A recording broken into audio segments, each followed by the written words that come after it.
Good morning. GOMEN.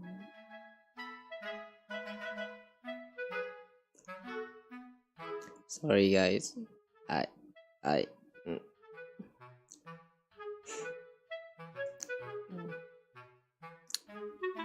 Sorry, I overslept.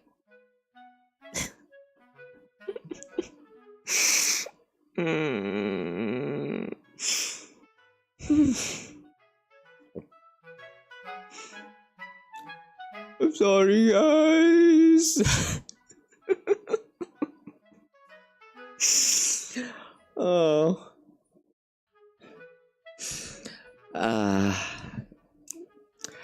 Yeah, sorry guys. Good morning. Welcome into today's stream.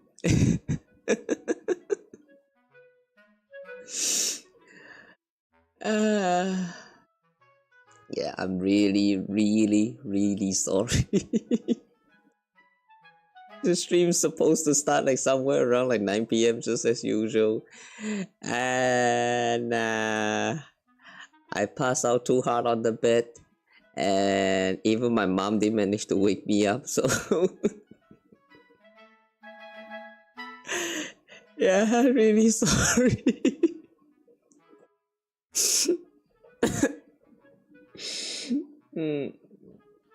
Yeah, anyway, welcome into today's very late stream.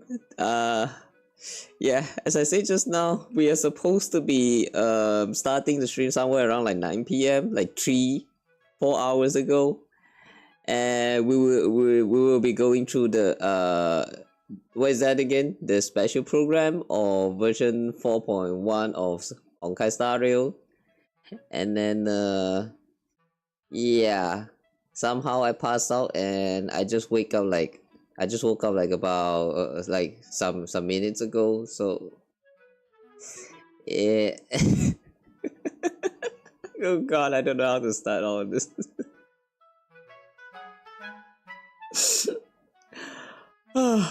Yeah, really. Really, I'm so sorry, guys. I wouldn't.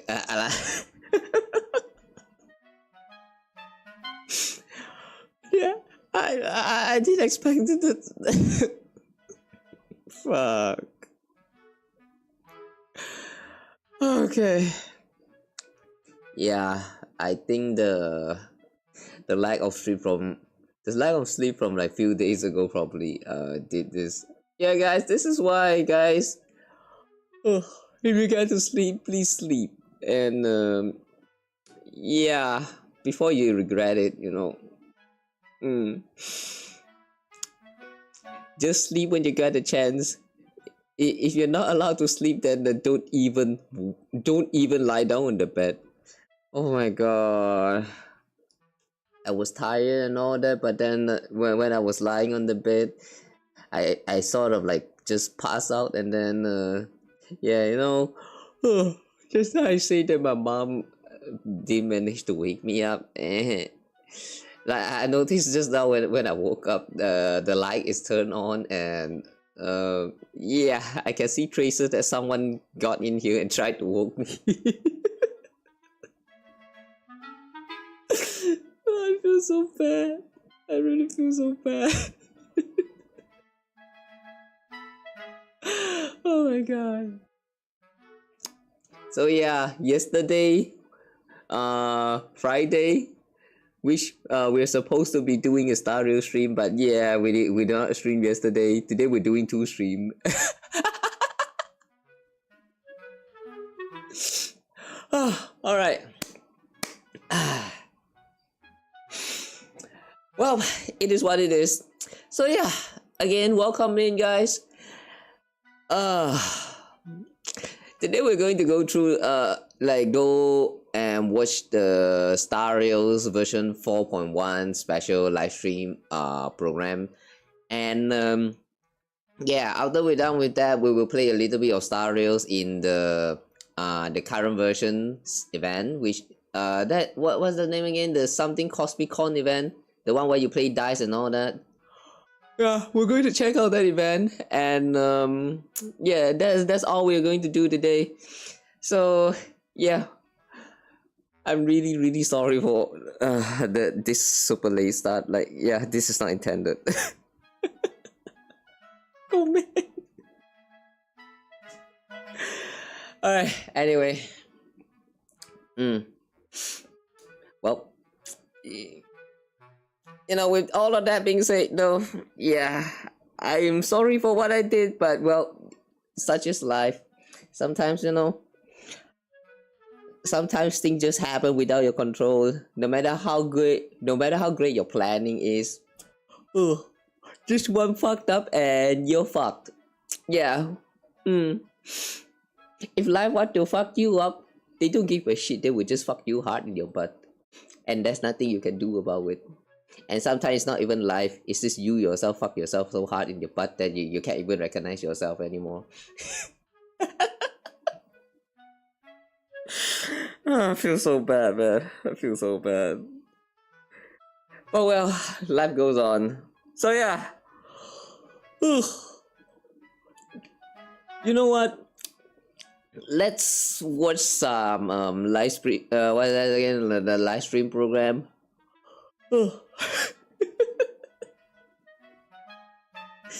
my god, I'm really feeling so bad right now. Oh boy.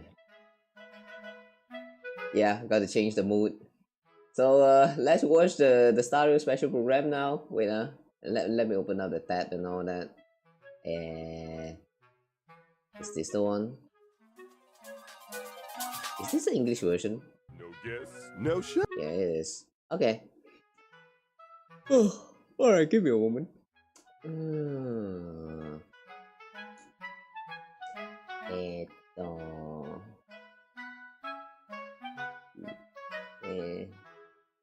Capture this, and then okay, let's move. That's to me.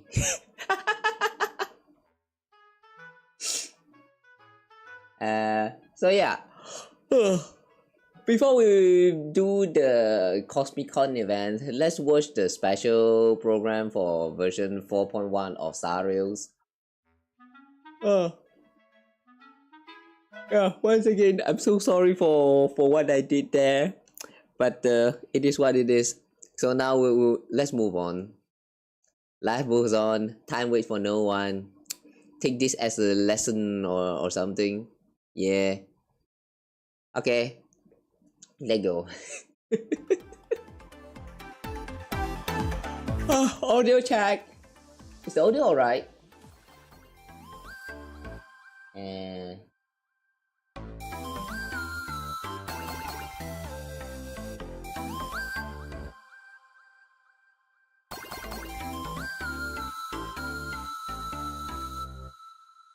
I think it's alright. This program is sponsored by Perlux Corp. Not IPC? Okay. Hi guys, how you doing? Not good. Not good. But yeah, I'm done talking about that.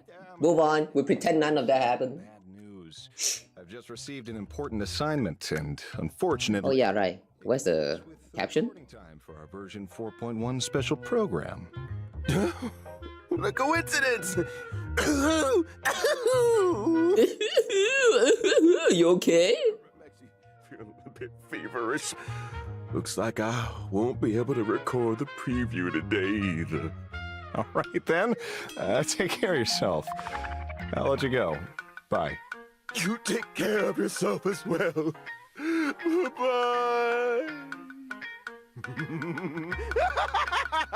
Woo! I was just stressing over how to ask for leave. No guests, no show. We're bailing, baby. I worked so hard to get access to the trial run. Star Rail Fest, here I come. Woo! Wait, what the hell? Albert, over here! Coming! Coming! Wow, you're so prepared. I almost thought you were Fest staff. You betcha! Oh, Albert here has got this whole fest mapped out. Shows to watch, booths to hit, merch to grab. Today, just follow all out. Bird. Hello, Mr. Albert. Feeling better now? Oh, Mr. Asheville. Aren't you on an assignment? Wait, what? Feeling better? Assignment? Who is this? You guys know each other? It's a long story. What is?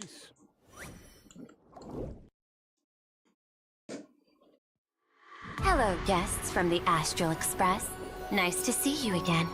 I was thinking of having Perlux Corp host an expo for the Astral Express. As for the name... Star Rail Fest, here we come! Ooh. Hard to believe they recreated the Is that a pom-pom as a train? crashes into the Great Septimus. Why is everyone supporting Cacolia? Please, stand up for us! Do not! That's one! What? And during the Phantasmoon Games, not only Wait! can miracles Wait, that... wish power, No, hold on. That's just straight up Gundam at this point. Wait, is this okay? Hoyo is playing some very risky move right here. games, not only can miracles trigger wish power, but fear too. Whoever this Oh. the death is. Oh my, he is also a Kane user. This old wolf. Uncle Well has opponent now. Beasts slaughter each other. What's that enemy? Blink of an eye. It looks like a Guren, Lagan. Also, why is there a Power Ranger that consists of only 4? Really, what is going on? Wait, we're joining the Power Ranger? Fantasies of fairness and harmony. From this moment on, Alright guys, I guess we're joining the Sentais. what happened 15 years ago. Wait, we're fighting Pom Pom? Why?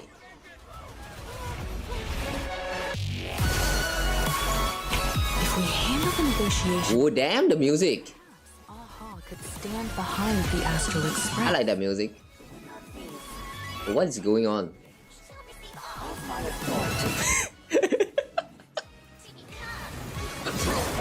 the moon's expression.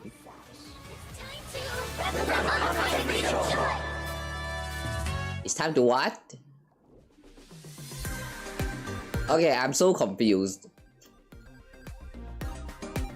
I feel like I just saw a lot of things happening, but I have no idea what I just saw. Okay, yeah.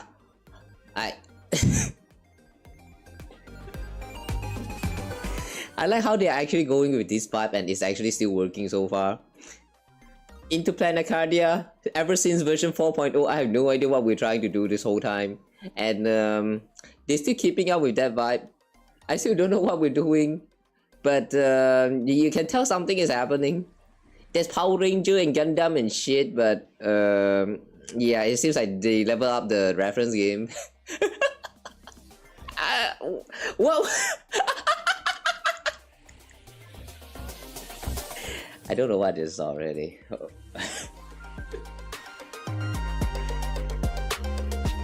Also, the skit that happens before all of this trailer got played. So Yeah, you're the famous this. detective from Duo-Mention City. What's that about? Last-minute assignment that brought you to the fest.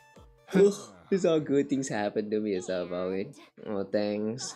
Albert, don't tell me. But yeah, it really feels bad. So yeah, sorry guys. Just adult things. You know. Ditching the show. Why don't we keep this? Controlling Gundam sounds sick. Not Yeah, it a is. problem. But this is Honkai Star Rail, so we probably won't get that kind of control. Perfect. How about I We probably won't. temporary guide and show you? Okay, let me pause real quick though. By the way, a quick question. Anyone of you guys here ever used YouTube before, and when you turn on your caption and the text actually grayed out like this? I noticed that this happens sometimes, but like I don't know how to actually fix this. Sometimes it just goes back to normal with the text being like white and all, but a lot of times it just goes grays out like this. Is this a me issue, like, or like I don't know, actually a YouTube issue?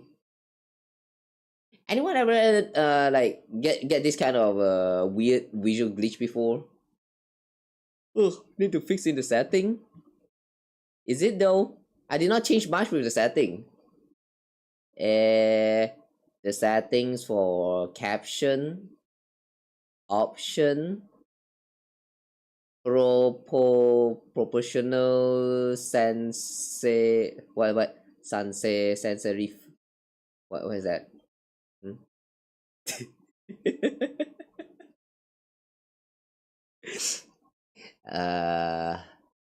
Wait, what is all this? Can you guys read Japanese? Font size 75%, background black. If we choose white, can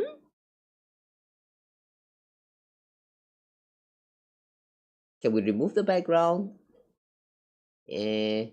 Window color white. Can we remove this?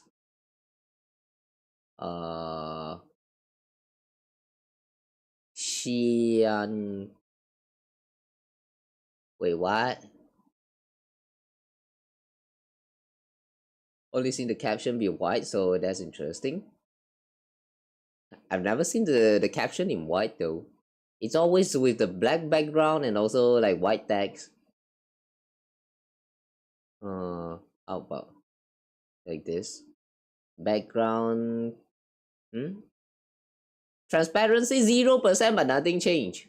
Why? Window. Oh. Okay. 7 D5 100%. Oh, that's only big. Style, font. Ah, is this the one? Ah, okay. Yeah, okay, we found it. Ah, so that's why. Why is it sometimes defaulting to 25% transparency?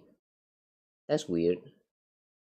I mean, I did not change any of the settings at all. So it doesn't make sense for it to like constantly changing back and forth between the transparencies like that. Anyway. Oh, I hope this works now. Alright, thanks guys. Let's continue. Let's walk the talk.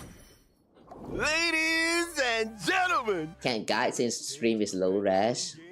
It's okay. We figured that out. Sparksy was defeated and forced to retreat after facing off against the Trailblazer.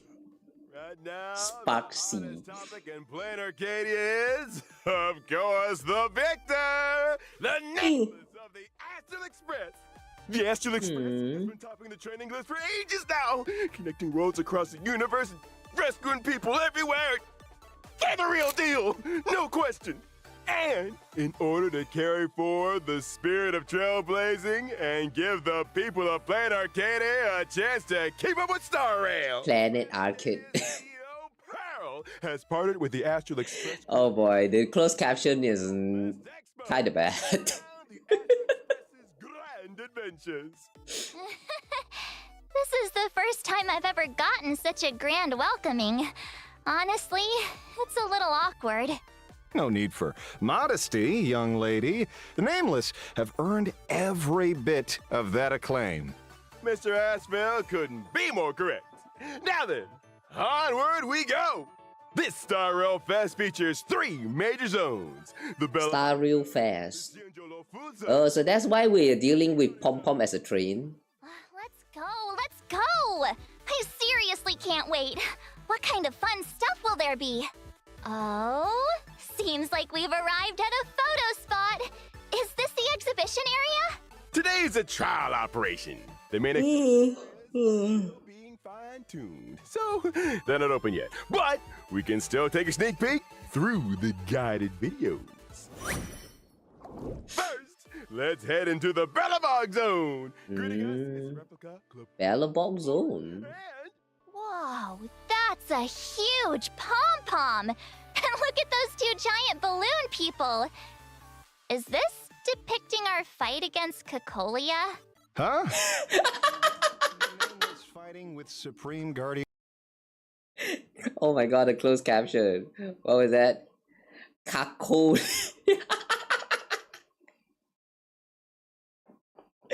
Okay, the script is written by AI, isn't it? I mean, the closed caption at the very least is written by AI, isn't it?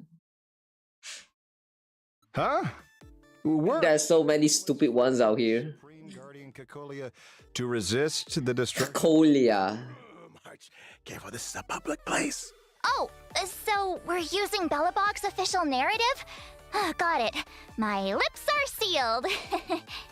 Now that we've wrapped up the Bellabog Zone, let's hop on the specially designed Shuttle Express and make our way to the Cienjo Lafu Zone. Wow! Sanja Lafu. Snap a photo. The conductor is. Oh my god. Beyond the exterior, this train's method of movement is also quite special. Oh. Via interplanar jump, we can collect wish power to fuel the train and personally experience the moment of departure. Arriving at the Cienjo Lofu exhibition area. What's that thing spinning at the back? It's an immersive theater. Recreate. Oh. That's Mama Fantilia. That's the name, right? The Big Mama. Oh my god. Are they really portraying Fantilia as a comedy character? Aren't they afraid she'll come back to haunt them? Does the IPC have some kind of She's Mama. understanding about Is she not? She's big. To flood the entire theater? Well, That's why we call it a trial run. Oh yeah, speaking of Fantilia though, if you ever question she's a mama, let me just clarify that back then, before they actually patch it out, you can hit on the booba and it actually zoom into the booba. Like I mean, during the fight, you know, it's like yeah, all I can say is that she's big. Yeah, just look it up. Fantilia is big, very big. She seems more like asshole big sis. Why can't it be both? Why can't it be both? I mean, come on. Who is to say that your big sis cannot be a big mama too? The facilities still need a little tweaking. Next, it's time to head to the Petticoat Zone. This exhibition area is all about impact, quite literally. You don't mean we're actually going to crash the train into the Great Septimus, do you? Bingo! Septimus. To the tune of Robin singing, we'll collect Soul Glad fuel. Then, under a busy soda. What is all that? Charge headlong at the Great Septimus. Nothing more petticoated than this. Is this a star power in Mario? Awesome. Once it officially opens, I am definitely coming back for a few more bottles. Okay. As we smash through the Great Septimus, the train will race toward the very peak of this fest. Ooh, look at that. The train will race toward the very peak of. Look at this scene. It's like the title screen on Star Rails. You know, they show you the moon, and then there's also the train like slanted at this angle right there. And then it transition out from the logo. Yeah, I like that little reference.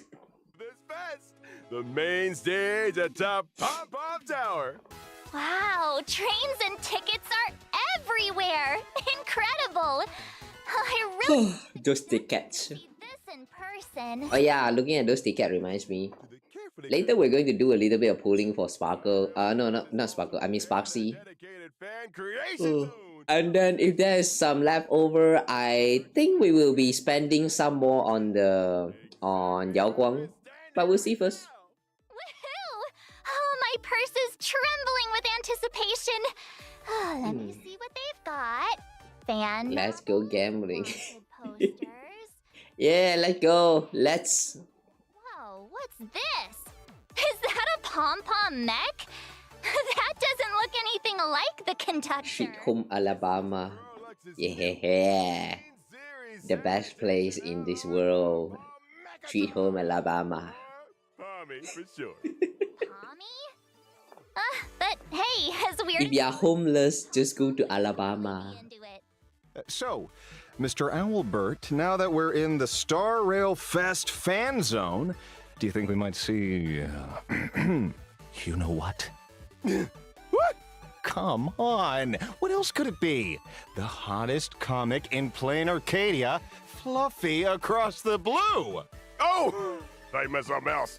Fluffy Across the Blue. And I've heard its creator, the elusive blurry QR code, who's never shown their true identity in public, has been QR code. to appear for a sighting. Oh! That's right. The very same blurry QR code. Plain Arcadia's most mysterious comic artist, whose signature for love Yeah. and Okay. passionately detailed storytelling vividly captures the astral. That's the Extra Express comic. Yeah, the one that got mentioned in the story, right? To think that Colt would actually be willing to attend Star Rail Fest, but that really shows I just. wonder if they're going to give us access to the comic inside of the game. Hurry. Take me to see them. I have to get a copy of the Fluffy personally signed by Colt. But they're only attending the official Star Rail Fest event. All right then. Guess I'll have to come back another day. Ooh. Oh? So you're a fan of the Fluffy too, Mr. Detective? Not quite. Yeah, not quite sure. Huge fan of it. A copy signed by the original creator would make the perfect gift. That makes sense. But since Colt has agreed to take part in this collaboration, you're bound to get the chance soon sooner or later. That's right. Since we're already here, please allow me to formally introduce the organizer. Why does one of the VA sound drunk sometimes? I have no idea. By the way, when it comes to the voice actors for the English one, I usually don't comment much. Just want to clarify that because I'm not really into the English voices all too much. But the live stream is kinda in English, so we're just watching this the way it is. Right. Yeah, I just want to let you guys know that I'm very indifferent when it comes to the English voices because like yeah, I don't really care about them too much. I do prefer either Japanese or Chinese for the dubs for the voices. English somehow feels very weird to me because of the aesthetic and all that. So yeah, no comment for me regarding the voices. But if you guys like it, if you guys don't like it, that's up to you, okay? Our glorious Just want to let you guys know real quick. Entertainment Titan, really?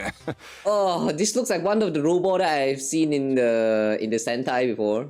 Genesis fabrication process. The various mechatrons. Genesis what do you call this? Perlex Corp pioneered an entirely new imagenesis fabrication process. The various mechatrons. Imagenesis. Across Duo Mention City nowadays. What the heck is that? Work of Perlex Corp. On screen is their HQ, Perlex Tower. Inside the building, they're showcasing a newly announced product. The ultra-posable model Alloy King Pom-Pom!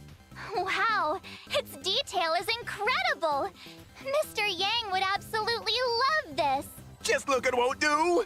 I absolutely recommend trying it for yourselves! At Perlex Tower, experience the full process firsthand, from Mechatron blueprint design and component manufacturing, all the way to final assembly!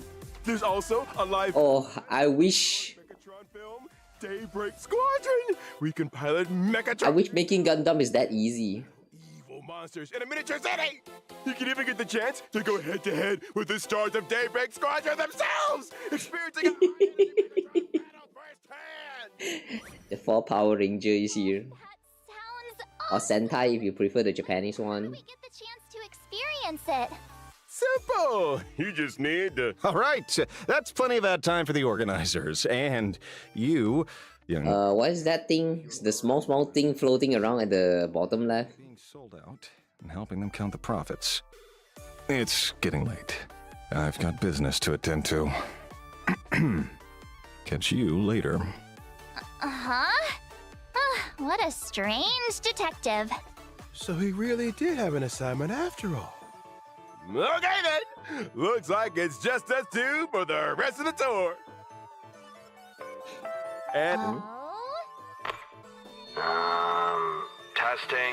Testing. Hi there, Star Rail Fest attendees.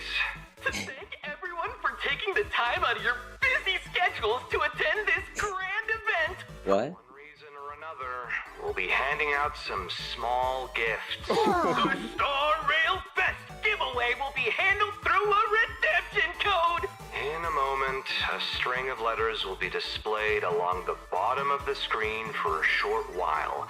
And then after some time, they'll expire. Do with that what you will. We hope you all have a great day. That's a wrap, little bro. The mic's switched off, right? What? You don't trust me, big bro? Hey, by the way, what was with that big, super half-hearted tone just now? Today's just a trial run. We're just going through the motions. As long as there's no accidents, keeping it casual is fine. We birds of a feather finally clawed our way up from the midnight radio slot to this spot. We can't seriously get bumped back again, can we? Okay, stop. I can't shake the feeling that being this happy is asking for trouble. Oh, don't be so pessimistic all the time. Life's got its share of fun, too. The Phantom Moon games just kicked off again the other day, right? I thought that was Asheville, but it was Duck. Was eliminated just like that. Where's the fun in that? Dude, you balling in the live stream chat every day is honestly the most fun. Hey, the Phantom Moon games aren't something to joke about. That's true. Thinking back to the Phantom Moon games 15 years ago, that... Oh, 15 years ago. Suffering to countless families. Huh? Wasn't that just an urban legend? If it's really just an urban legend, then why is it that over the past 15 years, all we've been able to dig up are hushed whispers and vague fragments? You mean someone's been suppressing everything about the Herald of Death?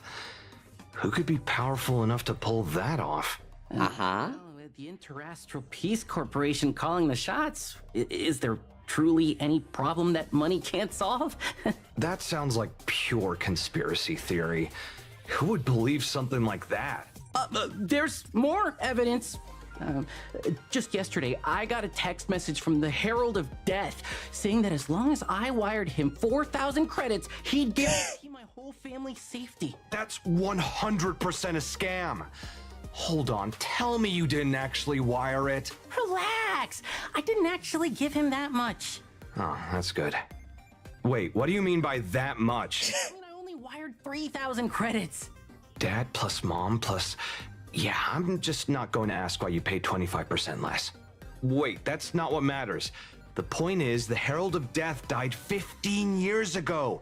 You've been scammed. No, you've been scammed. The Herald of Death isn't dead at all. The tragedy of Dovebrook District a few days ago had such enormous impact that even public opinion control couldn't keep it buried.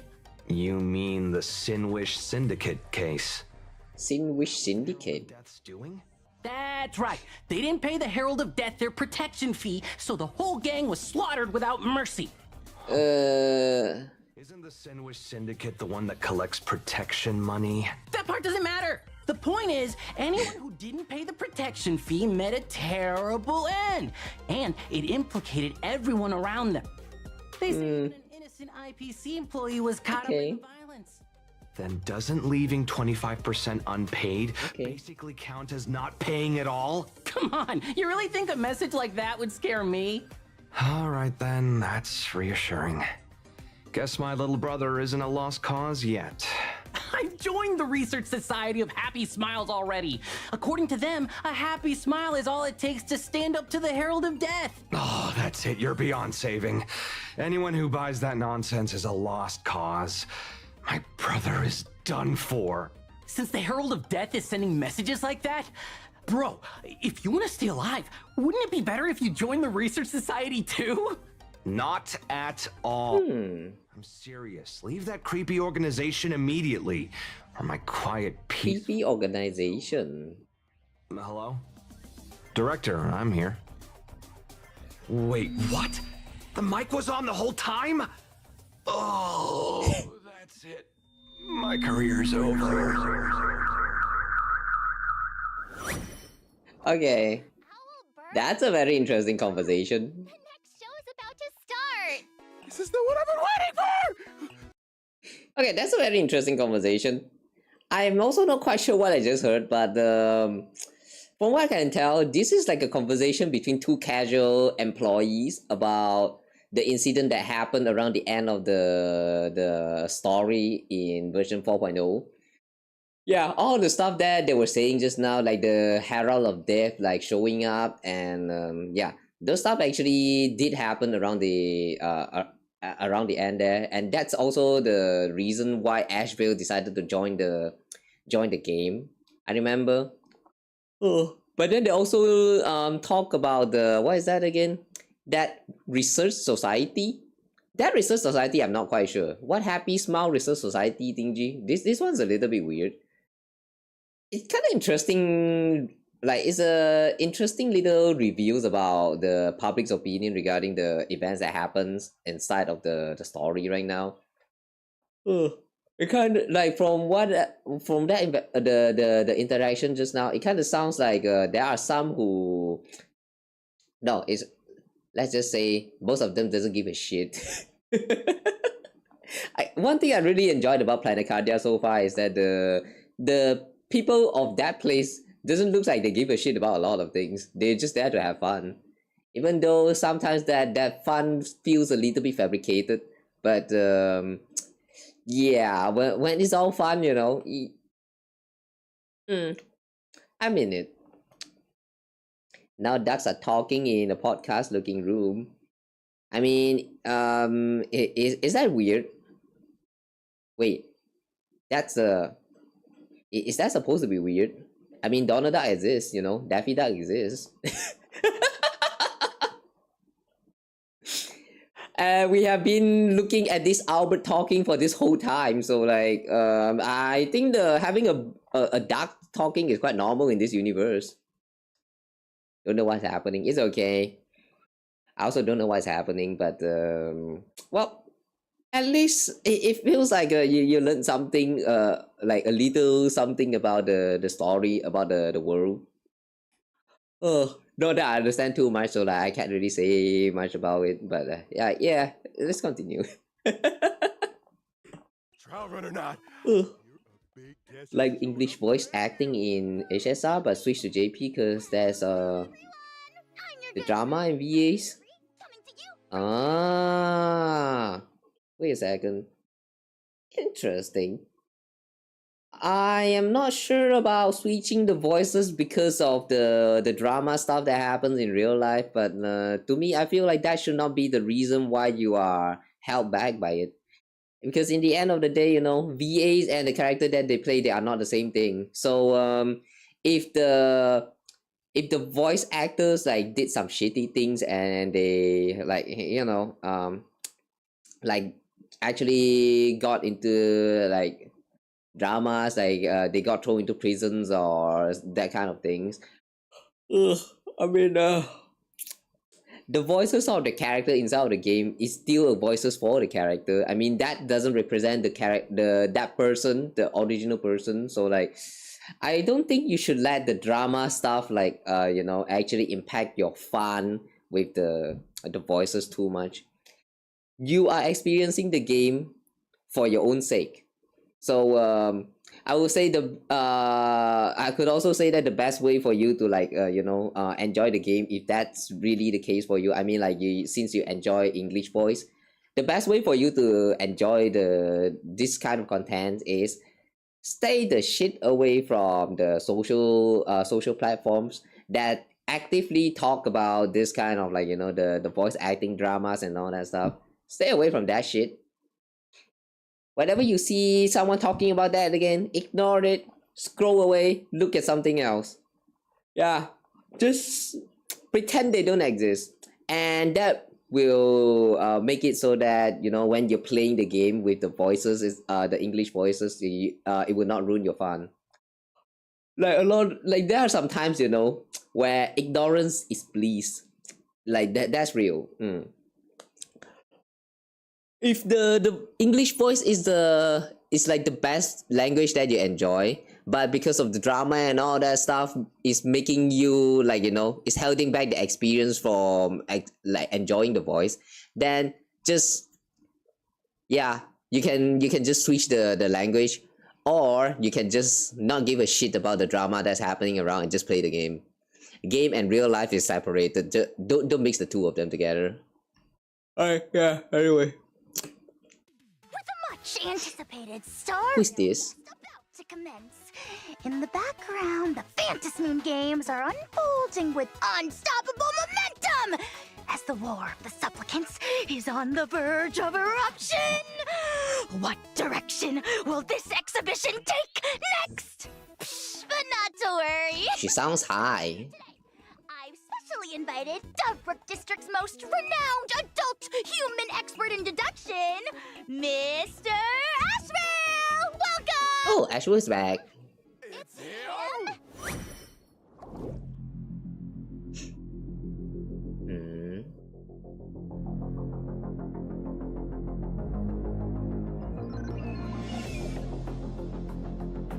He's saying something just now. What was that?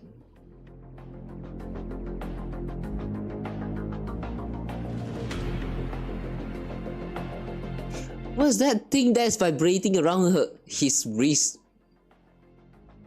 What the heck is that? Oh, thank you. Expert is too generous. I'm just a detective passing by. Psst. Just go with it. I spent ages coming up with the wording. Thank you. You're welcome, Mr. Ashvale. As an expert in the field of deduction, what do you usually do on a regular day? The voice reminds you of Paimon. Is it? Clients, smoothing over neighborhood conflicts. Maybe the new Paimon. I'm not very familiar with the new one, but she doesn't sound very close, like not even close to the old one. The lineup overnight for the latest comic release. They're welcome. Are you strapped for cash? Is it that? This latest comic release. This emotion. Is it that obvious? That's a stupid emote. I like that. With the Fantasmoon games in full swing, staging a Trailblaze exhibition. Where's our boy Albert? He's lagging. Is Director Pearl attempting to concentrate wish power and rig the... They had a whole skit about him just trying to slack. I wonder why though. But turning attention into wish power is another matter entirely. Ooh. I just noticed that this thing at the bottom actually looks like a fang. Are you implying that wow. the guests might draw not just one, but multiple supplicants to the venue? Very possible. If I wanted to win the games, the smartest move would be to fight on the Trailblazers' home turf and leverage the momentum of the Astral Express for my own advantage. Ah, how sinister. Good thing you're not a supplicant, Mr. Ashvale.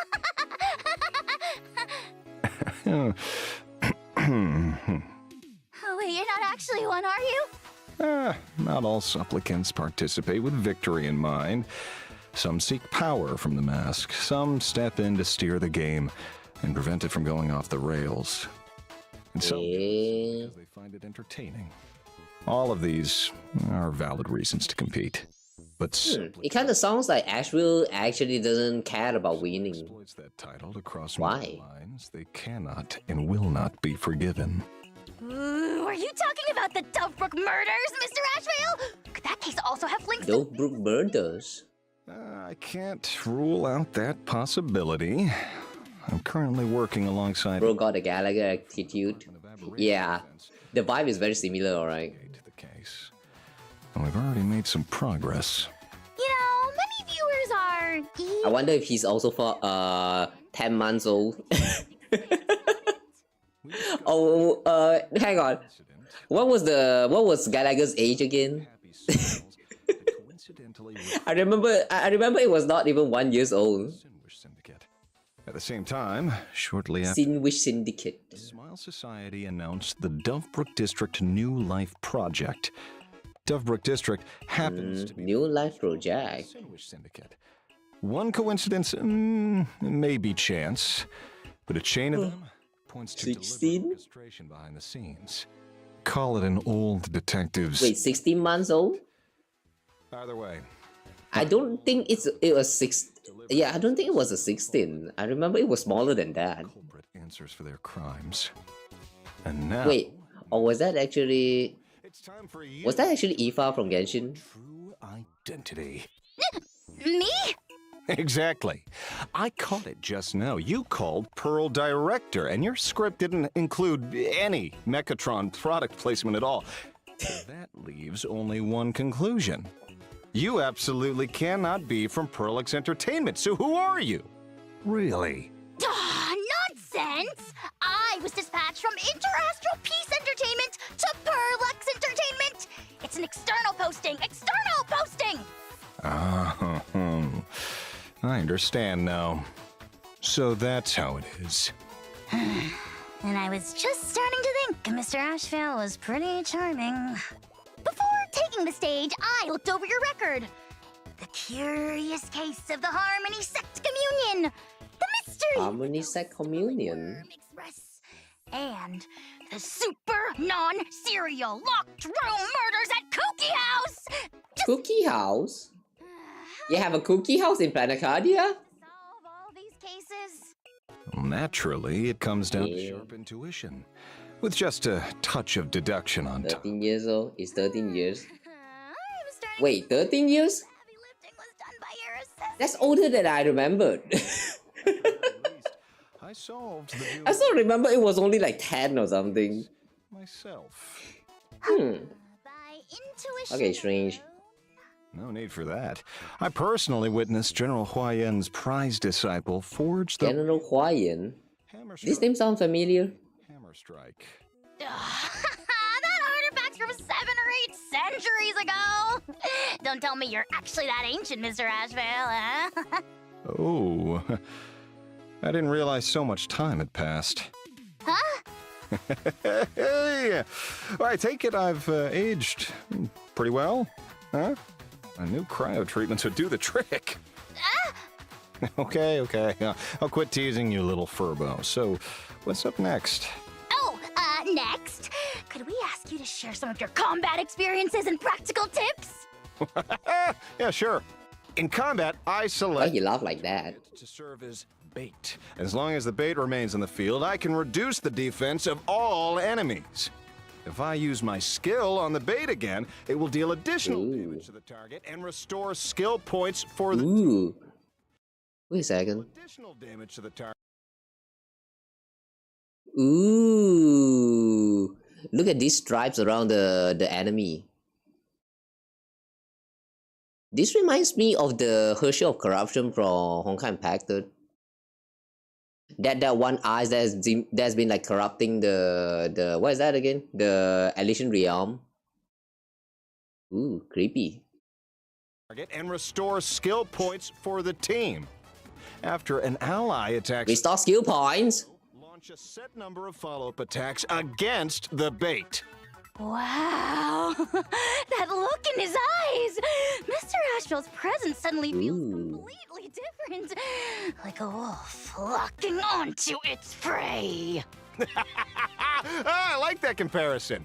In battle, I accumulate stacks of gluttony. After using my ultimate, I can consume gluttony to enhance the hunting power of my follow-up attacks.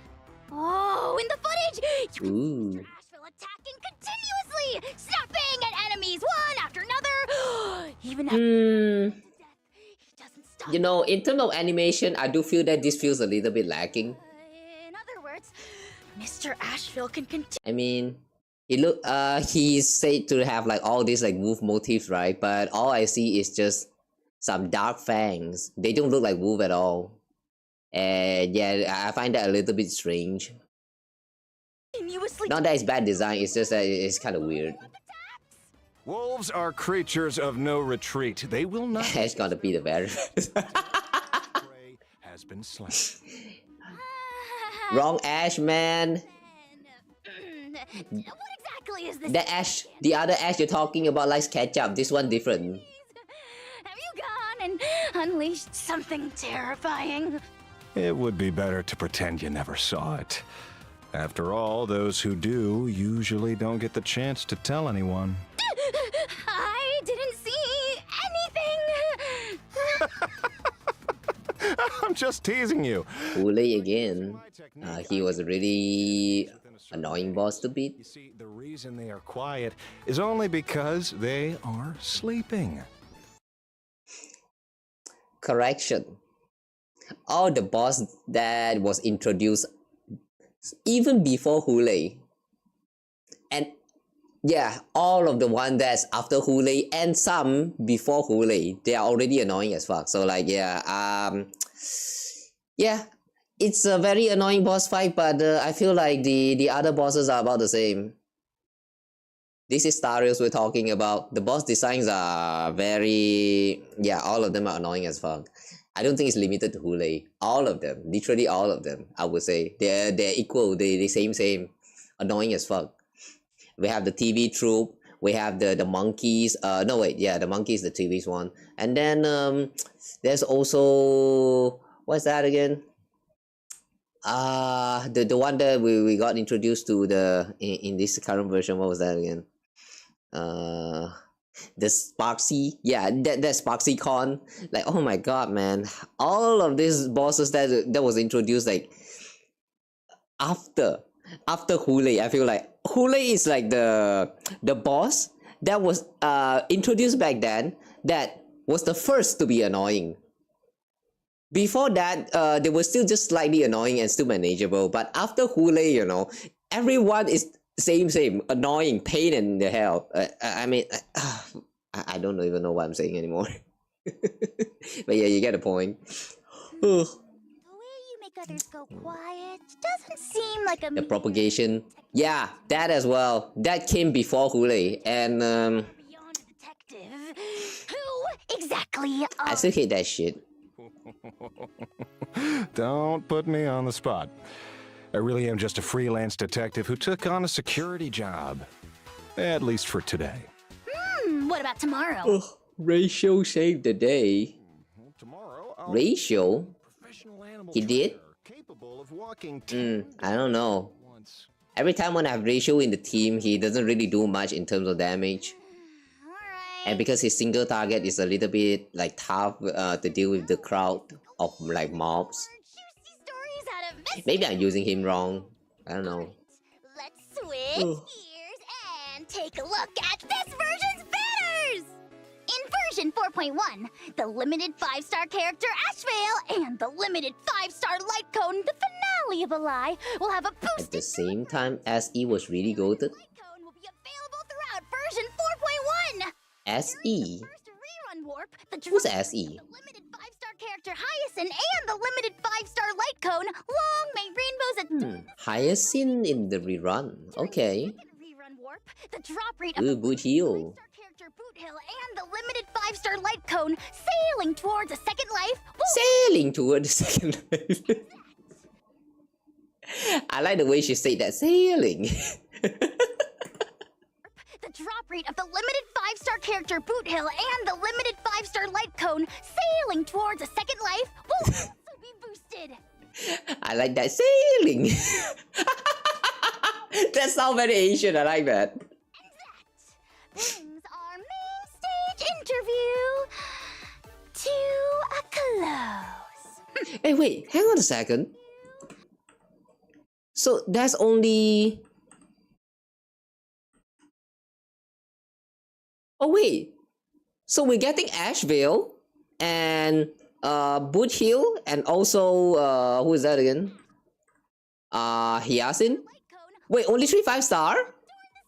Or is this actually phase 1?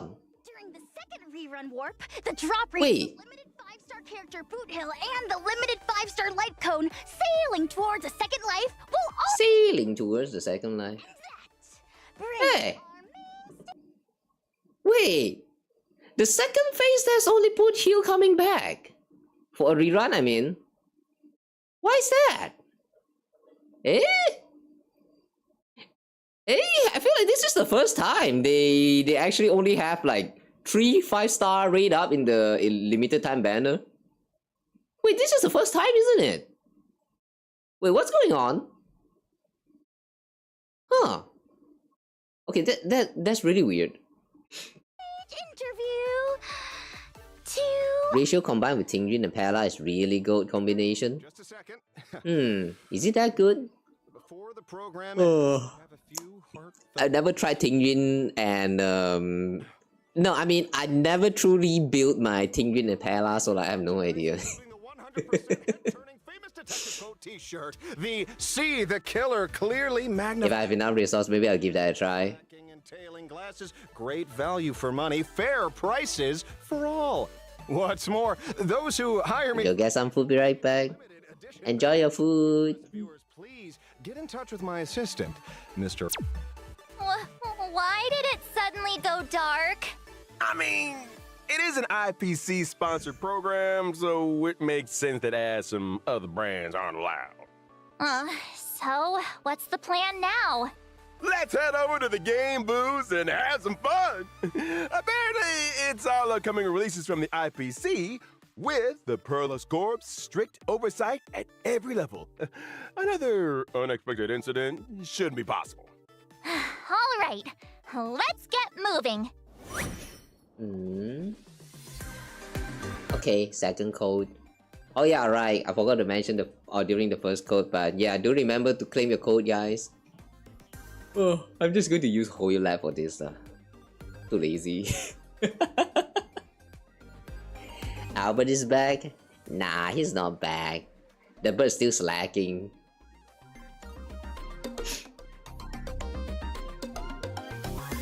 Oh yeah, I saw a review of Trailblazer Elation. Are we not going to talk about that? Or is that going to be like version 4.3? No, 4.2. The current version that's running is version 4.0. This one is version 4.1. Oh, if they're not talking about the Elation Trailblazer, then there's a high chance it's going to be in the version 4.2. Yeah, you guys saw that? They reviewed the new Trailblazer, the Elation version. Oh boy. Looks nice. The art really looks nice. Though I have no idea what we are actually holding. Oh, Silverwolf. Right, Silverwolf also got a review. But that's also Venetia though. Your security here is basically made of paper mache. Well, today's just a trial run. I'm confident the official festival. Dual lightsabers. Wait, that's a dual lightsabers? You sure it's a lightsaber? All I see is like 2 sticks, so I can't tell what that actually is. Sure. Since we're already here, what kind of fun games are there? Check this out first. You know Wispe, the small blocks you see. Wispe War Saga. They're having a war? Why? They're fighting each other. Huh? What do you mean fighting each other? Exactly what it sounds like. Didn't the Trailblazer and Sparksy get into a fight before? They tore a hole right through the Worldbreaker Waves painting in the school courtyard, and a bunch of Wispe escaped from it. Now they're having a turf war all over the campus. Judging by the situation, it's a war of many contenders vying for dominance. I see. Sounds like a school event. Erupting everywhere. Born in an age of chaos, the world cries out for a wise ruler. If you'll accept it, I, Albert, am prepared to pledge myself to Milady Silverwolf as the esteemed wolf to halt the Wispe's war and bring unity to the world. All right, stop. Enough. Don't pledge yourself to me. That wise ruler should be the Trailblazer. But I'll give you a quick demonstration. Oh, thank you, esteemed wolf. There are 4 powerful champions, each holding their own territory across the school. What we need to do is build up our own strength and take them down one at a time. See, you begin with a Beast Soul clan. Wait, what? Various kinds of troops, like the Hyena Skirmishers and Carrion Archers, that you can deploy. Your wishes. Wait, this looks familiar. Great strategists. How are we to proceed? Do we really have to roleplay like this? It's not even an RPG. But fine, I guess. Yeah, this looks familiar. Arrange the Wispe strategically. Once certain conditions are met, the soldiers can be promoted or... Yeah, I'm pretty sure we already played very similar events in the other Hoyoverse games. Strategist. What exactly are these? Okay, of course. After each battle, Roguelike. Yeah, sure. spell cards and capsules with different effects. ING again. Different functions and buffs. They really love to cycle around all this, like, you know, the ideas of RNG gameplay. This is part of the strategy too. Classic roguelike gameplay. Classic roguelike gameplay. I'll spare you this. Fuck that shit, man. Game rules tend to go in one ear and Roguelike can be fun, but when there's too much of them, you know, it's just so annoying. just fine. Now everyone, on my signal. Charge! Whoa. Charge! So intense. It really does feel Silverwolf level 999 have Infinity Gauntlet. Oh yeah, I saw that. You can call it the Warlord. the way they literally gave her Infinity Gauntlet just for her to level up. That's so Distinct abilities. the idea for some of these characters leveling up is so interesting, man. Bring them under your command. to But is that actually allowed though? I mean, copyright triumph. I'm going to pause this real quick, but like, yeah, I'm not gonna lie, I am kind of worried about for them for when looking at all these references that they're throwing into the game, because like we're literally getting an addition of Power Ranger or Super Sentai in the game in the next version, and they are also having like robot that actually looks like Gundam this time. I mean, last time when we see the robots like in the game, I was still kind of joking about Gundams and all that, but they don't look resembling to the Gundams yet. This time it's a direct reference where the color scheme is like, you know, exactly the same. The white color, the blue color around the chest part and all that. Like, is this kind of reference actually okay? I don't know, man. Looking at all this is making me sweaty because of the way, like, you know, I don't want this game to like end of service because of copyright issues like that early on. Really worries me, man. Oh boy. Truly brilliant, my liege. I just hope it's alright for them. The Ouya cat. Yeah, the meme cultures one is still fine. I mean, at least those are just references. That's like, you know, they take the at least they don't put the original audio. They only take like the motions, the spinning motion of it. Just where are these lines coming from? Yeah, some of these reference is still fine, but there are some that feel like it went a little bit too like I feel like it's too over, because you can clearly tell it's a reference to like Gundam from the example from just now. Under control. You can take on. I don't want this game to end that early, man. We still have so many mystery there. We're still waiting to be solved. Okay.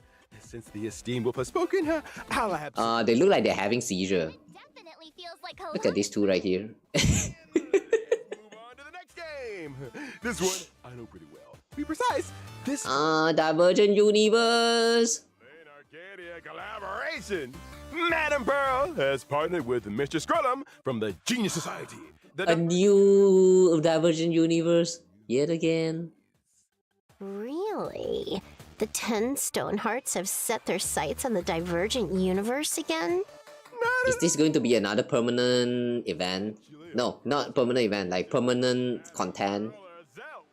As far as I know, you already have too many weeklies in the game for now. Arcadia. However, the origin of wish power, a crucial element of the games. Evangelion reference, Warhammer 40k. That one I'm not very familiar. The Warhammer one. Which one is it? And for the Genius Society, this also presents a perfect opportunity to better understand Plain Arcadia and test new research topics. Figures. A win-win situation calculated by two Intellitrons. Exactly! They hit it off immediately. And so, Divergent Universe, Arcadian Chronicles. Yeah, this is a weekly. A new weekly. Converting every room into a card. Upon passing through the gateway, the trailblazers That's a cute face. waypoint passes for different domains, freely choosing where to go next. Moving through cards like this, did they really introduce the dual vector foil to the Divergent Universe? March 7th! What on earth did you learn words like that? Becoming two-dimensional isn't necessarily a bad thing. Domain progression will no longer be decided only by the Divergent Universe's calculations, but more by your own choices. If you don't feel like fighting, you can choose reward domains at every step going forward. If not, that's why I've been doing this whole time. Simply wait for the next shuffle. Miss Silverwolf is right! Beyond making room selection more flexible, the two Intellitrons also introduce an entry ticket what is that? to the Divergent Universe, just like the one for the Phantasm. Ooh, the NPCs. A Mask of Elation, serving as a crucial games. A Mask of Elation, serving.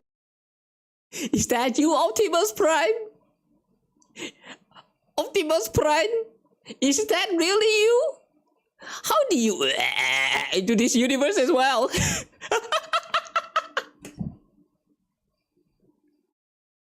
Oh my god, you see all of these references, it's so dumb. As a crucial testing, each mask has a different. The otherworldly hero of the Toilet Kingdom quest heavily linked to a Warhammer 40k. Wait, that's actually a Warhammer reference? Okay, I did not know. I thought it's Skibidi. And major rewards such as buffs to upcoming domains or upgrades for specific waypoint passes. After leveling up your mask multiple times, you gain access to higher tier rewards. Combined with smart waypoint pass choices, and the test becomes significantly easier to handle. Whoa, max level reward domains are seriously impressive. Oh, Rare occurrences there too. even Ramaze or Cardons? Nice. Pretty interesting too. When drawing cards and stacking cards, if you pull 4 of the same waypoint passes, you're showered with rewards.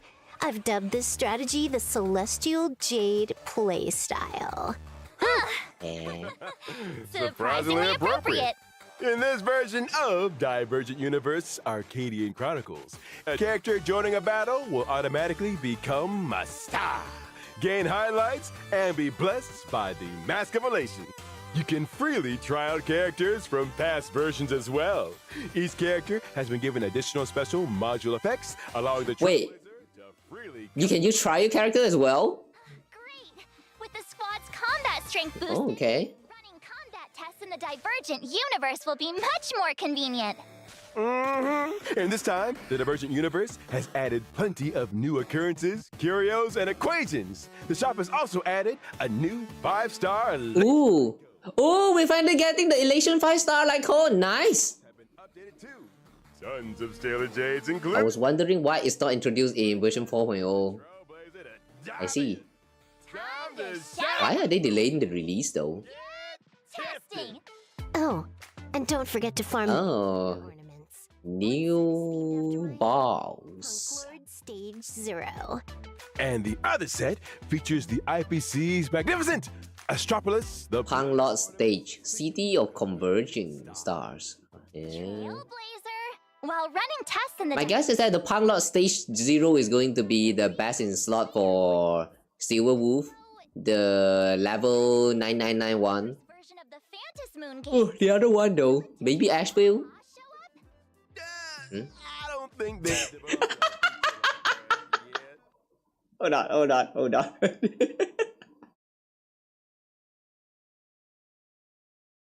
You see this shit, guys? Oh wait, I cannot show this because this is a part of OBS. Alright, anyway, just let you guys know what I'm seeing right now. YouTube is blocking this comment that's saying, damn, free 5-star elation cone. Why? YouTube, why? This makes no sense at all. Is it because of the dam? Oh my god, I need to check the moderation on YouTube side when I can find the time. This is so stupid. How is this message blocked? How, YouTube? What are you doing? Oh my god. Maybe I could pass along the feedback to Skrillum? Sure. And make sure he takes it They seriously. blocked the dam. Yeah, I'm guessing it's the dam. But why? For now, Yeah, I'll try to see if I can change the setting after this stream, I mean. Never let you down, never make you cry, and never miss a single appearance. Gift of Odyssey! Okay, for a moment I thought that Albert is going to do the rickroll. Claim a 10 warp reward just by logging in and checking in. It's their favorite part. Grabbing those boarding passes. The double reward events, Planar Fissure and Garden of Plenty, will also be available in this version, helping the Trailblazer obtain more planar ornaments and upgrade materials. That's about it for this trial run. That's it? RL Fest. Oh. As this trial run comes to a close, I would also like to remind everyone that version 4.1 will last for 4 weeks. 4 weeks? Please keep an eye on official announcements. Oh. Your Tina's aboard. Yeah, even this trial run was a blast. Just wait for the real thing. We'll go around and check out every corner together with the Trailblazer. Okay, this is short. The very first Grand Star Rail Fest, the mysterious Perlux Corp, and part 2 of the Phantom Moon games are about to unfold. Let's reunite in version 4.1 story. Thanks for watching, Trailblazer. Okay. Bye-bye. Okay, this is interesting. Bye-bye. Okay, interesting but not in the good way. Event exclusive 1/8. Okay, wait, hang on, there are more. Alright, I'll talk about that later. What was the other thing again? First day limited edition special volume. That's right, that's right. March, take these credits. I'll be counting on you during the official event. Just leave it to me. I'll even get you a personalized autograph from the author. Not a problem. Or you could just ask me. I'll slip into Blurry's system and get you the latest original draft of the Fluffy. Well, perhaps we can discuss it off the record? What? It's still just an empty new folder? Don't tell me they haven't even started drawing yet. Oh, seriously? Come on. Blurry!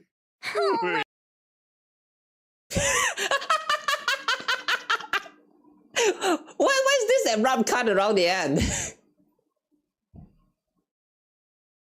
What? Okay, yeah, okay, I guess that was the end. That was very weird. Oh my god, that abrupt cut around the end was so stupid.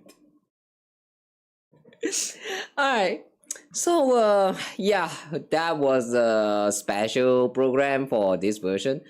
Okay, so to summarize what we've learned so far in this special program. So this next version will only last for 4 weeks. So this is going to be a very, very short one, which will also explain why we don't really get much of like revelation about events content. I mean, yeah, I cannot recall they ever talk about events aside from this one, this war ones. Yeah, this one. This is the only events that I remember them ever talking about. And then after that, the simulated universe update? No, Divergent Universe. Yeah, Divergent Universe. Aside from these two, yeah, I don't remember anything else.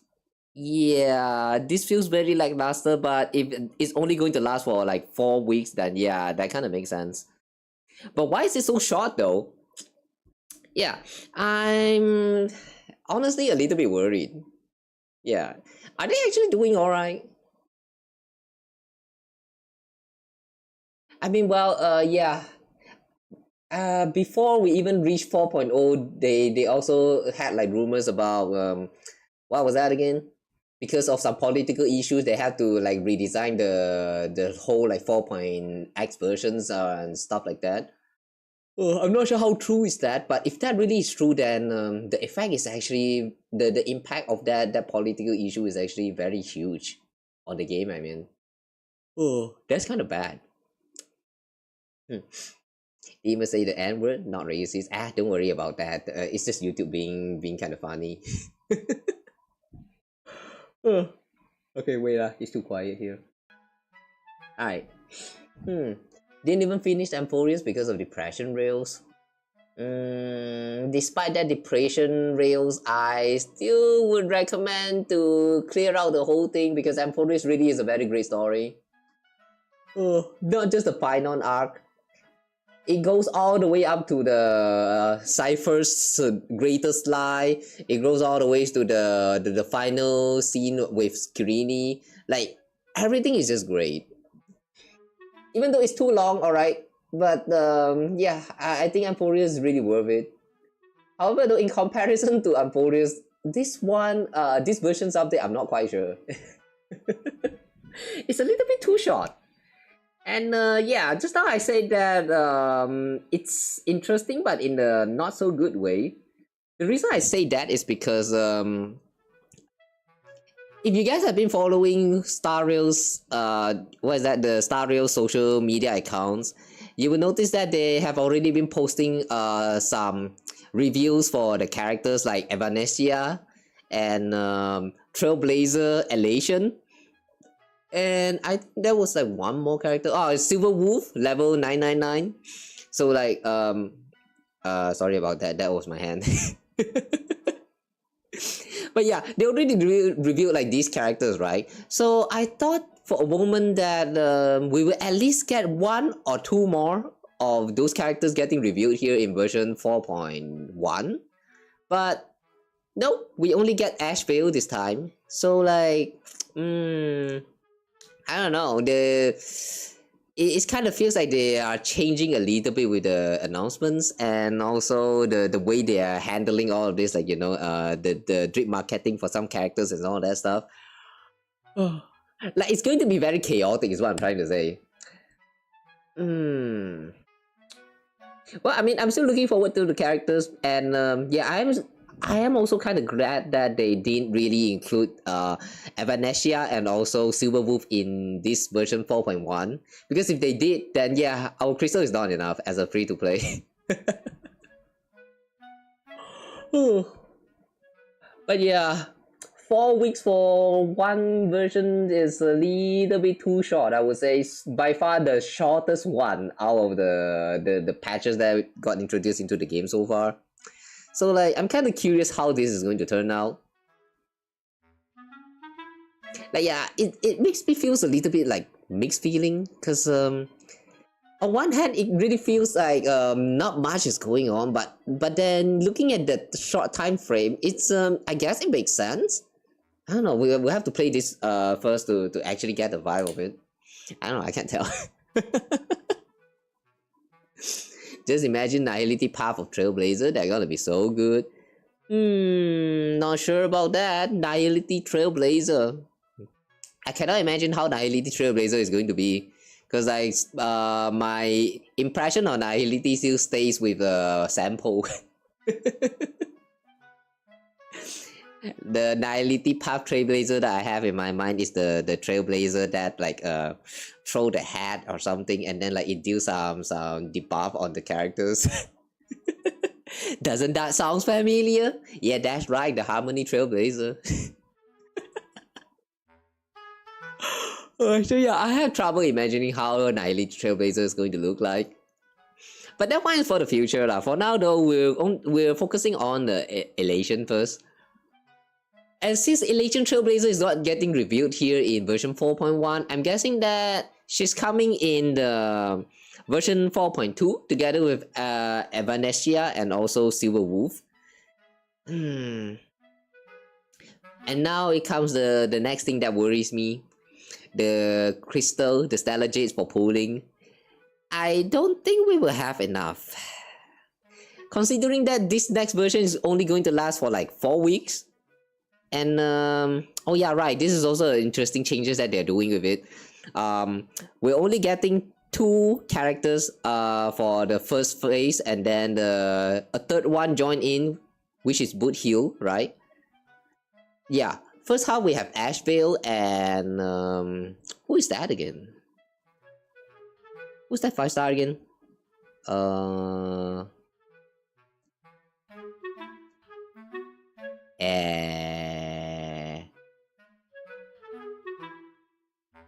Here.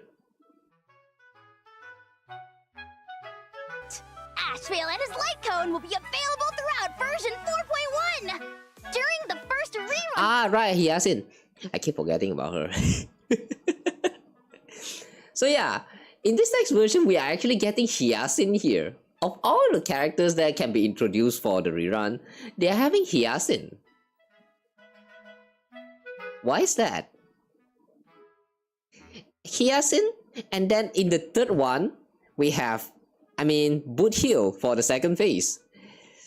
Somehow I don't see the synergy between all these characters, so like, it's kind of weird. I'm not sure what they're trying to do here. Oh well. Ugh. We're getting Robin and Ho-Ho for free anyways. When? Wait, we are getting Ho-Ho and Robin for free? When? Wait, you mean soon? They actually announced about that, but like it's still not happening yet in this version, but maybe like 4.2? I mean, I'm looking forward to that, but it's still not happening yet, so like I'm still not sure what they're trying to do. Oh yeah, not to mention that another thing that kind of confused me a little bit is the what is that again? The supernova for the characters. I remember they revealed about they revealed that they are working on it. Wait, hang on. Now that I think about it, they sort of revealed that they will introduce that updates in version 4.2. Yeah, they did actually mention about that one. Okay, that's one fine, I guess. But yeah, in version 4.2, we are going to be getting powers up for Firefly, Welt, Ho-Ho, and one more character. I don't remember who it is. Actually, let me just look it up. Vita. Alright, give it a like. Twitter, Star Rails. Oh. Support DPS and then heal. Pretty simple. But doesn't that mean they are kind of expecting people to just pull for all of these characters? Like that's a little bit I don't know lah. Wait, hang on a second. Support. Wait, is Asheville supposed to be a support?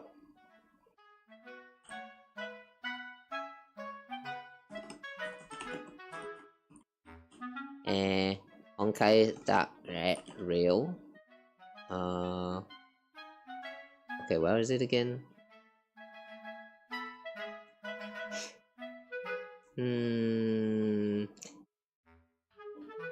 Supernova.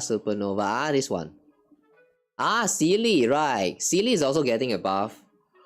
Oh, this one they say, yeah, the changes will happen on version 4.2.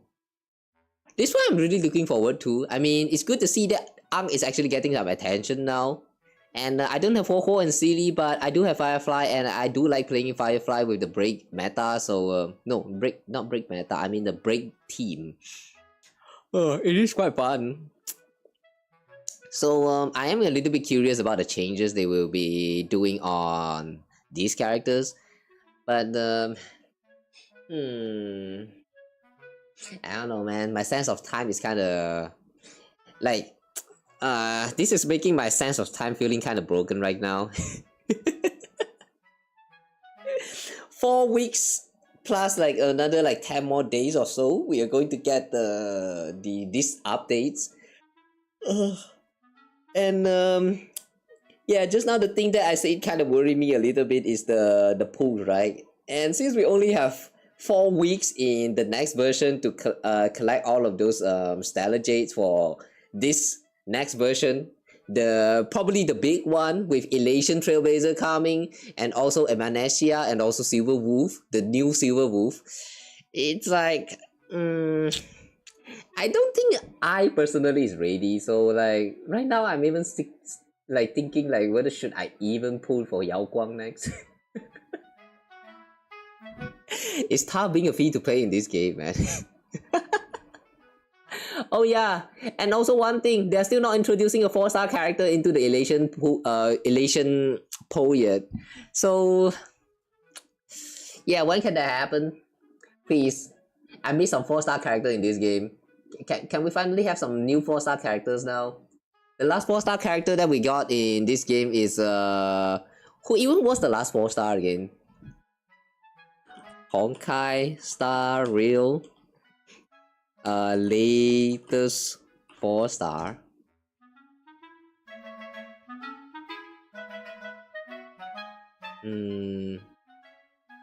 Who's the latest one actually? Do you guys still remember who is the last 4-star character that we get in the game? I know it's not Mozer. After Mozer, we got someone else, and then I don't think we ever seen anyone else new getting introduced. CD series getting buff. Yeah, we got Black Swan and Sparkle buff last time. Ugh. You mean this time? Yeah, this time. Black Swan and Sparkles, the buff already happened in this version. Wait, Moja was the last one? There was no other 4-star after Moja? If that's the case, then yeah, the 4-star situation is kinda questionable. I mean, Moja, I remember Moja's dated like back when we were still in the Panacony. We have been through 1 year in the Amphorius. No new 4-star introduced. Now we're entering the Elations one, the Planicardia, and there's still no sign of 4-stars introduced yet. So like, what's happening now? This is kinda, yeah, this is a little bit worrying, really. I hope to see some new faces in the 4-star coming soon. If not in version 4.2, at least 4.3 or 4.4. There need to be at least one 4-star characters. If not, then yeah, I feel like it's going to be very hard to keep up. I mean, even though 4-star characters for a lot of times they are like not as great as the latest 5-star characters that got introduced, but they got the job done if you are able to fund them, you know. And the fact that we have been through the whole Amphorius and now we're reaching Elation with the new mechanics introduced, and we're still not getting a 4-star character that plays around the new mechanic. It's, yeah. Yeah, now that I think about it, we don't even have a 4-star character that has a Memo Sprite. That really sucks. Didn't know Remembrance is actually such an exclusive path. That sucks, man. We just got Moja. No 4-star after Moja. No 4-star after that. That's really sad, man. I really hope to see more 4-star coming soon in the future. Can't believe it actually took me this long to just realize that the whole Amphorius we did not get a 4-star at all. Everyone is premium. Everyone is a 5-star character. I remember when they first introduced Amphorius, I was still sort of like waiting for them to introduce a 4-star character that is that also use the like follow the remembrance path and also like can summon some Memo Sprite and something. At first I thought it was going to be Hyacinth because of, you know, the way she looks very much just like Barbara from Genshin Impact.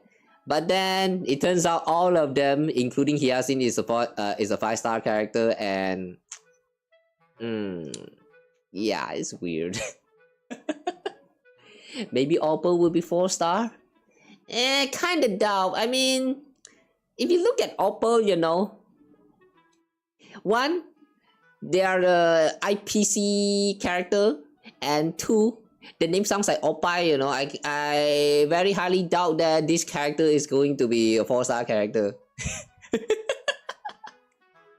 Okay, the Oppai point is kinda yeah, that's a joke. Oh, but yeah, since it's an IPC character, I kinda doubt that it's going to be a 4-star characters. I feel like it's harder and harder for them to introduce a 4-star, considering the way the story is unfolding as of right now. The thing that worried me the most is that what if one day in the future they start introducing 6-star character? I doubt they will do that, but I have seen games that actually they introduce like a new higher rarity. So yeah, I just hope it doesn't get to that point. Yeah, I just hope it doesn't get to that point. The game in question that I was saying just now, the one that I know that had introduced like new rarity. At first it was Azur Lane, and then I learned that there was some others like Princess Connect Redive also did similar things. But that one's still kinda okay-ish because the gacha you're still going for like 2-star or 3-star, 3-star at max. Wait, that's the case, right? Yeah, I think it is. Unless they introduce a newer 7-star already. Oh boy. The one thing about this kind of like live service game that I'm scared the most is that they have a gacha system and they still want to introduce a newer rarity because they don't know what to do with the lower rarity anymore. Yeah, this can happen, man. I just hope it doesn't happen to Star Rails. We have not been getting a 4-star character for too long, so that's why it's worrying me. But I hope it doesn't go to that point. I hope one day they will still remember about that and like, you know, go back to Amphorius and talk about the continuation of the story with Kirini and some of those for like, I don't know, maybe the finality story arc. And in that story arc, they could potentially introduce like a new 4-star character that's important to the plot but not too much. Someone that's similar to Mika. And then yeah, then we will have like a 4-star character alongside with like whoever the new 5-star character is going to be introduced in there. There's a lot of way to handle this, but like I just hope that they don't resort to like introduce a new rarity. That's all. Bro's literally a child. He is? Small opal? Okay, now I'm curious. HSR opal. Who is this? Why? Oh, this boy. Oh, okay. So this boy is opal. Oh.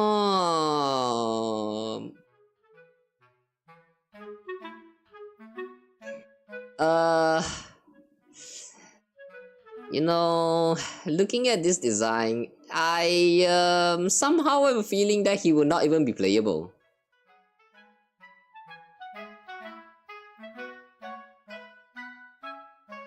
This is just my gut feeling. I hope that this is wrong myself, but this opal, the character design feels like he looks like an NPC from Panacony, like those the PPC reskin into the IPC aesthetic, and yeah, that's what I'm looking at right now. I don't know. I mean, having a Shota in the game is fine, but he looks a little bit too small. Unless he actually has a form change. Like if he has like some kind of form change, like he's not actually a human but like some kind of mimetic entity, and then in the story we'll go through how he was a young kid, and then because of some events in the story, it suddenly bam become like an old man, and then that old man is the one that we're going to get from the pool. Then yeah, that will work. But from the look of it though, he really looks like an NPC from Panacony, the PPC. I don't know, man. Somehow he feels like he's not going to be playable, but who knows? Non-playable opal? No, it's not decisive, alright, but he gives me the vibe like he's not going to be playable. I hope I'm wrong on this. I really hope I'm wrong on this. Because like, if we actually get a new body type for the characters, like another like Shota that is smaller than Mika. Like yeah, Mika is already the small body type Shota characters, and if we are to get like another smaller characters, no matter the gender, I mean we already have 3B right now that I think about it. We already have 3B as like a female child body type characters. They could potentially introduce a boy, the boy kid character as well. But how likely would that be? I don't know. We already have Shota, Misha. Misha? You mean Mika? Wait, hang on. Misha? Who is Misha? Mika, Misha? Poor Misha.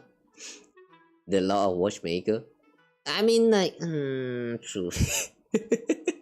Wait, that's a little bit different, okay? The Watchmaker's law is a little bit different, okay? We are getting the child version of the adult.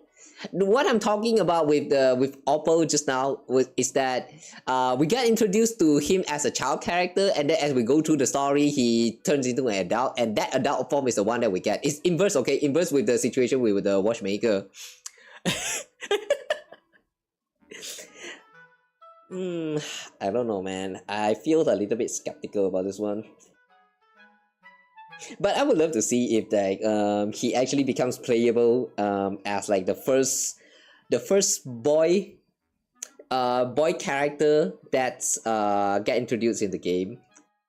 Oh yeah, now that I think about it, Tribi is not the first female child character in the game. The first one is actually the who is that again?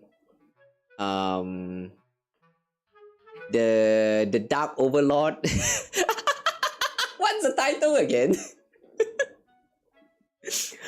You guys remember the 1.0 4-star character that that little who is that again? I don't remember her name. It's been too long. A lot of the 4-star character or 5-star characters from like back in those days, I've already forgotten about them. I wish they can come back into the story more often. So that we don't forget about their existence. This feels sad, man, sometimes. You forgot the first child character, King Hook. Yeah, Hook, right. The name is Hook. I keep forgot about that name. But yeah, it will be interesting to see Hook, like another new child type character getting introduced into the game. With Opal as the first one. Misha is a kid, but he's like the shorter version and not actually like a kid. More like a teenage, the teenage variation and not like a kid variation for the boy side. So, I don't know. I'm now that I've said it out loud, I'm kind of looking forward to Opal. Not that I know what he did though. What did he do in the game so far? I'm pretty sure that this screenshot that we're looking at right now, this screenshot is actually appearing in the teaser for 4.0, right? I remember he got introduced together with Pearl. Yeah, Pearl was just standing right next to him, right? Yeah, I don't remember anymore. And then Clara. Oh yeah, right, that's also Clara. How could I forgot Clara? Oh my god. The bare feet girl. That strong feet. Oh my god. I still cannot understand how she is able to walk on the snowfield bare feet. Misha's the date variation. Let's just hope Opal doesn't die. Yeah, Misha is actually a sad case, man. When you see some of these characters getting introduced in the game, like you thought for sure that they're not going to die, and then the game just like proceed to kill them anyway. It's so sad, man. Misha is one. Who is that again? Gallagher is actually also another one. To this day, we still don't know what happened to Gallagher. Ever since we're done with the story and he kind of bid farewell with the watchkeeper, the original body. After he bid the farewell, we never seen him anymore, which is kind of sad, man. I want to see Gallagher come back again. There's actually a lot more other characters that I also want to see come back into the story, but well, I guess at this point we already have too much cast in the story. I feel like Star Rail has this one flaw where we have too much cast to the point that it gets hard to introduce everyone into the story. Maybe that's why they decided to kill off some of the characters, so that if in any point in the future they wanted to bring the character back, they can just use like a flashback as like, you know, the method to bring them back, instead of actually letting them be there and like, you know, greet us and like, you know, reminiscing the past and all that. I feel like that's the reason why they killed off those characters. Gallagher died as well, just like Misha. I don't know, man. I don't want him die. That's the thing. They kind of left it as a very vague note. They don't really specify that Gallagher has died. They just say that Gallagher disappeared. Like, no one has ever seen him anymore. But what if he's still there, you know? Gotta have hope. You gotta have hope. Okay, anyway. We talk about a lot, but back to the special program. Yeah, I think it was a great one. Even though I do feel like it's kind of lackluster, but considering that this time it's only a 4-week patch, I guess it kind of makes sense why the content feels like it's not as much. So yeah, let's just wait. I feel like the main highlight for Star Rails right now is not this next 4.1 version, but actually 4.2. So yeah, let's wait and see how they're going to cook up the whole Planetardia arc. Okay, as for now though, let's play the game. Okay, we're going to switch the mood. Okay, let's play some Star Rails. All this time Star Rails is actually running in the background. Surprise, surprise, the stream did not crash. I'm so surprised to see that the stream's actually still running right now. But yeah, anyway, we're done with the special program watch along. So now let's play some Star Rails. Ugh. So today we are going to check out the Cosmicon event. The event is available since the start of this version and I have not touched it at all. So yeah, we're touching it today. I'm lagging. Alright, Cosmicon roll on! 9 days left. Sheesh.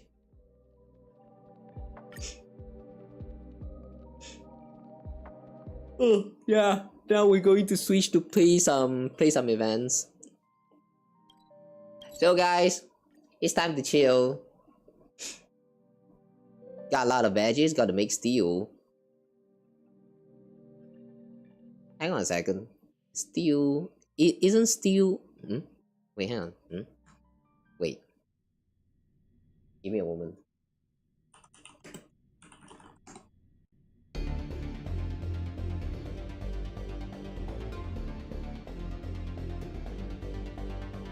Oh, a dish of meat or vegetable or both cooked slowly in liquid in a closed dish or pan. Oh,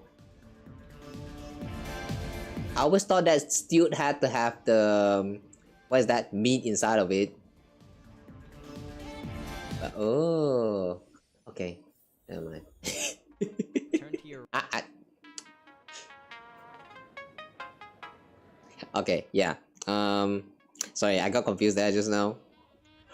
I thought you can only make stew with meat and sometimes a little bit of vegetable. Gambling with this. Oh yeah, right. Before we go on with the Cosmicon story, let's go gambling.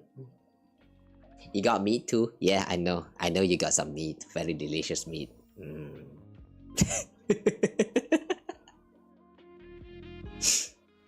Don't click that. Alright, temples! Come Sparksy for the meat. Chat has some very delicious meat, come.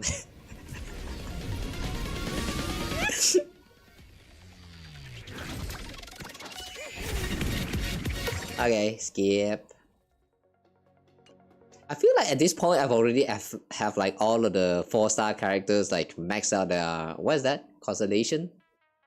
Yeah, the equivalent things. So I really wish for them to start adding some new 4-star characters into the game. It's been too long. Too long. Misha like cone. Next. 30 pools all you need? Sure about that? Oh, you're right. Wait, you're right! What the hell? Are you Esper? Oh my god, let's go! How? How did you know? How?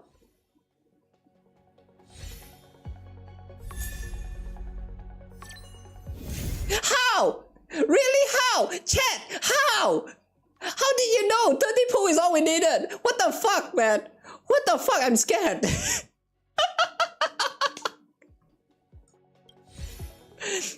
Okay, we got Sparksy. Nice. Thanks for blessing today. Appreciate that.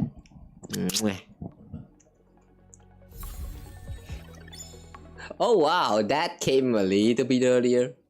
Alright. Now that Sparksy is here. Okay. Almighty chat, please bless me with your luck. Tell me, how much more do we need in order to get Yao Guang as well? How many more do we need to pull?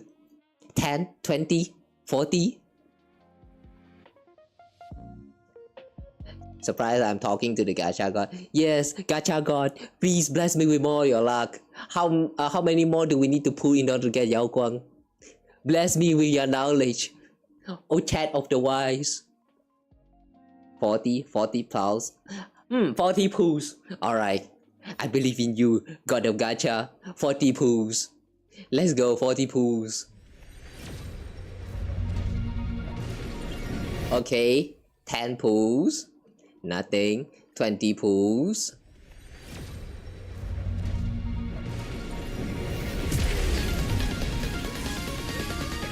Wait.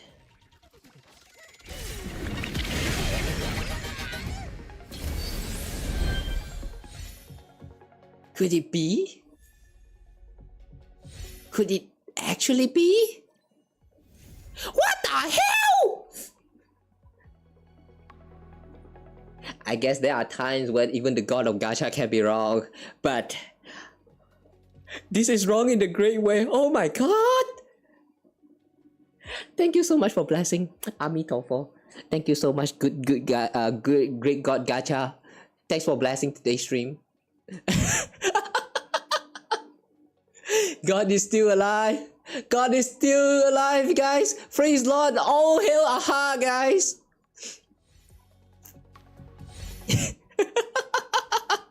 And just like that, we're done. Now get LC. No, I don't want to get LC. Nah, we're saving up for Asheville next. I don't want to pull for light cones for Star Rails. I tried last time with these fate ones. I tried pull like 40 into this tankless coronation just to fill up the number to get the that free light cone for Archer. And yeah, it did not happen. I remember it was like 47 something pulls. And ever since then, I've decided to never pull in light cones anymore. Wait, but then Rappa is here as well. What about Rappa? Should we? Should we Rappa too?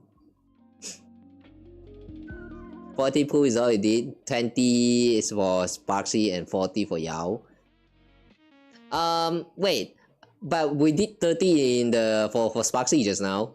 That was 30, so that means we just now did a total of 50 pulls. No, don't. Okay, fine. Rappa is the one of the character that I wish I can have, but not too high on the priority. So yeah, if the gacha god says no, then yeah, no, we will not pulling. I believe in you, chat. Okay, the rest of this we're going to save up for Asheville. And then there's also Evanesia and Silver Wolf. Wait, hang on. Should we just... Do we just keep Asheville? I kind of want to get the man though. You know, since like some times ago, we have already strayed so far away from the husbando railing experience.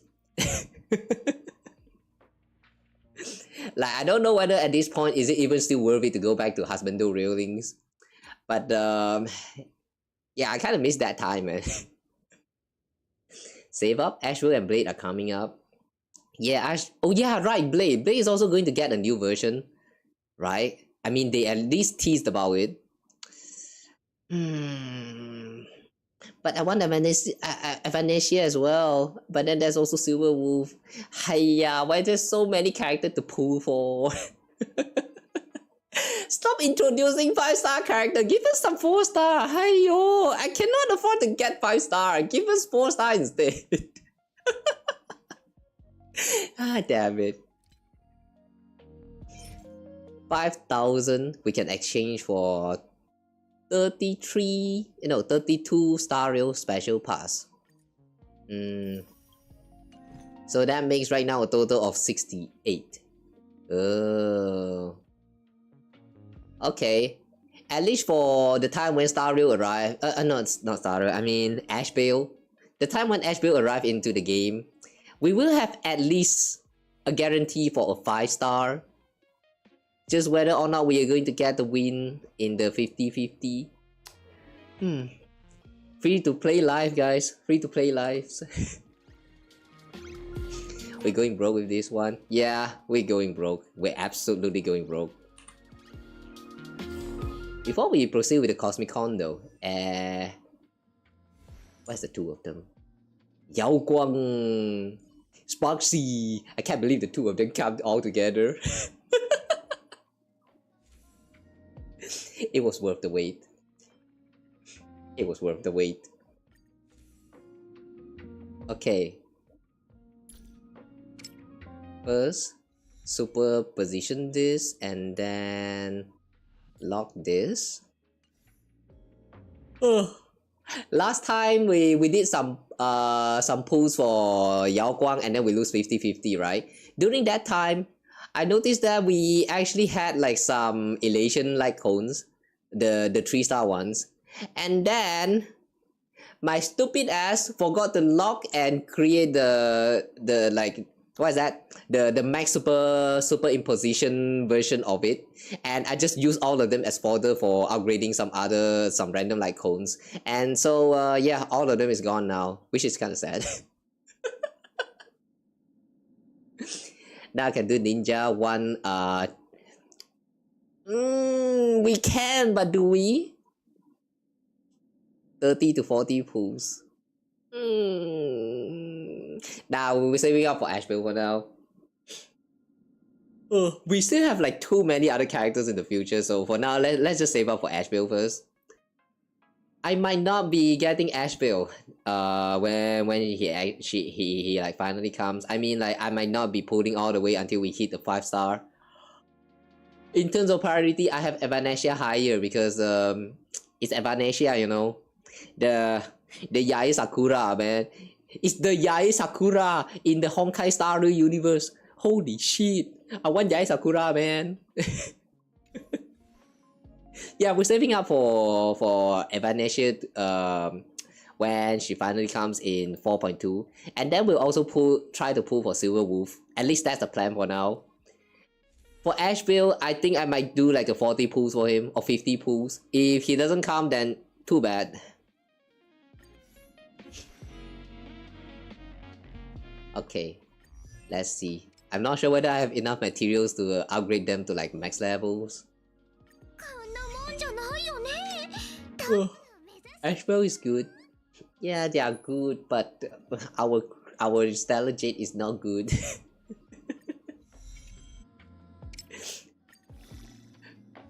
It's so sad to be free to play in gacha games.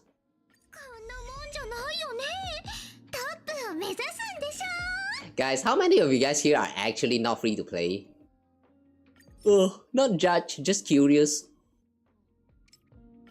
For those of you guys who are not free to play, like, how do you enjoy the game so far? Like, I noticed that sometimes when I see footage of people clearing some of those endgame contents in like 2 or 3 turns, like, how to say? I feel like even with like max funding that I can have with all the resources that I have available free to play, I will not be able to reach that standard. And like, I'm not sure whether this is like a design flaw or like it's just because if you actually pay, you will get like more extra resources. That's why you will get to like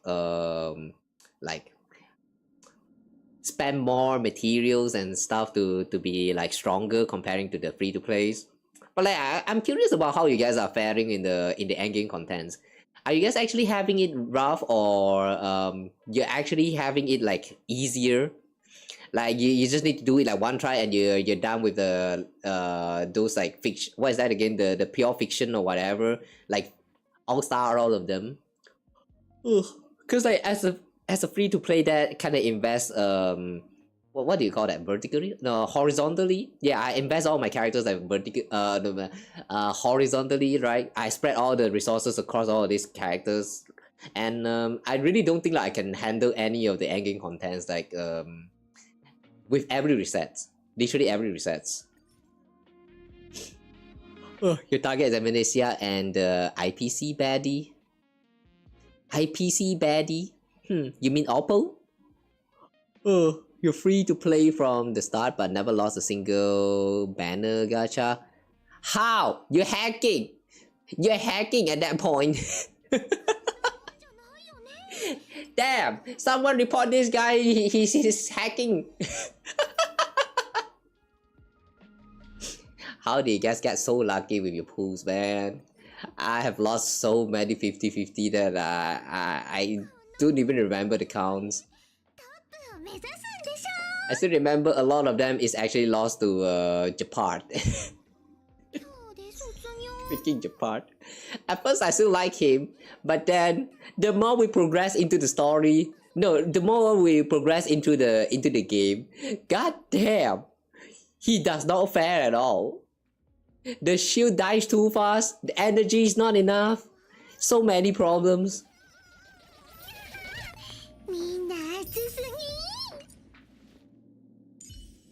Yeah, I feel like Japar is one of the characters that they need to they should consider doing the supernova for.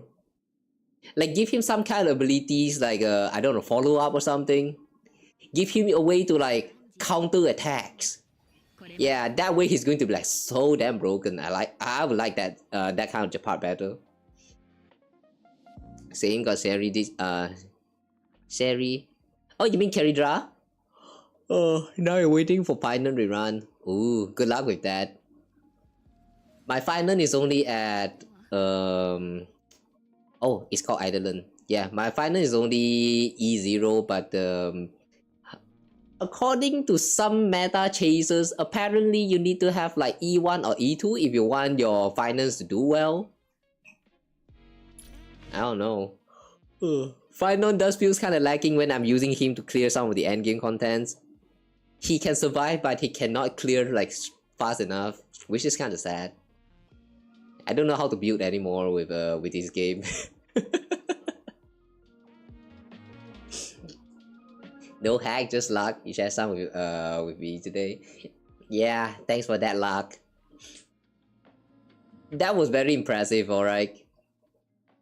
30 pulls and we get 30 pulls we get Sparksy, and then another 20 and Yao Guang came home. That is like so much faster than I imagined. Oh, thanks to that we can now save up for the next version. By the way, what do all these light cones even do? When Aha Instant activated, the wearer elation increases, lasting until Aha Instance ended. Oh. Increase wearer's elation by 20% when wearer uses elation skill. Increase elation damage taken by all enemies.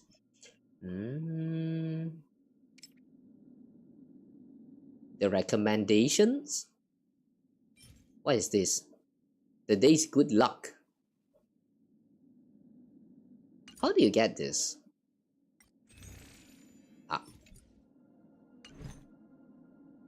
I remember I exchanged for this one because I was saving up for Sparksy.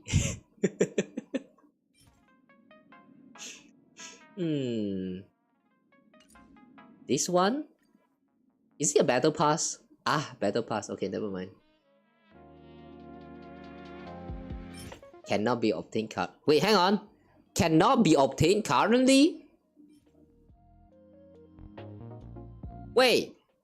This is the one that I accidentally used as a material though. How come you cannot obtain this right now? Oh shit. Oh shit. Always pay attention to the folders that you use when you like, you know, are upgrading yourself. Shit, I remember. Wait, I do remember we had that elation light cone before, but then I accidentally spammed them in the in the like as a fodder for upgrading some random light cones before locking them. And you're saying that now we cannot obtain it anymore? Why? Rest in peace, light cone. Yeah, rest in peace. Need fast finance? Just team him out with Kirini unlimited finance outs.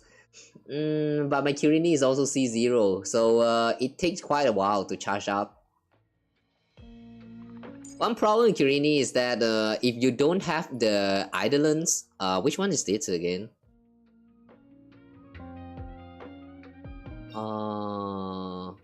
Yeah, if you don't have E2 of Kirini, you're going to have a very late start into the combat. So,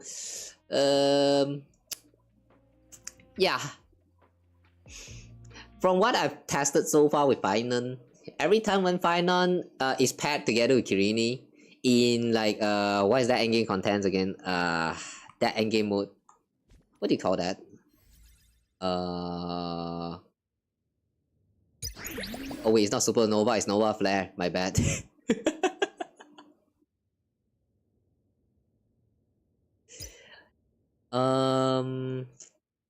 What's that game mode again?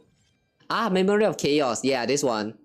I remember from the last time I tried with Memory of Chaos when I have Finon paired together with Kirini, it always takes like about 2 turns to charge up Kirini before Finon is able to do the, you know, the things that he do the best, the explosions and stuff. It takes a little bit too long, which kind of sucks. I don't want to pull for dupe for the Eidolons for any of these 5-star characters, so like, yeah, we're kind of stuck with a slow start pilot. That's why I'm not very, like, I'm not having too much fun whenever I'm playing with a Finon. Unless like we have like the Trailblazer, Remembrance Trailblazer there to like let Kirini act multiple times to speed up the charging, and then we switch to Finon. But that cannot be autoed, so I'm a lazy ass. Using Sunday in Kiridra. You mean Sunday, Kiridra, and a sustain? Probably like Hyacinth or the what is that again? Tanheng, right? That's also one of the more consistent teams that I have with Finon. Because I don't have E2 Kirini, I feel like the damage output with Sunday and Kiridra, and also the what is that again? The new Tanheng. Yeah, the Remembrance Tanheng. With that 3, I feel like this performed the best. With the E0 Kirini on the other hand, though, it's a little bit more slow. Even though the explosion that happens around the end does feels very nice, but it's just too slow for that to happen. Kinda sucks, man. Oh, just use Evernight or Aglea on team there. Someone will feel Kirini out fast. I don't have them. Okay, so that's why I always see Evernight is in the team with like Kirini. I see. I don't have Evernight, so yeah, that strat is not viable for me. Just charge Kirini. Her out activation will activate the out of Finon instantly.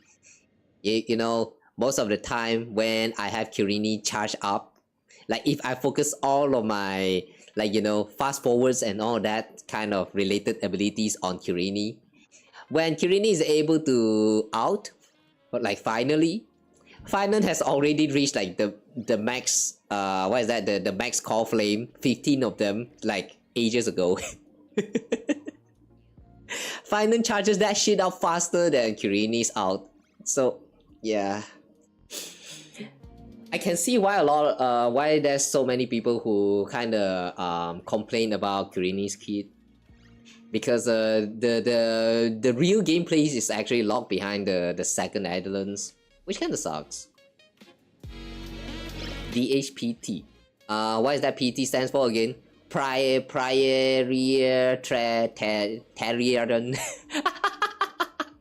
What do you call that actually?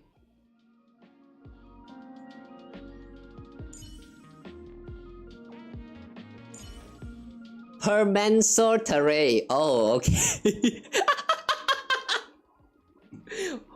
Pyritory, what the fuck was that?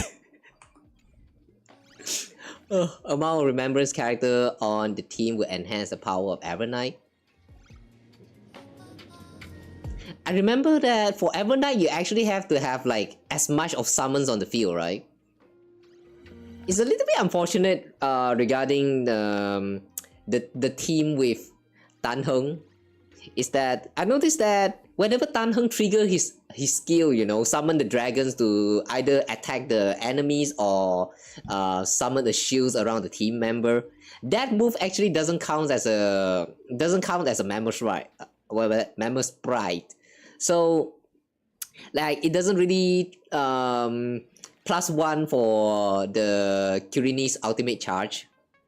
I find that a little bit annoying, man. So like if you want Kirini to charge faster, it's best to have like someone else like who's that again? Hyacinth. Like if you want a sustain for the team, it's best to have Hyacinth than having Tan Heng for, you know, the shield stuff. If you want to charge up Kirini faster. However, the thing is, if you have Kirini and Finan together in the team, a lot of the time that that healing from Hyacinth is not very necessary, I feel. Even though it's also about the same for Tan Heng's, but at the very least, he can save out some of that charges for the attack if you actually do it right. So that when Finan is in that ultimate form, he can still perform the a little bit of that Dragon Strike thingy. But Hyacinth on the other hand though, the Memo Strike just disappears. Like, yeah, that really sucks. I kind of wish some of these characters can do more, like if you actually have them pairing up together with Finon. I don't know what I'm saying anymore, so like if you guys even get what I'm saying, I'm impressed. Alright, it's getting late, so you know what, let's not stall anymore. Let's play some Cosmicon. That has been what we're trying to do this whole time anyway. Ashvale, you look hurt. Are you okay? I'm sorry, Golden Youth, but this is where our path of vengeance ends. The Mogura gang is just too powerful. What? Okay, guys. I don't really feeling like voicing out all this as usual, so today we're just going to do a casual playthrough. Oh, no dumb bass and all. Looks dramatic. What happened? Yeah, gambling time. Nah, we're done with the gambling. Oh wait, oh you mean the games. Oh, okay. Oh damn. The moment someone tell me about gambling, the first thing that came to my mind is gacha. Oh no, this is bad. I always tell you guys that gacha game is best experienced without interacting too much with the gacha, and here I am relating all the gacha games to gambling. Not a good sign. We can't bring shame to Planicardia, he says, but why?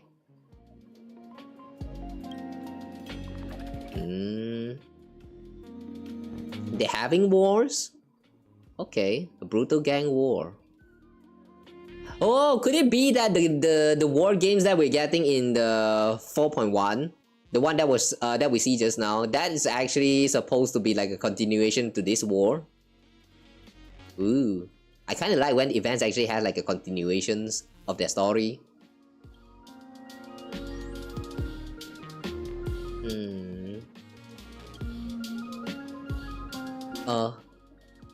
Goodbye, Golden Youth. Rest in peace. I don't know why you're dying, but have fun dying.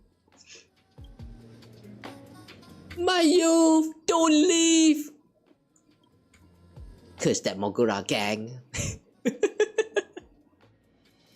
What is this, drama? Golden Youth, are you done already? They just pass out from hunger. Oh, okay. Okay, that's actually kind of adorable. Why do I feel like I'm being set up here? This proud man has entrusted his useful memories to you. What does that mean? Can someone explain what's going on here? Hi, Yao Guang! Golden youth is a little wispy form from the condensed memory of youth. Is it the youth of specific person? Like in this case, Asheville's maybe? Or is it like the youth of everyone?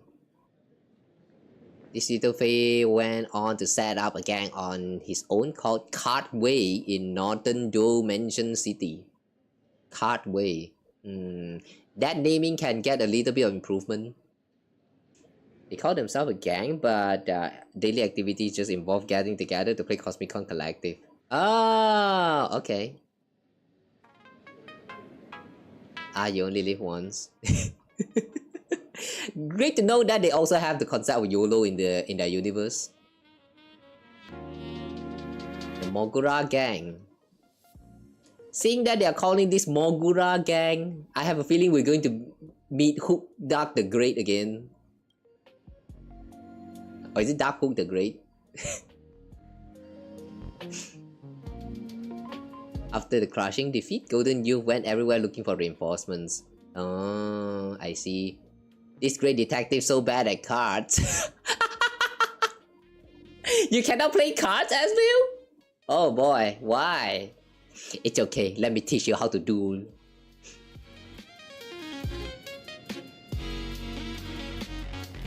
You got a gacha god with you, don't worry. Thanks for the blessing, gacha god. Thanks for blessing our stream today. I hope you love some kisses, gacha god. I love you forever.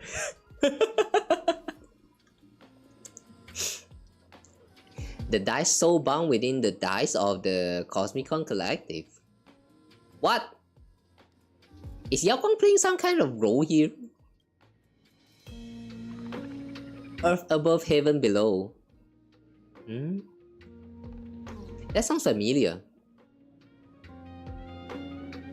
Earth above, heaven below. I feel like that was a saying about this like some time ago. I don't remember.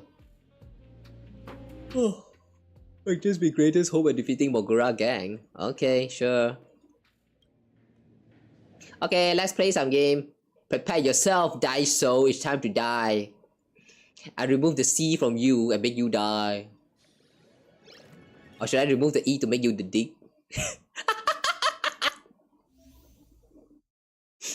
After both sides play the card, Cosmicon Collective match can begin. Okay. I hope I still remember how to play this. Oh, already complete Kukuro back. Would you like to skip it? Yeah, skip. Huh? Wait, this is supposed to be a tutorial? Wait. Okay. Wow, you can just skip that whole fight. What the hell? Impressive skills. But still not quite at the level of Hand of Mystique. Who the heck is that? Hand of Mystique. Do they have very great hands? Now I'm curious about their hand gestures. They probably have a lot of skills with their hand. Who are you talking to? Who are you playing cards with? What? Asheville cannot see Yao Guang? Why?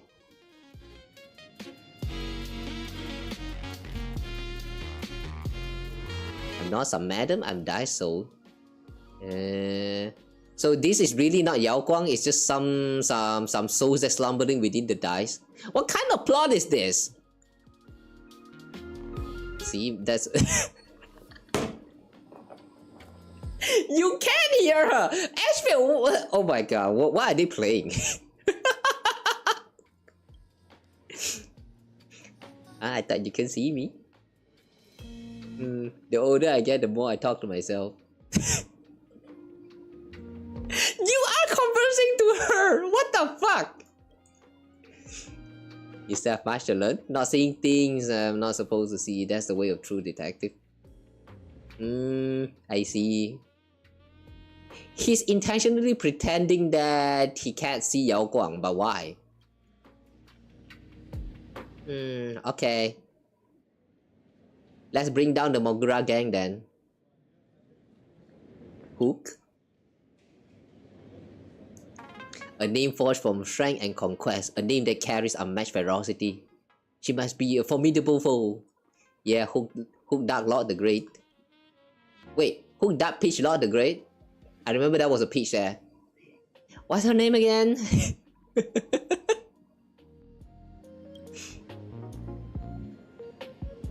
Oh, 3 days. In 3 days, the Mogura gang had already absorbed 7 card clubs and crushed the 3 collective saloons. Whoa, sounds like a big deal.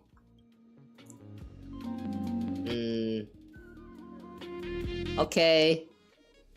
Hook, what happened to you? You might not know her. You might have known her once, but she's not the same person anymore. Really? Imagine they say that Hook has now become a different person, and then we meet up with Hook, and she actually turns into an adult, you know, with the boing boings and all that. Oh, how the time flies! The Hand of Mystic is a moment of sudden enlightenment when you grasp the mystery of the ever-changing dice during a match and make a move that turns the tide. The more hopeless situation, the more likely that divine play will appear. Oh, so they have like some kind of special mechanics for the game? Alright. Well, guess that's what I get for being a helpful person. Oh. Only those with kind and benevolent hearts have been able to comprehend the mysteries of the Hand of Mystique. Thanks for compliment, I guess. The challenge, Hook? You must first defeat her left and right lieutenant. Help me, Clara, and that melodic demon circle. What is the two of them doing here? You know, sometimes I really question this, but how do the characters in the Star Wars universe actually travel between all of these planets?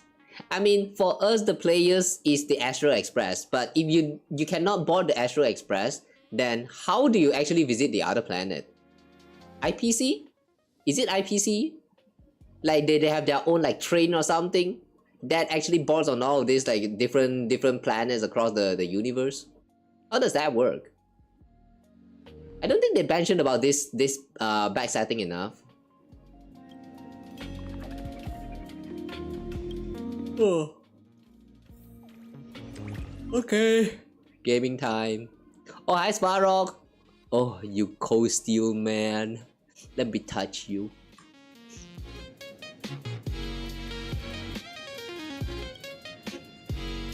For optimal efficiency, we should begin our Cosmicon Galactic Duel immediately. Just tell me straight, where's Hook? Merely subordinate of Help Me Clara. I do not possess the clearance to access information on gang leader Hook.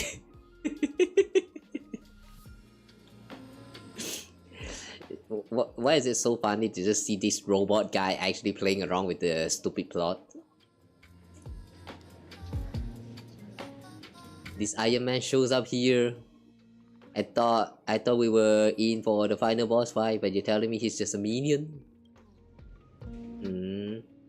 They say Hook stands at 6'2", with shoulders broad enough to make any door frame look narrow, and it seems they weren't exaggerating at all.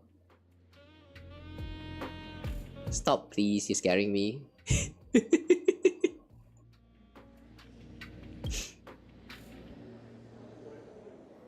I wonder if they actually know about how Luke actually looks like.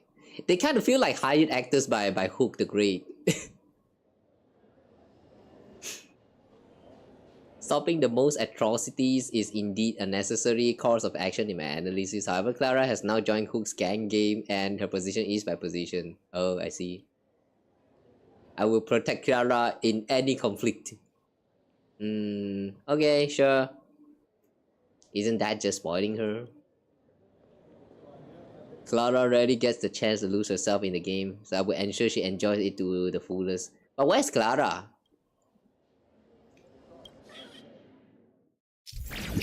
But where's Clara? I thought we would be playing game with Clara, but it's actually Svarog.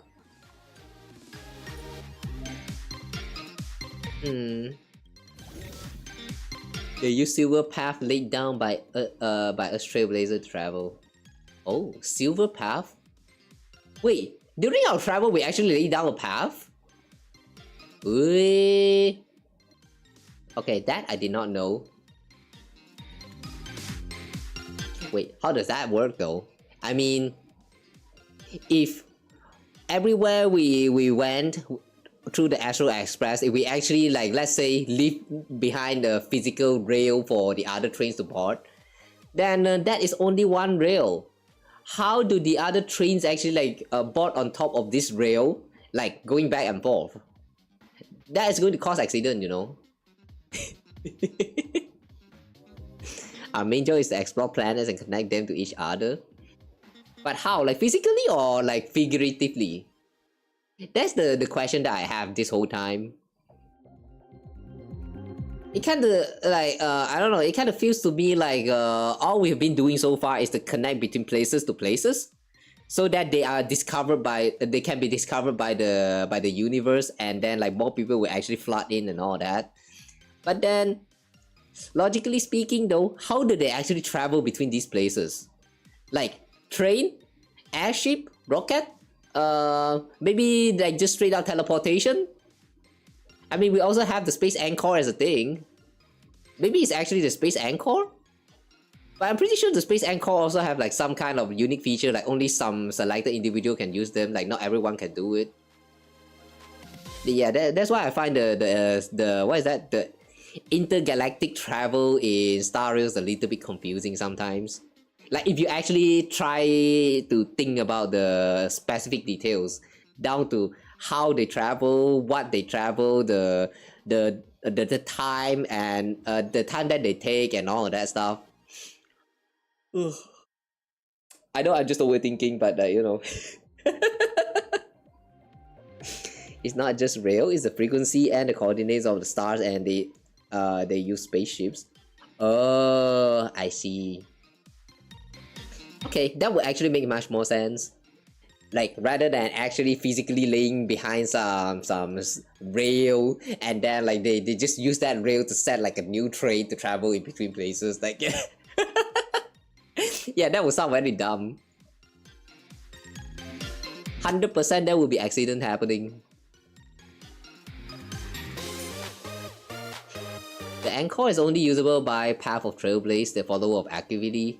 Oh, interesting. I didn't know about that part of the setting. Oh, this classic has some potential. Okay. Firefly. Attack, defense, and then you need to roll. Oh. When attacking, if the selected dice contain 2 pairs of matching numbers, this attack gains combo. If this unit has full HP, increase attack by 5. 2 pairs of matching numbers. What does that mean? 3-3 and 2-2? Time to settle this. Weather may change 4 times.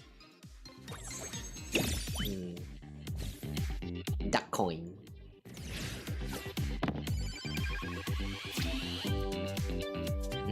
Prismatic dice. Oh. Limited use, huh? Available anytime.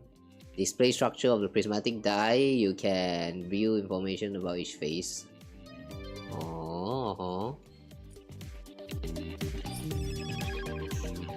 After it's selected, provide 6 points and gain hack this turn. Before end of the turn, turn your opponent's selected die with the highest value into a 2. I see. Okay, so we are going to need to... Let's try to reroll this too.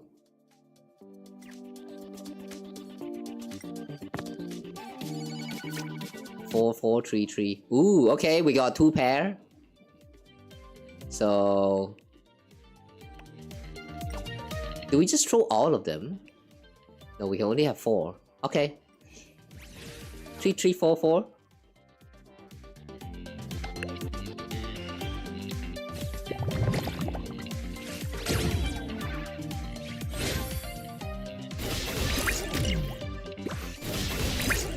Ooh, so that's combo. Nice. When the attacker select dice, if all dice values are odd numbers, gain 3 stacks of strength.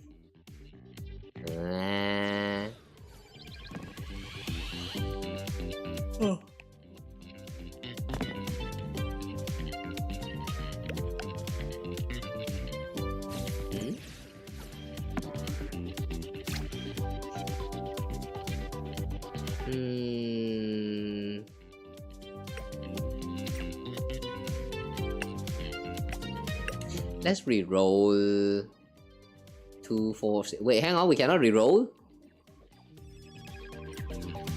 Oh wait, is this our turn or... Oh, okay, this is not our turn. Okay, okay, sure.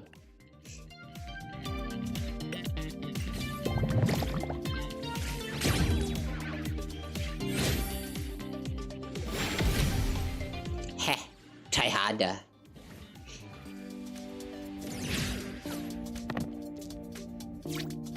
One, 2, 3, 4, 6. Let's try to re-roll.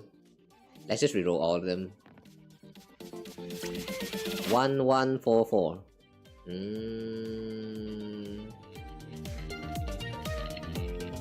Should we try and re-roll this? Let's try to re-roll 4. God damn it. Oops. Shouldn't I have done that?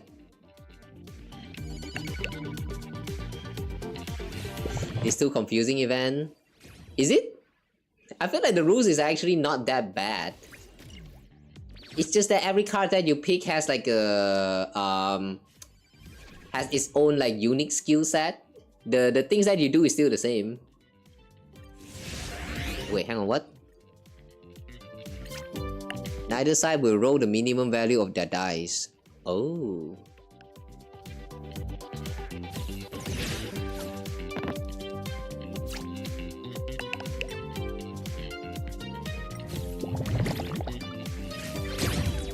Yeah, we're getting hit this time. Yeah.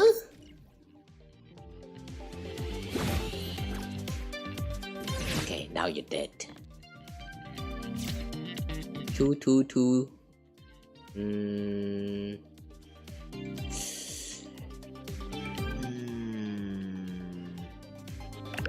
Reroll this 3. Okay, 2, 2, 4, 4. Nice. Combo! Combo!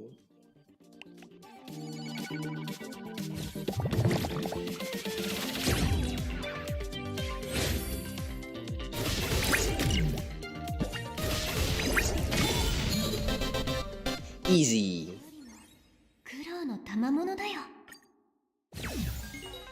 Oh, please do your best and I would be very happy. Oh, thanks, Iron Man. Evaluation result: Kawa's 69 performance in Cosmicon Collective is excellent, capable of providing Clara with sufficient challenge and enjoyment. Oh, so we will fight with Clara later on? Okay. That's a fact you should know. Clara actually wanted to stop Hook from challenging the local gangs. After all, Hook disrupted the balance of the Cosmicon Collective. Is it really that bad? Clara tries to comfort the displaced gang members, having stay behind to look after her newly found family. Since you wish to challenge Hook, prove your worth to Clara and show that you can take good care of them.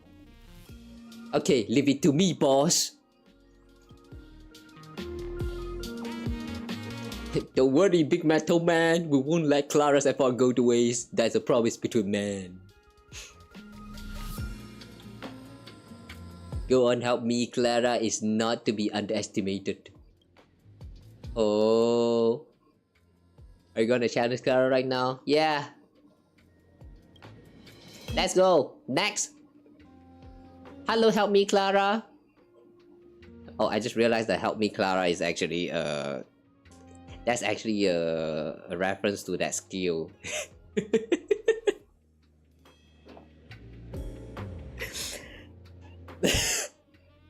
That's stupid naming. Who named this? Is it Hook? Good girl, Clara. Tell me, where's Hook? I can't divulge that information. After all, I'm now representative of the Mogura gang. I'm a bad kid now. I think she's having fun. Huh? She gotta use the feet to win this game. Oh, come on, YouTube! This is nothing wrong!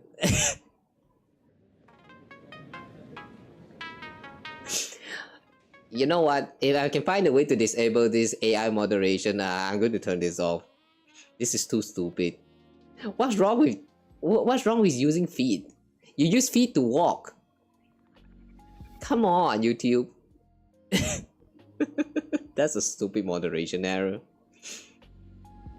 She's in that phase of her life. Yeah, understandable. We have all been through that phase. No need to act tough anymore, little girl. The winds of the city have told me everything. You've been doing good deeds all along. Huh? Sorry, little girl. I'm a detective. The only thing I'm good at is bringing hidden truths to light. Everyone already knows. No, I am very, very bad now. No matter what kind of opponents I'm facing, I'll be able to give them some punches. Oh, you want to punch me? You want to punch me? You sure it's not kicking? Do the kick instead, I dare you. Wait, actually, you know what? Never mind, throw punches instead.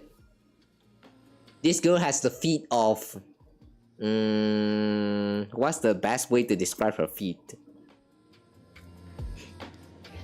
The feet that's almost on par with the almighty Raiden Shogun's Musho no Hitotachi. I don't think we should let her step on us. I like the rebellious face. Hey, big sis, I'm so wicked, right? Yeah, yes, you are. You wicked. You are witch now. Burn the witch! Burn the witch!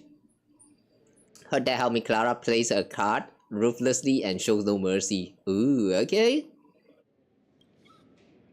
Try me, I dare you. Feet of Crimson Knot. That actually sounds very cool. But why not?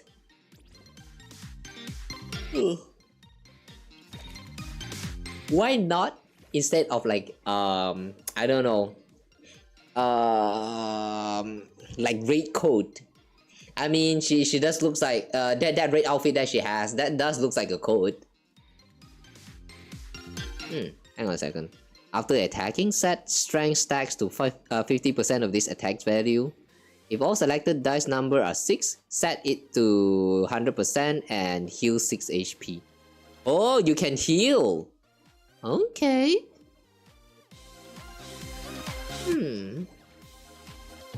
Alright, let's try this. It's the strongest weapon in Star Rails. You have weapon in Star Rails?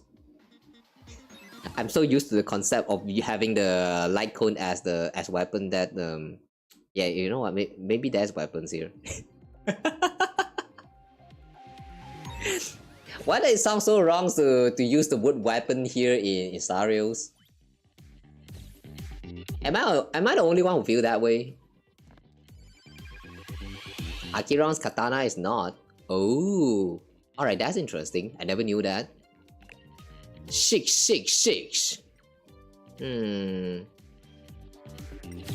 can only select 2. Basaka.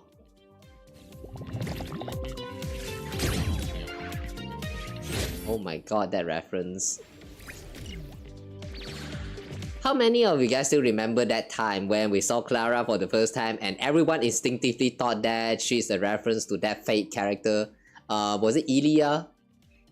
Like, yeah, she looks like Ilya, and they have like a big guardian, what is that creature right next to them? Svarog, kind of equivalent to the, what is that again? The Berserker of Fate series. Like, yeah, I kind of like this subtle little reference there. I don't know whether it's intentional or not, but I like it. The side with less HP gain 2 stack of strength.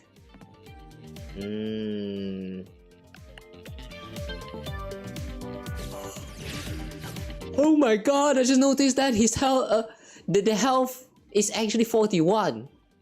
How even?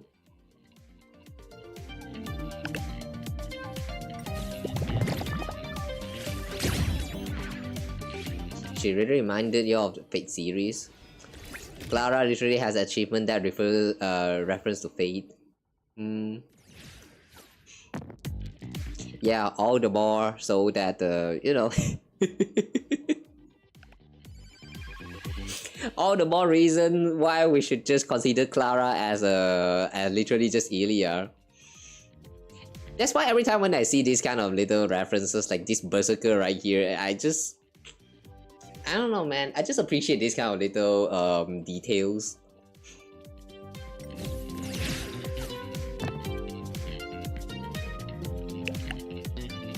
Wow.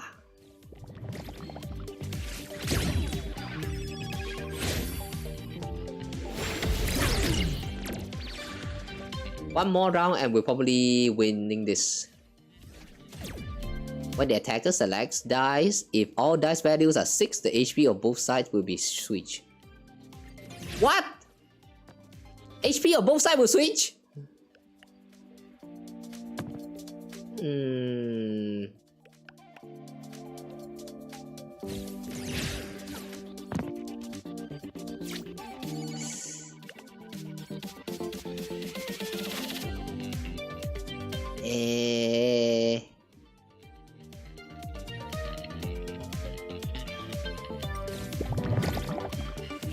Should we even pick 6?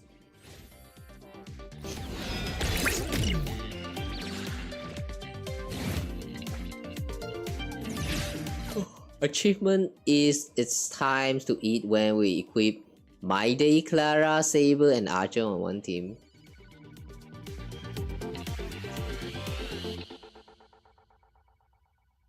That is such a stupid reference. Oh my god, that is such a stupid reference. It's time to eat. Wait, is this actually a reference not to the Fate, like the Fate Stay Night, but it's actually to that, what is that again? The, dinner at Emiya's house or something? Like, remember they have this one side story where it's focusing on, it's centering about Emiya cooking to the Fate characters. Is that actually the one? That is so dumb. At least use something that's like more to the mainstream, man. It's from the dinner at Emiya family. Yeah, that one. That's so stupid. Alright, anyway, if we are to pick 6-6, we're going to get a 40. 40?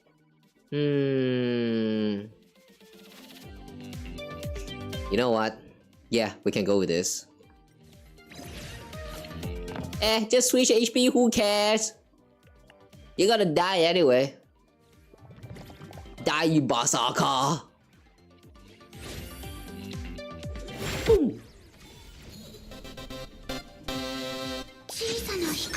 Easy game.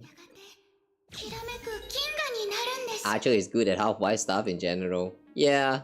Even in the main series, I remember there was like some details that shows up like that. Where he's like cooking and all that.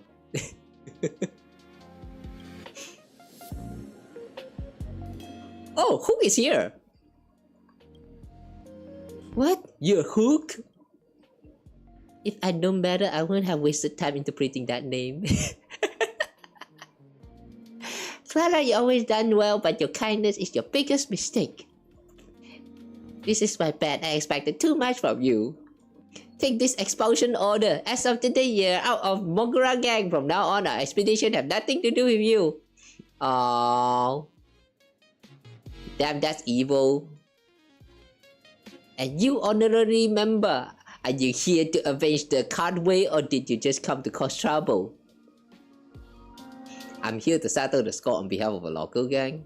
I'm here to teach a cocky brat a lesson. A lesson? Even back in Bellabog, only the old witch could teach me a lesson. Who's the old witch? Hang on, who's this old witch again? Is it Natasha? Damn, she's actually referring to someone as a witch. I never knew that. Nobody can boss me around in Planecadia, not even you. That's what Hook has to say about this. Whatever, let's do it.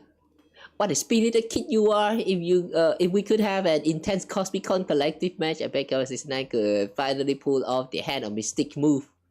Okay. Let's settle this right now. Oh, you self-righteous adults are so busy trying to stop me, but none of you ever asked Hook what I really want. What do you want then?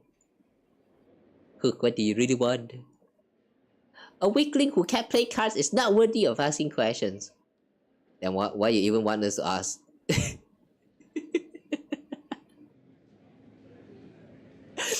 I like how Asheville is actually taken aback by this kid. You can tell that Asheville is not good around kids.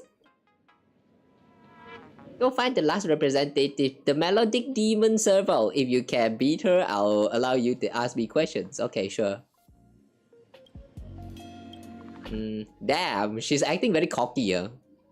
I wonder if this is because she has been out of the meta for too long, getting sidelined for too long, and now she's holding that resentment towards us, the player. That's why she's holding all of this. The devs are proper Fate fans. Yeah, the fans, no, not fans, I mean the dev. The Hoyoverse is, I mean, they are literally a company started by a bunch of otakus, you know. They actually they actually reference to too many, like, you know, this kind of you know, anime stuff throughout their whole creation so far. Even back in Honkai Impacted, especially that one part in part 1 where Kiana is fighting with Mei. They're having all the arguments and stuff. One look at that scene, I can already tell that that's a reference to the Naruto Shippuden. They watch. I wonder how they even find the time to actually watch those animes. Little wonder, man. I can't even find myself the time. Gilgamesh is a new date season is dead. What? New date season? Oh, you mean the new Fate? Oh yeah, right. They actually had a new Fate season going on right now. I haven't been catching up with Fate series for a very long time now. The last I watched is actually Fate Zero. Ugh, I don't know what happens already after that. The lore is getting a little bit too much, like, too much going on. That's the things that happen in Fate Grand Order, and then they also have like the Fate Prototype or whatever, like too many other like Fate anime series going on.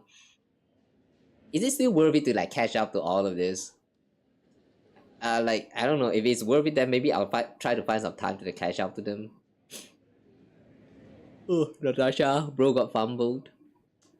Fate Strange Fake. Ah, yeah, that one. I heard the title, but I didn't really like look much into it. Is it actually good? Not just I'm not talking just about the flashy animations and all that. Sometimes there are some shows that is like all flashy but actually has no content at all, which is kind of weird. Oh, I don't remember even the name of that anime anymore. But that was one that I saw like some times ago. Yeah, I can't remember the title. That was a weird show. Oh, no, I forgot about it. Serval, a name as beautiful as dewdrops on titles at dawn. Why is this guy suddenly going all poetic on us? Did he pick up my bad habit? Maybe. Alright, let's fight her. Hi, Kawa 69. It's been a while. How you end up working for Hook? Huh? Working for her? You mean me? So Hook actually thinks I'm her subordinate. I see. Well, since that misunderstanding's cleared up, why don't you do me a favor and just admit you just happened to lose? No way! Poor Asheville. Tower 69 can afford to pass up a strong opponent. Only by facing the best can she hope to master the Hand of Mystique, a move unrivaled through the ages. Alright. Why is Yao Guang so obsessed with this Hand of Mystique? I feel like she's just here to have fun. Then tell me you two actually like playing cards? Of course, why not? Playing cards and making music are the same. Only when you go all out can you break through your limits. Let me help you with that. Get ready to battle. Okay, sure. Come. Increasing your experience level also earn you the Power Analyst certificate. What's this? Ah, okay. I see. The leveling system. This is for obtaining the reward, I see. And the more you level up, the more cards you can exchange, I assume. Ooh, after server we still have like 2 more before we reach Hook. Okay. You can change prismatic dice on cards.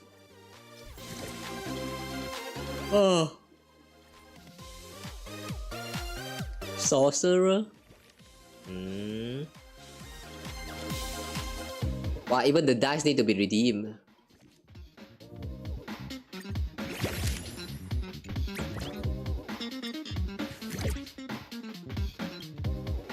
Let's try out Diherta. Bashaka. Ah.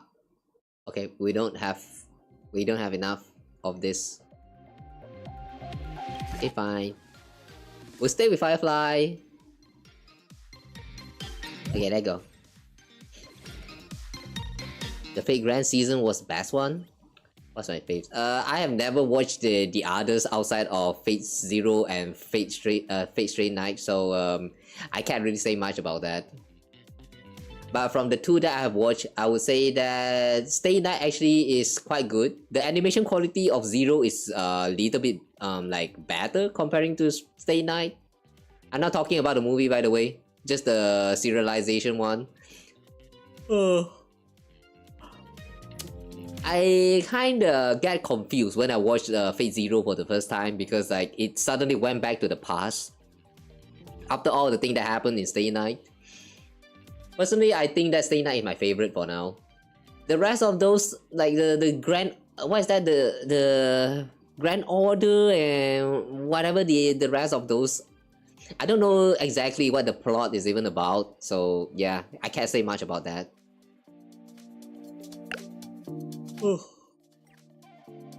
2 pair matches. We still need 2 pair matches. Reroll. 4, 4, 4. Let's reroll this too. Ah! Okay, fine. Fine, no combo. But we're still doing some damage here. can watch Fate Unlimited Blade Works for the same story and best animation. Yeah, I actually watched the movie before. Yeah, it is very great. But it's just a retell of the Stay Night, so I don't know. It just feels a little bit not lackluster. It's more of it feels a little bit weird because I was kind of watching it like, you know, like I was kind of watching the Fate. What is that again? Unlimited Blade Works. Yeah, I watched the Unlimited Blade Works on like my PC, so it feels kind of weird because I've already watched Stay Night before, so it just has like all those fancy animations and all that just to retell the whole story, and I feel like it should not be. That is the kind of media that should be consumed like in the cinema. I feel like, yeah, if you want to watch the, like, if you have already watched Stay Night and you want to watch the, what is that again, the Unlimited Blade Works movie, I feel like it's best to watch that in the cinema instead, because if you are like me watching all of them on like my PC, it kind of feels like nothing much is going on and it's not all too special, just some fancy animation. That's not how it's supposed to be. Like, I don't think it deserves all that, like that kind of negative review. So I wish I had watched the show on cinema instead. Did that actually make sense? Oh, you and your cousin book a private theater to watch all 3 parts for a whole day. Damn, a whole day. Oh.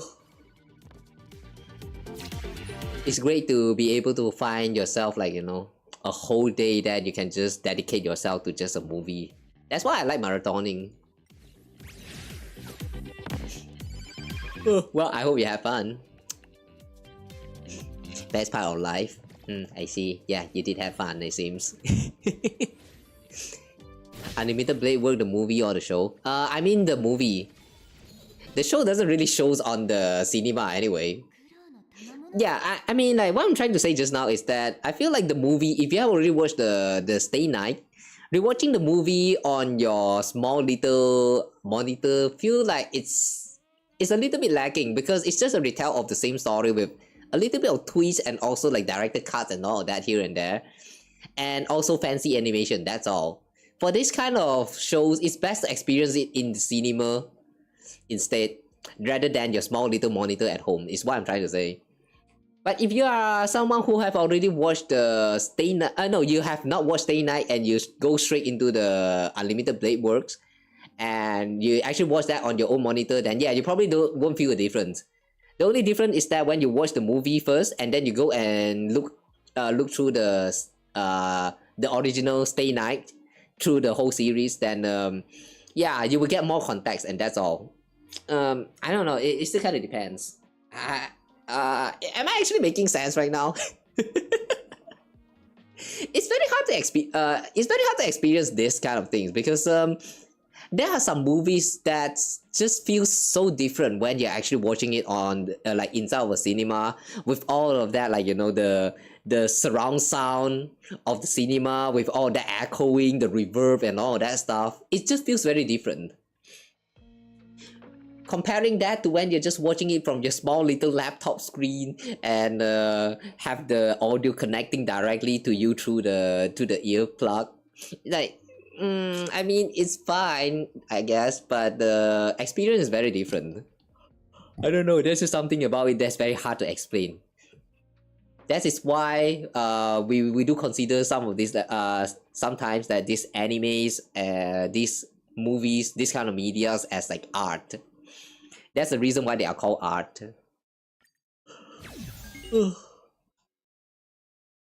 The movie does pretty poor service to Shiro's character. Wait, hang on. You mean serious character or like Shiro's character? Hang on. Well, I feel like that's a typo. You mean Shiro's apostrophe S characters? Is that what you mean? Yeah, I'm not quite sure about that.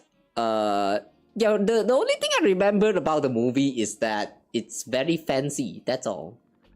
I don't know, man. I really don't feel as enjoyable comparing to the original one.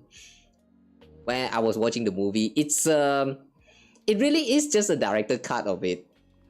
Like a lot of things that's going to make the full like how to say, the scenes that's supposed to give you the emotional weight, the scenes that's supposed to be there to, like, you know, make you understand that this character is actually suffering and all that, they just kind of like cut them short, so that it can fit into that small little frame of like 1 to 2 hours, right? But because they did that, you know, it doesn't get relate very well to the viewers, and that's what it feels like to me when I'm watching this kind of you know, like a rework of a movie of a full series. There's too many things that is covered inside of like a 24 episode, and you cut short all of that into like a one hours movie. Like, yeah, just imagine how much of content you have to cut out. It's just nah, not doing it for me, man. If anything, it feels much more like the kind of promotional movie that you watch before you actually go into the series. Like, it's meant for the people who have never watched, like, who has never get into this series before. Watch the movie and then feel like maybe they will feel like they want to get into the series for real, and then they will start, like, you know, rewatching the full series starting from what is that again, Stay Night, and then to Zero and all that.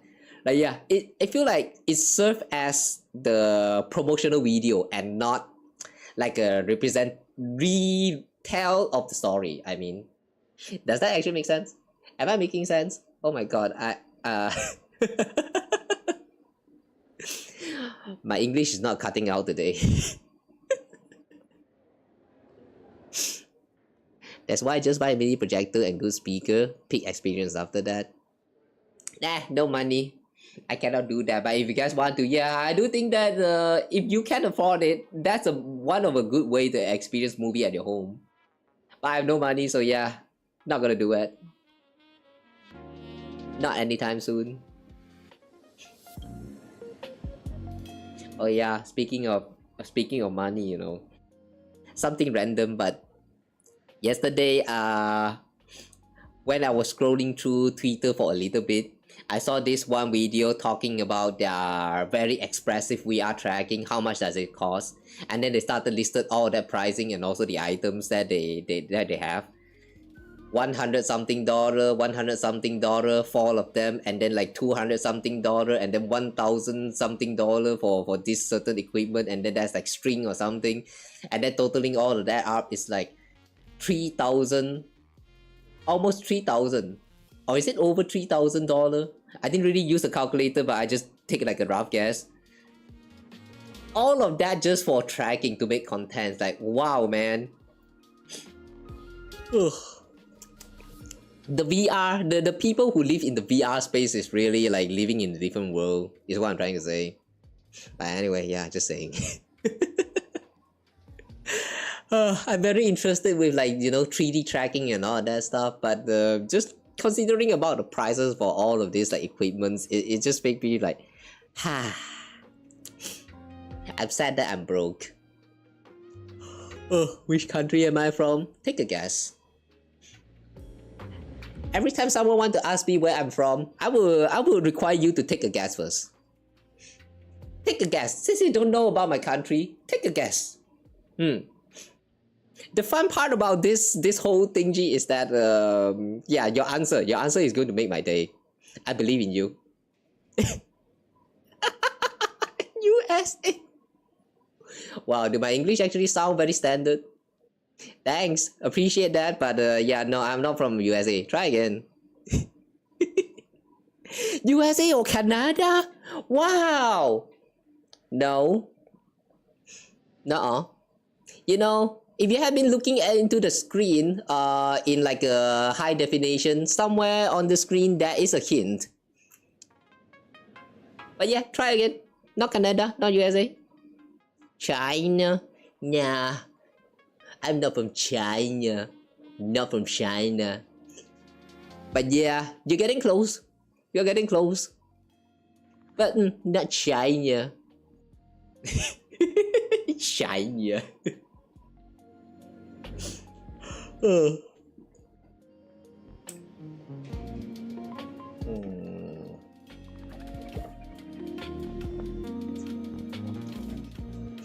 I'm kind of surprised that you didn't go for Japan. I mean, I did have my name, like, you know, literally out of kanji, so I'm surprised you didn't fall for that trick. Malaysia? Congrats. Yeah, it's Malaysia. I bet you guessed that from the MYT right there on the corner, isn't it? The king is always right there. You just have to pay some attention. See? I always tell you guys, you know, when you're playing games, always pay attention to the surrounding, to all these subtle details. That's the reason why they give you a lot of information, you know. You see? That time zone, yeah. Instead of GMT plus 8, I went for MYT. I just hope it's actually understandable by people from the other places. Like, yeah, not gonna lie, it was also until like the time when I was setting up this this clock, which is like some years ago, that I first learned Malaysian time zone can actually be just shortened as MYT. Instead of like GMT plus 8, you can just go for a MYT. Yeah, I didn't do that until like some years ago. 2 hours ahead of your time. Ooh. You're very close from here. Interesting. Let me guess. 2 hours. Australia? I remember that was a part of Australia that's like only 2 hours apart from our time. Are you from that part of Australia? Am I nailing it? Nah? Okay. I know you're not from Japan because Japan is 1 hours different. Korea? Wait, is Korea like 2 hours different?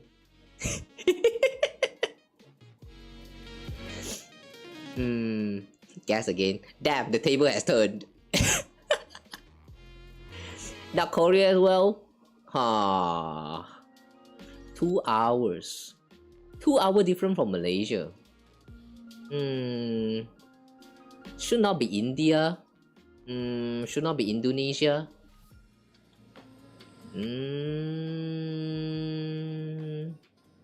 China? Are you also from China? Nope. Close.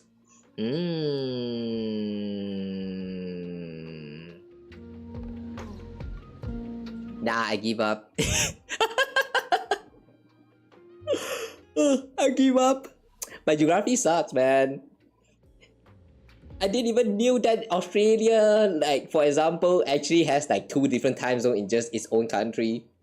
Like until like some years ago. So like yeah, whatever, man. I give up. Geography questions is never it's never my field. India? Wait, is India India? Wait, I said India just now, no?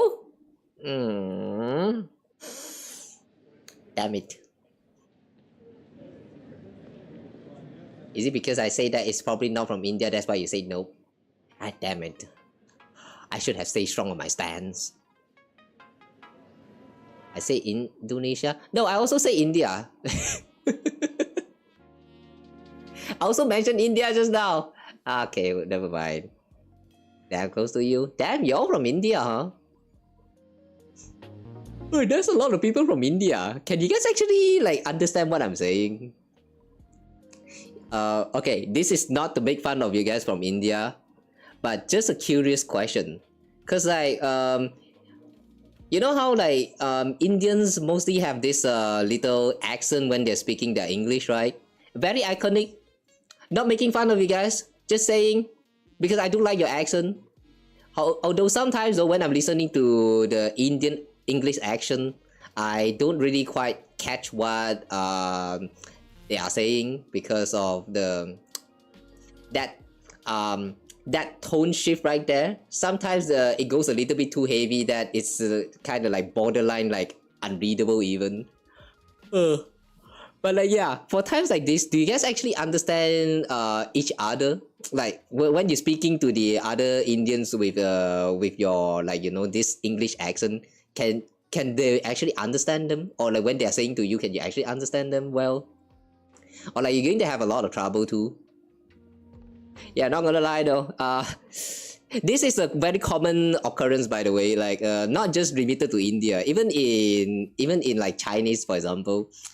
Sometimes, oh my god, man, especially with the older generations, like with my dad, for example, there was this once. What was that item called again? Like my dad was trying to look for this one items in Shopee. For those who don't know, Shopee is like the Amazon for you guys. On the other side. So yeah, basically like a shopping online platform. So yeah, we like he was trying to look for this one specific car parts that he cannot remember what it is. Like he know how to call it, but he don't know how to spell it. So like he was trying to ask me for some like directions, some answers, or for how to type in the search query, and it took us forever to figure that out. And he was pronouncing that as like what was that called again? Something oh my god, I wish I still remember what it was called. Wait, let me see if I can find the search history.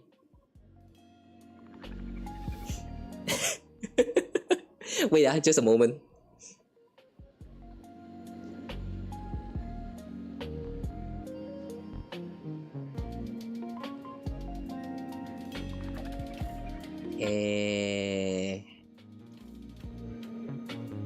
Damn, this platform is getting laggy and laggier now.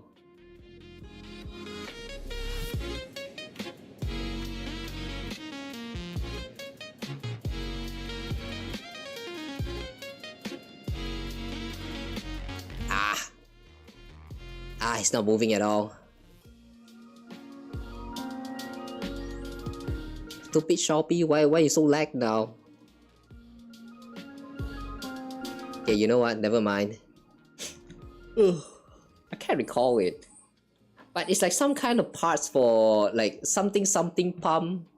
Like oh my god, the way he said is like so bad that like it's literally a completely different word. I'm going to use the word that is on screen, for example. Like here, improve card skills, for example. In my dad's my dad's way to pronounce these kind of words, it's going to go like improve card skill. Like yeah, some of these like the tones that's supposed to be there, they just like disappears. Oh my god, man, it took us like hours just to figure out just what the heck is that part supposed to be. It was so dumb.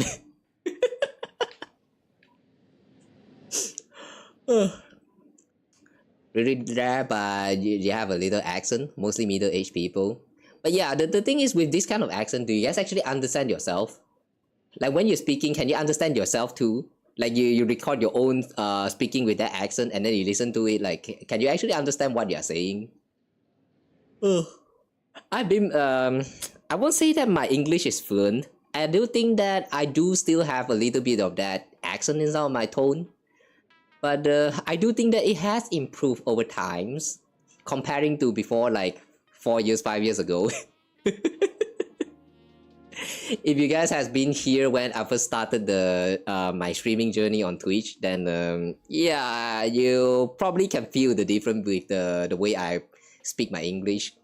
It's more slower, much more dull, much less emotions.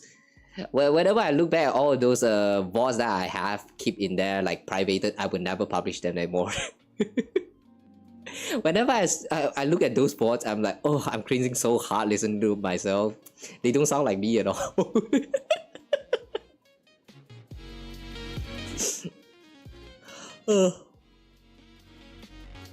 Wait. You're from Pakistan? You told me that. Oh wait, you did? I guess I'm confusing you with someone else. I somehow like relate. I somehow remember you as like from somewhere around like India or Indonesia, Elliot. My bad. It's hard to remember. Like, yeah, this is the meetings. Sorry guys if I ever confuse you guys. Like, if you ever tell me about like your time zone or something like that, I can't remember them as well because I even have trouble trying to match names with faces. Sometimes I will look at some classmate of mine, I will look at their face and I will be like, who the fuck is this again? Happens in your life sometimes, right? Not just me, right? I'm not the only one, right? I'm not the only one who's suffering from all of this, like, you know, this connection between the memories of faces and names, right?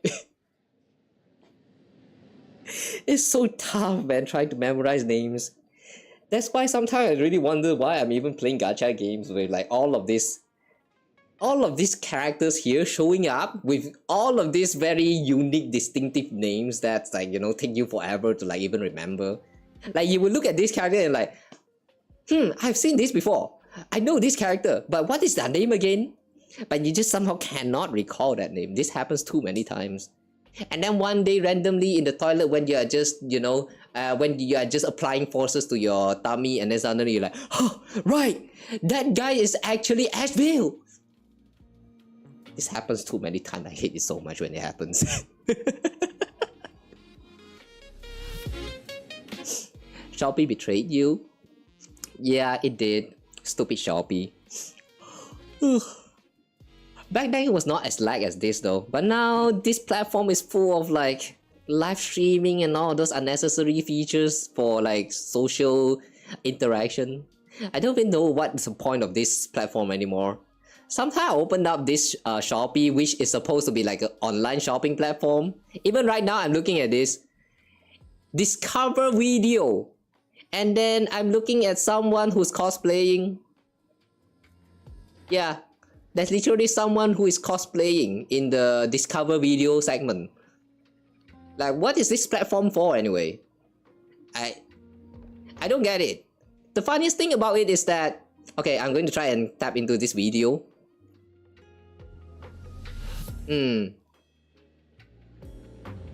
Y'all like my vodka pin? That's the title. Yeah, that's all. What? What even is the product you're trying to showcase? Isn't this an online shopping platform? What is this about? Now I don't know how to use Shopee anymore. I feel old looking at this. I opened up this platform. I feel old because now I don't even recognize this platform anymore. They have so many weird stuff going on. People create content on here, not actually promoting products anymore. What? Why? Social media is getting weird, guys. It's getting so weird now. Also, you can, as in like you can listen, you can actually understand yourself from through your own recording. That's actually very nice. Back then, there was a few times when I tried to record myself speaking and then I listened to myself, like, you know, speaking in a very fast tone with that accent of mine. I sometimes can't understand myself. So I can't really imagine how those of you guys with like heavy, let's say like Indian accent, for example, since we've been using that. Like, how can you guys actually understand yourself? Even I can't do that myself sometimes.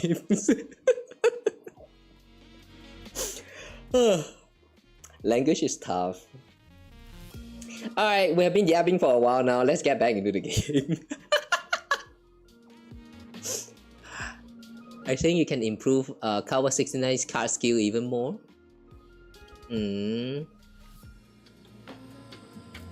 We should be going straight for hooked. You need to read comic books? Why? Constantly challenging stronger opponents will only exhaust the readers. Properly inserting trading arcs creates a comfort rhythm with both slow and fast-paced moments. We don't need training arc. It's just card game. We don't need training arc. Imagine a training arc in Yu-Gi-Oh!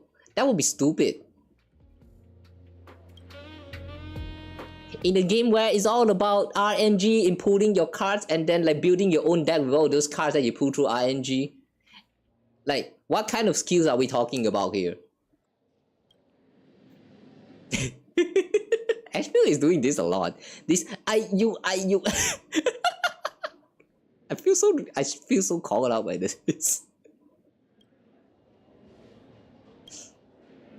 Okay. She says she'll be back before we know it. Just standing around here isn't the Cosmicon collective way.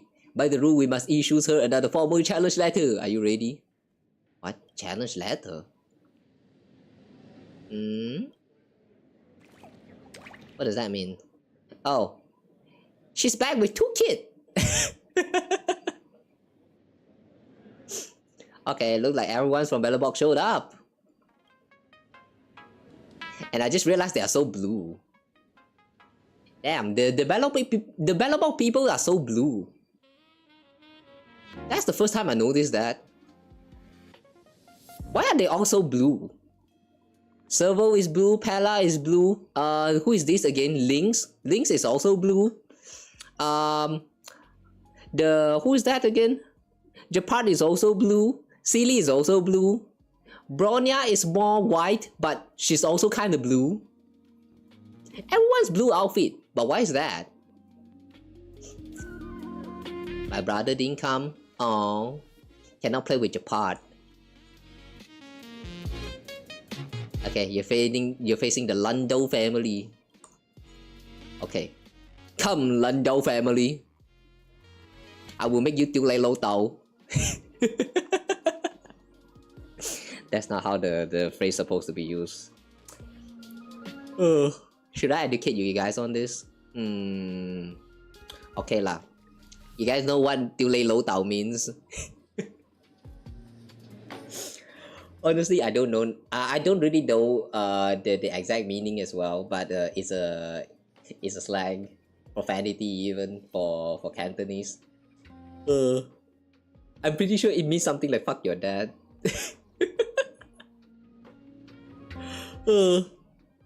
Welcome to Language Learning Corner from Kawa stream.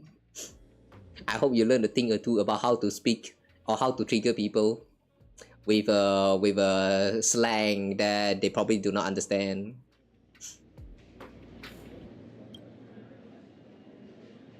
It's a blue family, Sample as well.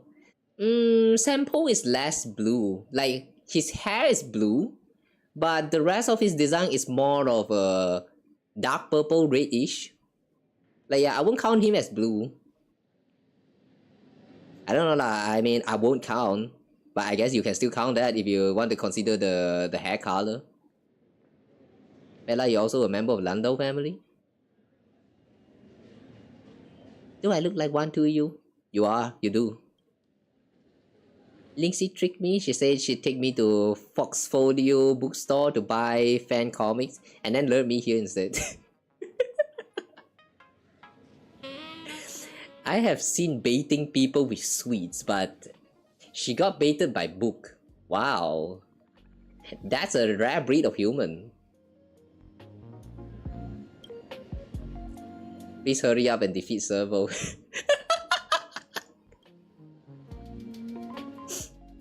Okay, sure. I shall fulfill your wish.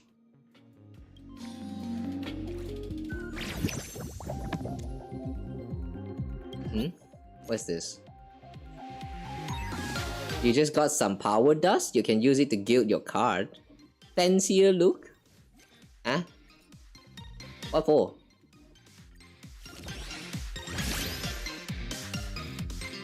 Continue to gild? Ooh. That's it? You gild the card to make it shiny? That's all? Whoa. Damn.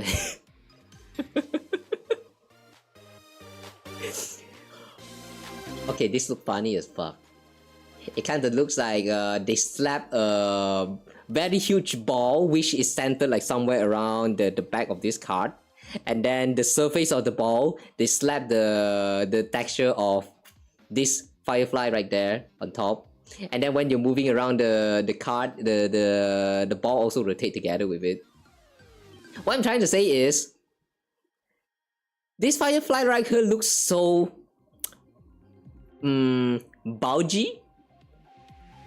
Like she don't look flat. Also sorry, my hand. This feels weird. Just stand still to stove cook for 12 hours. What the hell? 12 hours is too much! Don't cook your stew for that much? I thought you only needed like 1 or 2 hours. Don't cook for 12 hours. Think about the stove cost. What is that? The gas. Think about the gas price.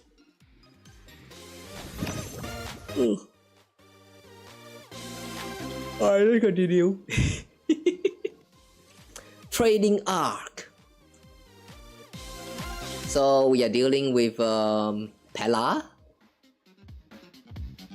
We have Acheron and Robin for recommended. Let's try Acheron. Okay. Also, let's redeem Robin. Okay, for Acheron, we go for this dice. I still haven't tried any of these prismatic dice, but should we even? Should we even use the dice? Okay. You just cheese the whole event by max out grading final card? Wow, sounds fun. Once we unlock that, maybe we'll give that a try.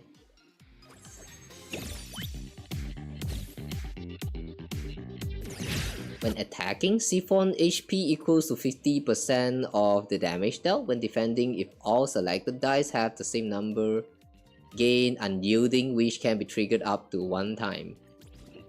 What's Unyielding?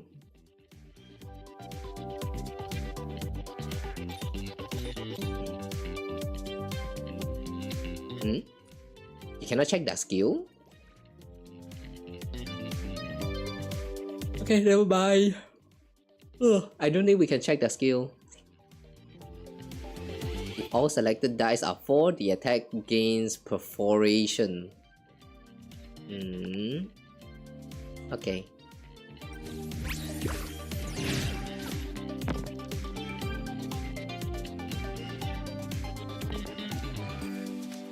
What is that?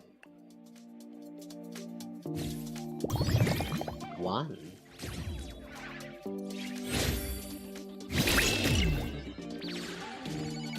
Oh, right, ignore barrier. Okay. Both sides additionally gain 1 reroll attempts. Honkai mass rail. Oh no, we're doing maths.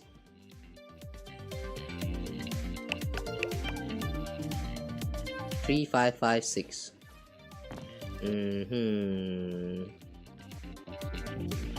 Fish rain. We can do reroll. So let's reroll this.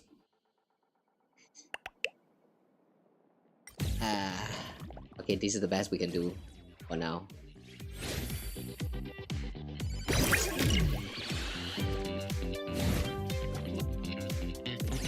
Okay. We're still doing fine. What we're trying to get here is 4.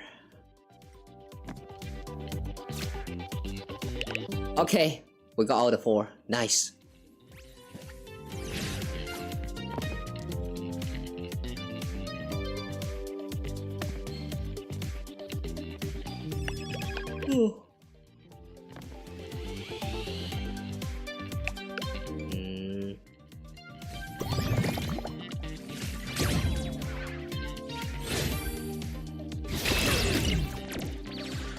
What is shield?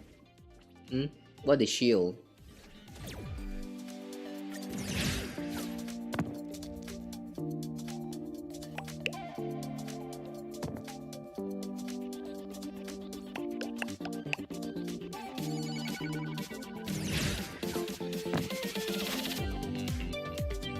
Hmm. 7 and 6. True repeater? What is this? Oh, alright, this is just our dice.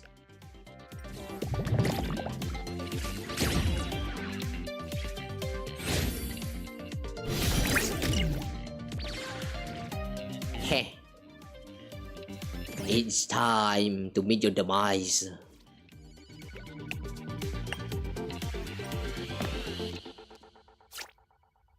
Aya, give me 4. Aya, no 4. Use. Aya! Is this 4? Oh wait, it is 4. Okay, good. Wait, 5? We did 5? Okay, fine.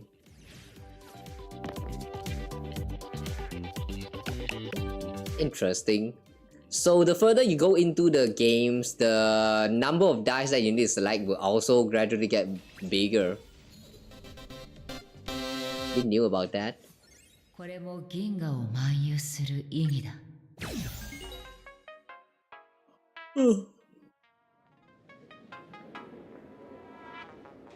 Really, we really took the long way around. Too bad Kawa 69 still couldn't move off the hand of Mystique. What is the hand of mistake? I still don't understand.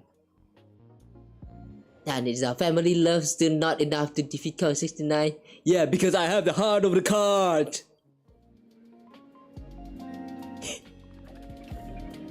I like how this looks like cat ear on her.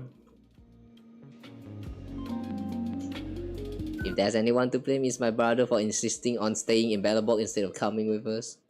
Nah, what can he do anyway? Yeah, I like this cat ear.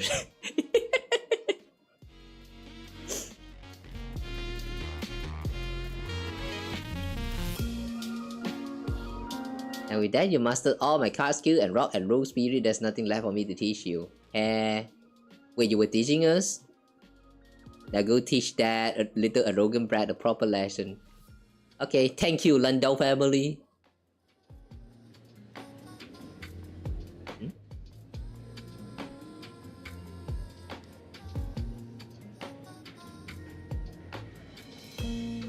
Wait, what sound is that?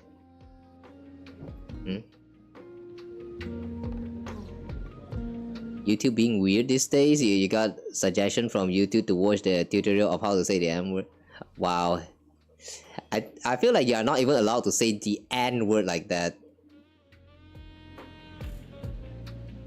But yeah, I don't know why YouTube is being so weird with all this blocky, the blocky text as well.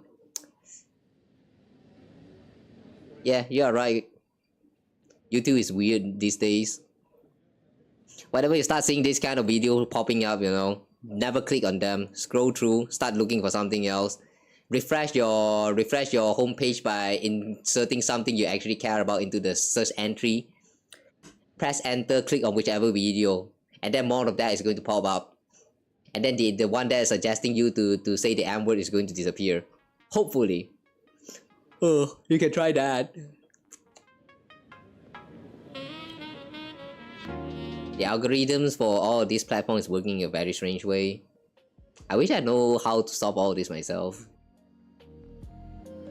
Oh, one more thing, I've seen Hook playing Cosmicon Collective. She's really strong, so you better be careful. Okay, we'll be facing the underboss of the Mogura gang. Sure! Let's go. Eh? What about Hooked? Why Julian? Julian of the 1,000 Ways. It's been so long I forgot this kid even exists. Oh, you poor kid. Let me give you a hate pat. No wait, how do I do that again? No,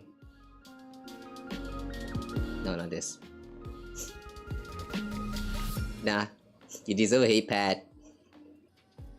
It's been so long that I can't even remember this kid anymore. What did he do? Yeah, I feel like a lot of NPC like this deserve better. Okay, enough pad. Mine now. Let's get straight into it. I'm in a hurry. Shut it, kid. Let's just play cards. Listen up, buddy. You get 10 seconds. Move aside or get lost. I came here with a belly full of harsh words. Please just let me finish what I had to say. If you win, you can talk as much as you want. Alright, fair enough. Let's just start it. Let's get started. Bring it on. Okay, it's time to bully kid.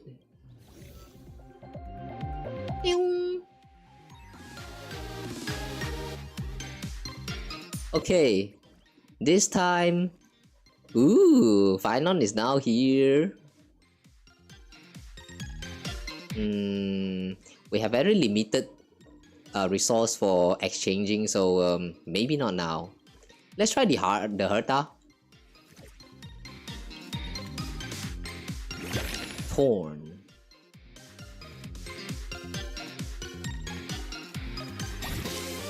Okay. At the end of the turn, gain 1 prismatic die use. If its special effect has been triggered more than 4 times, subsequently gain a rise each turn. Before the end of the turn, randomly turns the selected die with the lowest value to the die's maximum value. Ooh. Okay, cool. The end of the turn. Oh, does that mean higher chance to get the maximum value, or does that mean it's going to alter it as we're going on with the current stage? Not gonna lie, I'm a little bit confused.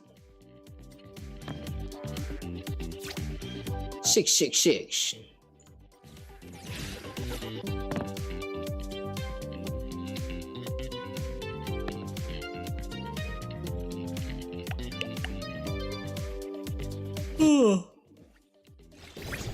Ouch.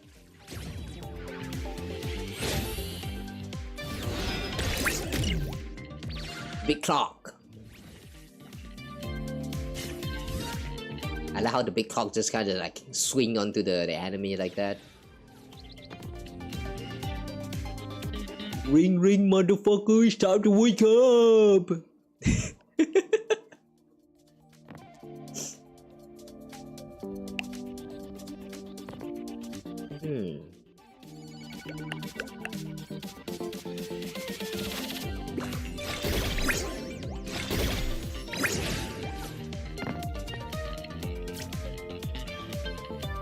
True Berserker.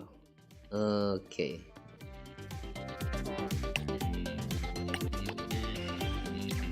Eight and 8.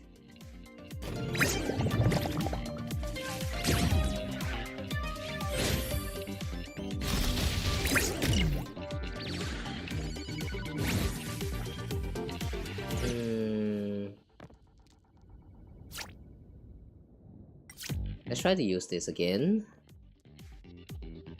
8. Solar Eclipse. When either side attack, if the selected die contain different value, increase attack by 4. Oh.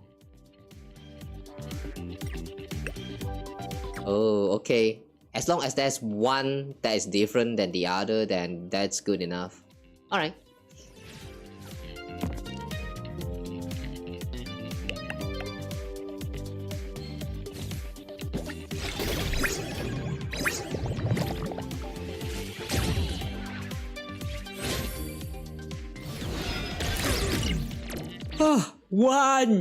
One!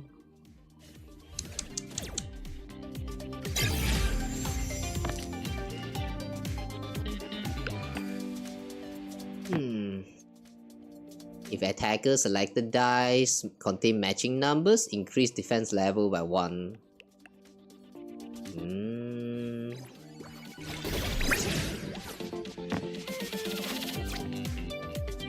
with that same number.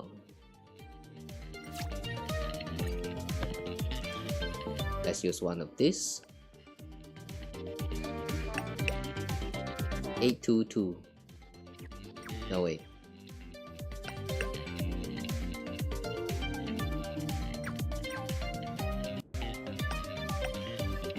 Two.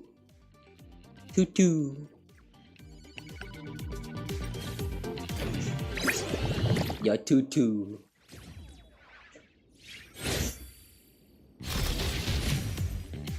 Speaking of 2, that reminds me. What happening to Deltarune now? Is there any news on the remaining chapters yet? Oh, there's still so many things I'm looking forward to.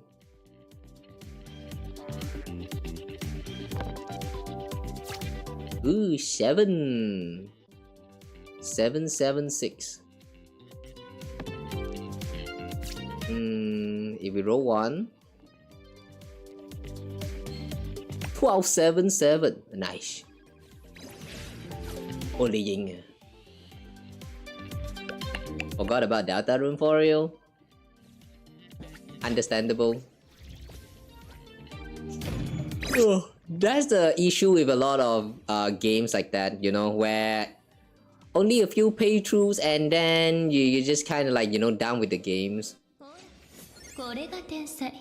I feel like that is one of the downside of games that like, I mean, how to say, like JRPG, because you play the game mostly because you want to experience the story.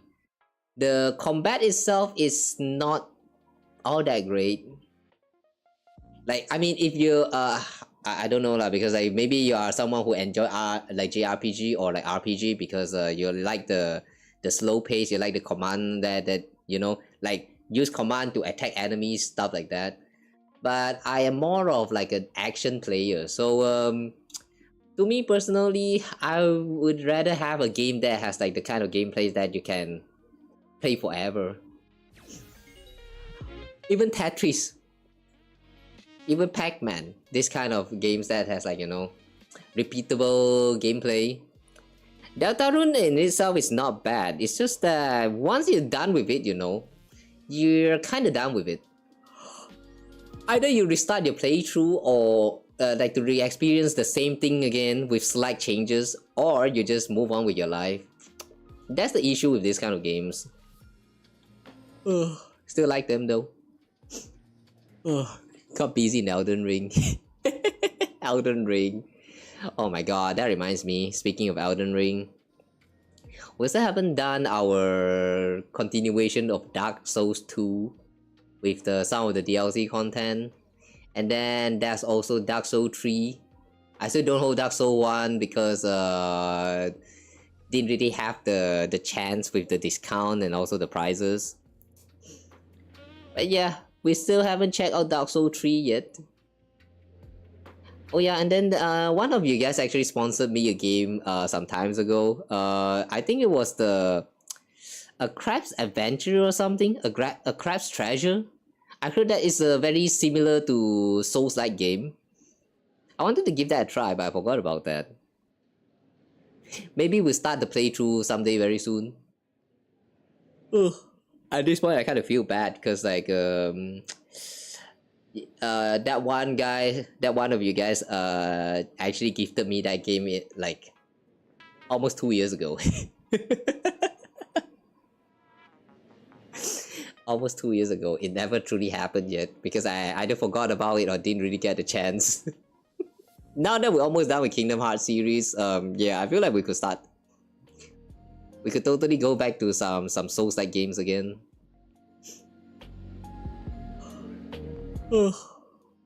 Just try Titanfall 2 or Dark Souls 3. Probably not Titanfall 2. I don't have the game. It's probably expensive, isn't it? I feel like a lot of these great game, the issue with them is that they are too expensive. Like, it's not very affordable, even though they are supposed to be considered as cheap with the amount of contents that they have to offer, but it's still too expensive. It's the kind of game that you can only buy one, like, every 1 or 2 years. At least with my economy, like, you know, economy ability. I don't dare to buy too much game nowadays, guys. Too much game piling up right there in the library, but none of them is actually, you know, getting played at all. I feel bad for all these games, man.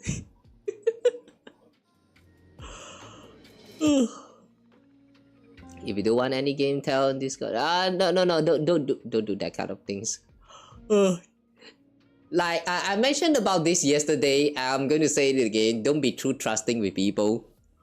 Just because I am a content creator doesn't mean that you can trust me completely with this kind of, like, you know, account sharing and stuff. Like, one, I believe it's partially illegal in the contracts when you say, like, agree to the terms and condition of, like, you know, doing all this. But then secondly though, I don't think I can be trusted with it. Like, what if you actually trust me with your account and then you actually lost your account in the process?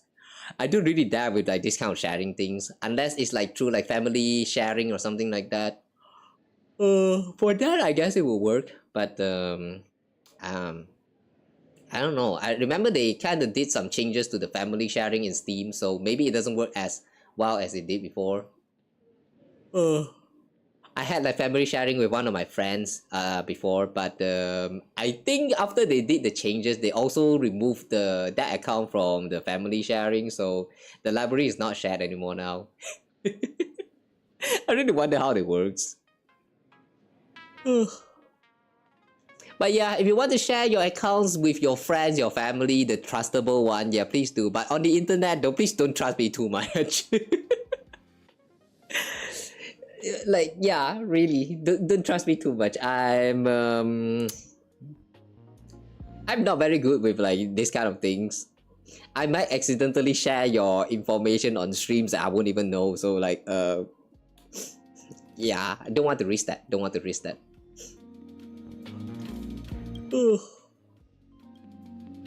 Even if you defeated me, you'll never defeat Peach Darkhook the Great. Oh, there was no Lord in your name? I forgot about that. Hey buddy, back from the dead, I see. I'm playing dead, please don't disturb me. Yeah, let's not disturb him. He's trying his best to stay dead. Come on, let's just go on.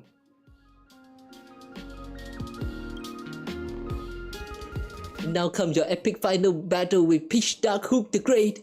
Let me set the mood for this dramatic moment. Why? I'm dead, go on without me. No, you were on the opponent's side. That's not how this phrase is supposed to be used. What a cute kid. Remember to go home soon. Don't just lie around on the ground or you catch a crow. Yeah, go back home, kid. Go now, face Hook in your final battle. Show me the hand of Mystic that I've been waiting for so long to see. I still don't know what is the hand of Mystic.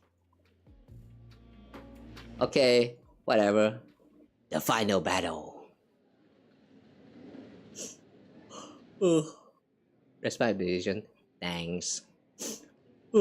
Internet is really a scary place. If you want to share your, like, you know, account information and all that, I feel like it's much best to, like, you know, keep it private.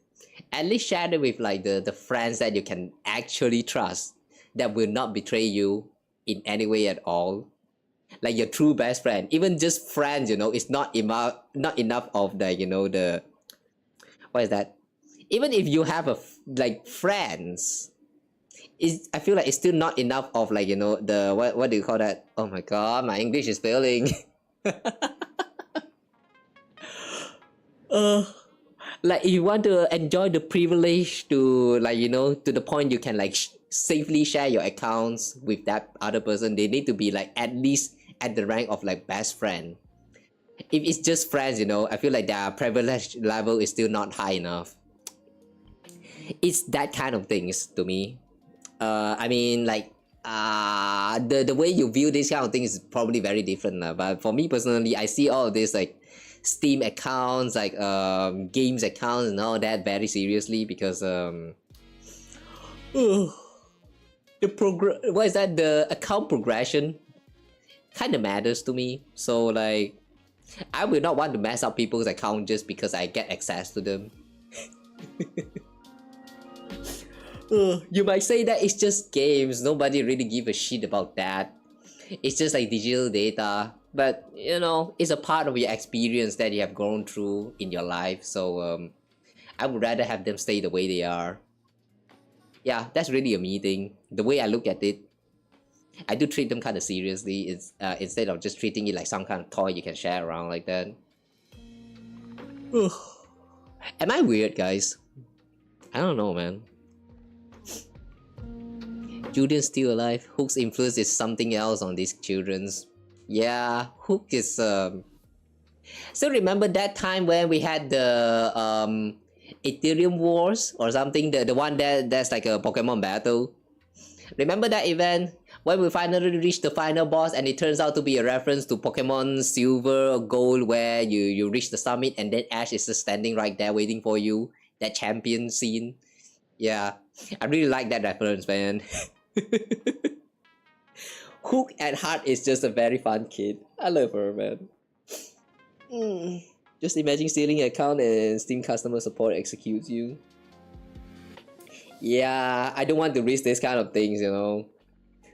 What if I accidentally do something unintentionally wrong and then Steam detected it and like ban your IP and just delete your whole account? Your $1,000 worth of game library just gone like that. I kinda don't want that to happen.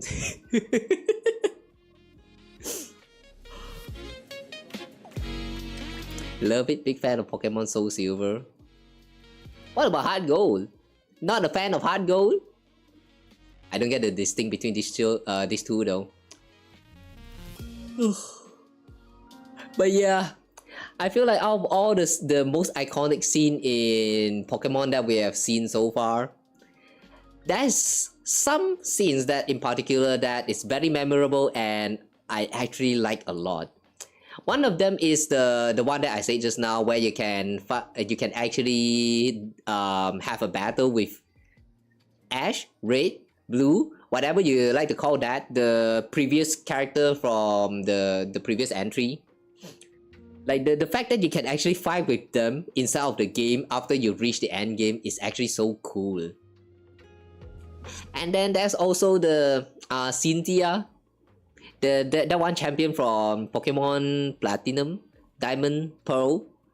I remember in one of the later entry, I think it was like Black White.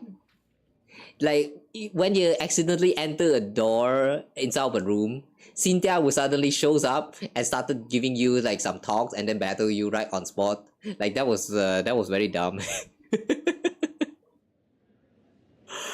Imagine getting punished for entering some random house. That's... Oh my god, man. I wish I get to experience that myself. That knowledge actually comes from the other players experiencing it, so like I don't really know like how it's going to feel like to me, but I bet it's going to be very frustrating. Imagine you did not save for like 5 hours and you're playing like what is that? What do you call that again? Nuzlocke. Yeah, Nuzlocke run, where if a Pokemon dies, they die forever. And you're underprepared and then you suddenly enter the room and then that champion from the previous title is suddenly like, you know, beat the shit out of you. Immediately run ends right there.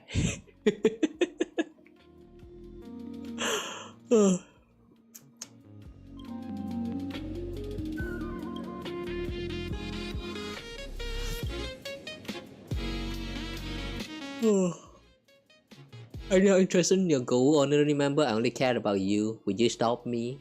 I don't know. Local gangs are innocent, Hook. I'm playing hardball today. I'm just here to play cards with you, my friend. You think Hook is still a nice little kid? Time has changed. Oh, damn you, time. Why did you change? She used to be so innocent. Now look at her, all grown up, still tiny but all fierce and mature. Oh, I feel old now. After I came here with Lady Bronya. Oh wait, Bronya is here. Got to play Cosmicon Collective for the first time back then. Some kind soul told me, hey, Cosmicon Collective is some good stuff. Some kind soul. My guess is that Sparkle or Sparksy. Hook just wants to do good things with good stuff, that's all. How tragic. Hook's favorite honorary member is now standing in her way.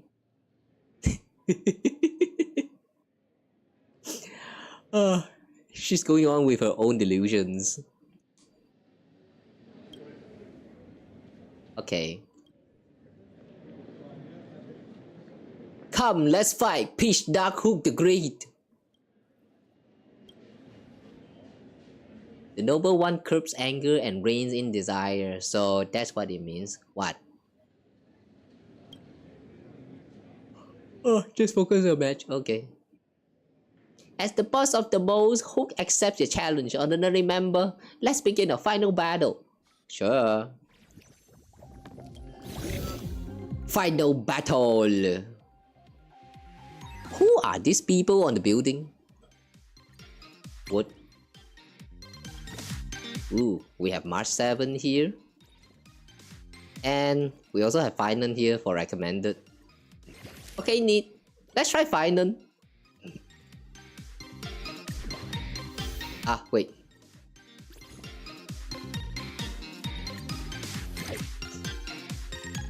You like Soul Silver better?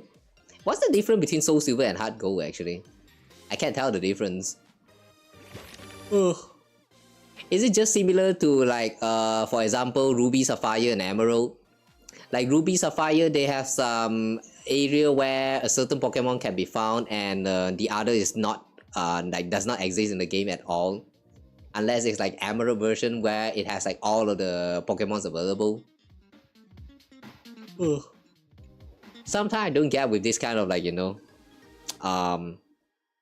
the way they release their games as like two different titles. One has an exclusive and another one has a different one. Like, I mean, sure, it's great that you kind of like you have some exclusivity to it, but like the main goal for this kind of games like Pokemon is to like get full complete collection of the Pokédex. So it's kind of annoying by the it's kind of annoying the fact that you actually have to purchase another copy of it if you want to collect the other and what is that, the other Pokemon that's exclusive to the other titles. Like just to complete that dex, like unless you have some friends to play the game together with you, but on the condition that they have to own the other copy of the game. Like, it doesn't make sense to me. Ugh. Can't we just have the whole package? Like everything is the same, distributed to everyone, get to experience the same thing with like a different twist. Like, you know, people will have like different RNG counts and stuff like that. I don't get it, man. Why release them in such a way that they have like separated Ruby, Sapphire title, Black, White title, Soul, Silver, Heart Gold, what, Pikachu Go, Eevee Go? Like, why? Just make them all the same, man. God damn it. Feel like Pokemon Dungeon Explorer of the Sky 2 Peak Story. The Pokemon Dungeon series, that one I'm not quite sure. Like, I saw some gameplay of it. I feel like the gameplay is actually quite fun. Story-wise though, I don't know. It might feel weird if you are coming from the main game, I guess. Considering that now everyone can speak.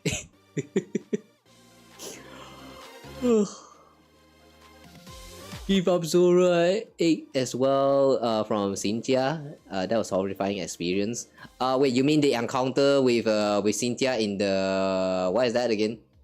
Inside of that house? That encounter that I mentioned just now? I don't really know the full details. I just know that when you randomly stumble into this random room, Cynthia will show up, exclamation mark and all that, and then start talking to you, yep, and then suddenly enter a battle. Like, there's literally no way from avoiding that fight aside from just not enter the room at all. That I find very funny. One has Lugia and the other has Ho-Oh. It's supposed to be Ho-Oh, but in the English translation it becomes Ho-Oh. I still remember the first time I see that name is so funny. What do you mean Ho-Oh? Sounds like someone is trying to laugh when they're naming this bird. But if you know the original name is actually Ho-Oh. Like, it's so stupid, man. What you mean ho-oh? Ho-oh? Like that? Oh, look, it's ho-oh! Like that, huh? Sometimes I cannot with these translations of the names. Oh, wait, what is this? Unyielding, which can be triggered up to 1 time. When active, always keep 1 HP. We don't need that for now. Or do we? 12. 20. Nah. We do unwielding then.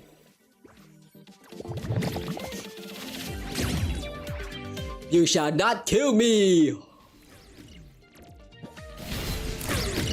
For I am immortal! Okay. When the attacker select dice, if attack value is 10 or less, gain perforation. What's perforation? Excuse me. Perforation? Huh? Oh, relevant now? Okay. When attacking, in order opponent defend and force field. Oh. If value is 10 or less.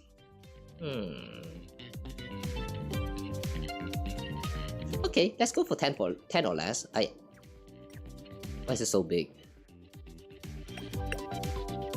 Oh.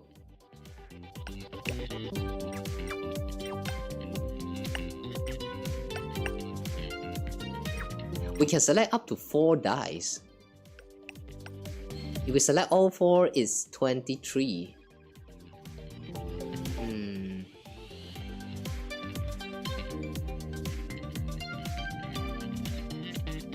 Should we risk this? Okay, we'll try again with the roll.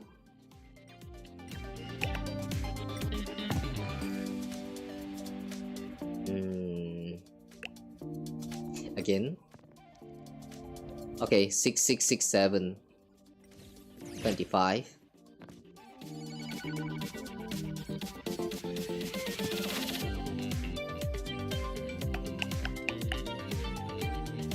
Whoa. 18. Ah. What? What do you mean you can hit me back?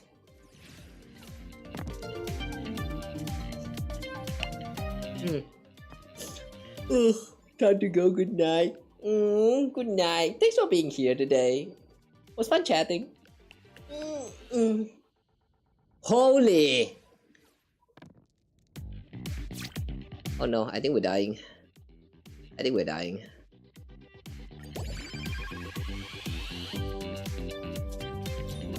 Are we still unyielding right now?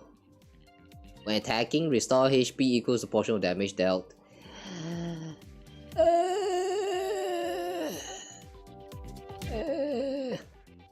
If all selected die have the same number, gain unyielding, which can be triggered up to 1 times. I think we're dead. Yeah, I actually think we're dead.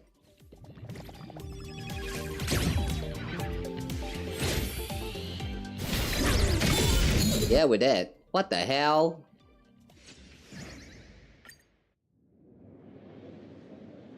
If Kawa 69 could turn this around, forget this hand of Mystique. We might as well call it the 1,000 Hands of Mystique.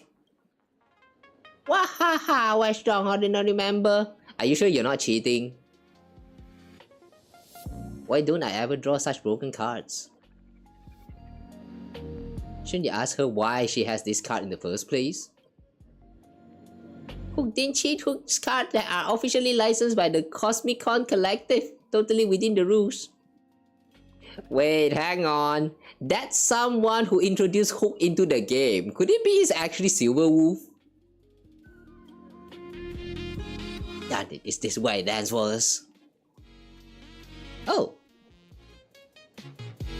Oh my, who would have thought I'd be the one to pull out the hand of Mystique and turn this whole situation around? Always. She almost said always there. Princess Natasha, what are you doing here? I just got word that a child named Hook has been causing trouble in the Cosmicon collective player community. Hook, is there anything you'd like to explain? So the hand of Mystic was to call the enemy's parent. If you cannot deal with the kid, just call the parents. If you also cannot deal with the parents, then slap all of them. Good thing we don't need to resort to that. War takes many forms in different battle situations. What we call the hand of Mystics can manifest in various ways. Honorary member, you've been very... No, wait. You've always been despicable. What do you mean? I did nothing wrong. You just beat the crap out of me. But who didn't cheat? There was just a victory card given to me by a kind person. It's an official card from the Cosmicon Collective. With this card, is there any chance someone could beat you? No, because this is my victory card. If others don't stand a chance to win against you, could you really call this a fair game? Whether it's an official card or not, if it compromises the fairness of the match, that's what we call cheating. You understand now. Sorry, I don't want to cheat anymore. I want a fair and square battle. Wow, all it takes is just one parent. Kawa 69, although Hook has already caused you enough trouble, I must trouble you for this small lesson. Pitch Dark Hook the Great. Switch their card with a fair one and face Kawa 69 in a proper match. Show me what you're really made of. Come on, even with double cards, Hook won't lose. Oh, I don't know about that.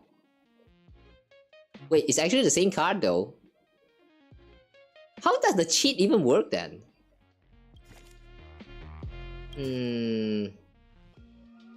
Okay, we kind of tried Finon and failed just now, but let's try it again.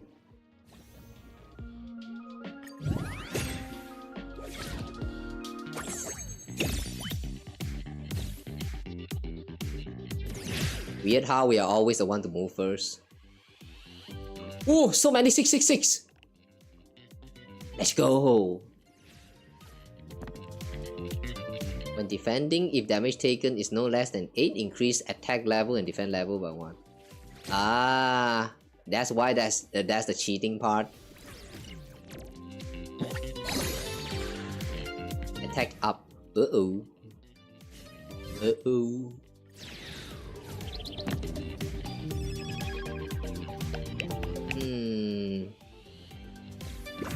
Uh-oh. Exactly 10. Well, if it's exactly 10, then that means it's going to bypass the shield, so the shield doesn't matter anyway. So whatever.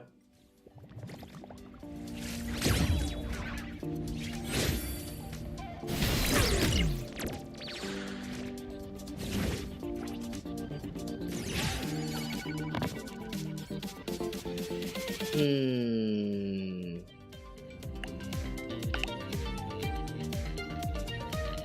12. We need to pick 4. Can we somehow make it less than 10, or should we go higher? Okay, you know what? We're going to go higher. 5666. 4. 4666. 25.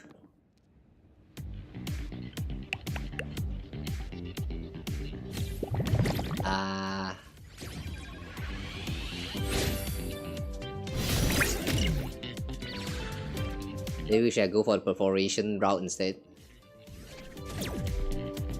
When transformed to this weather, both sides gain 1 prismatic dice user. Okay. We can use 1 prismatic dice during this round. When all selected dice have the same number.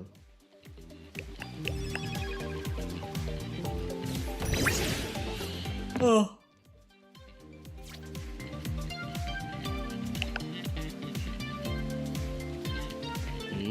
Oh, that's 8.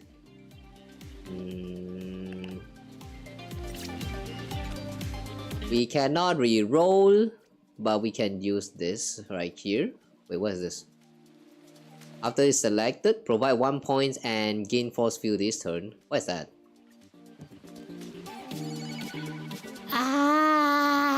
Okay. 7. Okay, we can still survive. Yeah, we can still survive. It will be fine. Oh, wait, not 7, 8. Yeah, we're still surviving. Okay.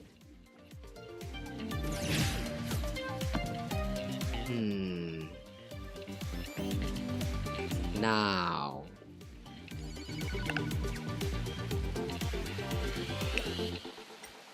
Reroll this. 7, 7. Okay, nice. 5, 5. Can we get a 6? Okay then.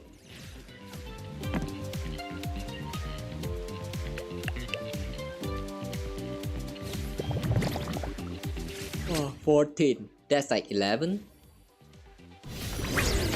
Oh, okay. We won't bully the weak today. What do you mean? No! No, we did not bully! If anything, she bullied us first, okay? We just revenge, okay? We just took our revenge.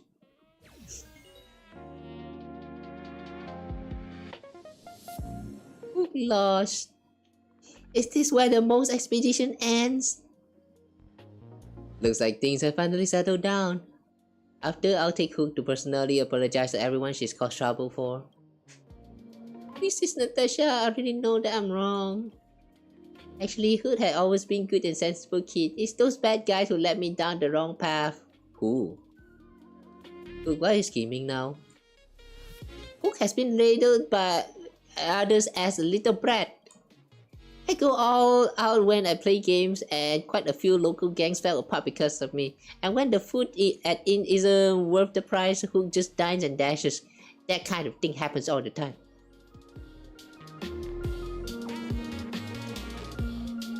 What part about that is being a good? But even someone like Hook can tell what's truly evil. Evil is what you call those bad guys who lead adorable kids like Hook down the wrong path. Who? Bad guys like that must be punished? Who is that? There's no bad guys here. She must be making things up. I'll take her back to the hotel and then you can tell me all about the dine and dash stories in detail. You need to find that person. Find the Formidable Four. Oh. Formidable Four? Who was dragged away kicking and screaming? Didn't get to witness the hand of Mystique at the card table. At least managed to pull off my own hand of Mystique outside of it. Good for you. Good for you. But got off your flight home. Outstream. We just beat the crap out of a kid. Does that make you feel better? You still remember that ridiculous starting? I do bring exercises every day. My memory sharp as ever. Got a feeling I'll get another chance to witness your hand of Mystique at the card table, so I think I'll stick around. Yeah. The Mogura gang is finished and the card wave will rise again sooner or later, but this city is still stained with filth. Did you hear Hook's final wail? I know this sounds all too well. Only an innocent soul deceived and driven onto the path of retaliation makes such a cry. So I took on the kid's request to track down that villain hiding among the Formidable Four who led her astray. As a detective, I won't let the true culprit walk free. If you're willing to help, come to the Golden Youth. We'll sit down and figure out the plan. So we're still not technically done yet.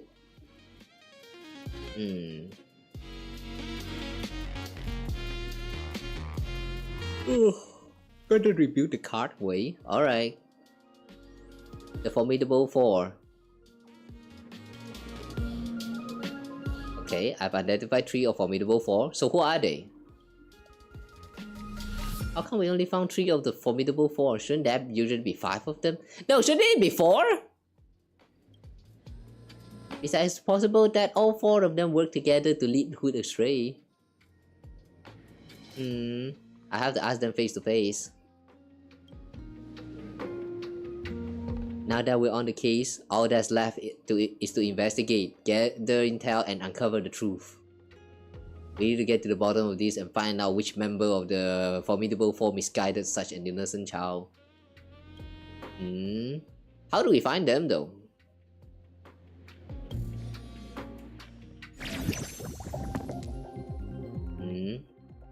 Free co-op mode. Oh. Okay, so now we have to deal with formidable 4. It's a little bit sad that Hook has been reduced from the champion of the last Aetherium Wars to some, probably like the 8th gym leader. Not even amongst the Elite 4 anymore. That's kind of unfortunate, man. Depends, did the child deserve it? Not really. I mean, she was acting cocky and all that, but at heart, she's a good kid, so like, yeah, it's not really worth it. But she bullied us first, so like, yeah, I guess it's fine.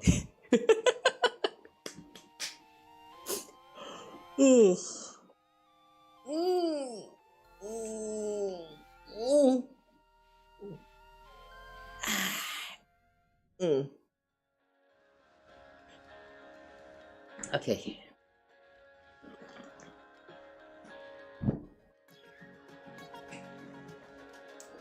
Do you guys think Hook deserved all that treatment just now? Where she got captured by her mom. I mean, not technically a mom, but Natasha back home just because she's being a bad kid. Even though she's being like led astray by the others. Probably a fine adult even. Do you guys think she deserved that? I don't think she deserved that, but well, she bullied us, we bully her back, so like, yeah, I guess that was fun. Miss Sparksy? Or did you switch to alt account to trash talk when playing cards with people? How did you manage to find me? Why help the Mogura gang? Do you teach Hook bad habits? Official statement! Sparksy's livestream is family friendly and absolutely won't teach any children anything bad. Family friendly, my ass! We literally just beat the crap out of people in the livestream last time. What part about that is family friendly? Even banned minors from sending super chat. Wow, okay, that's actually kind of impressive.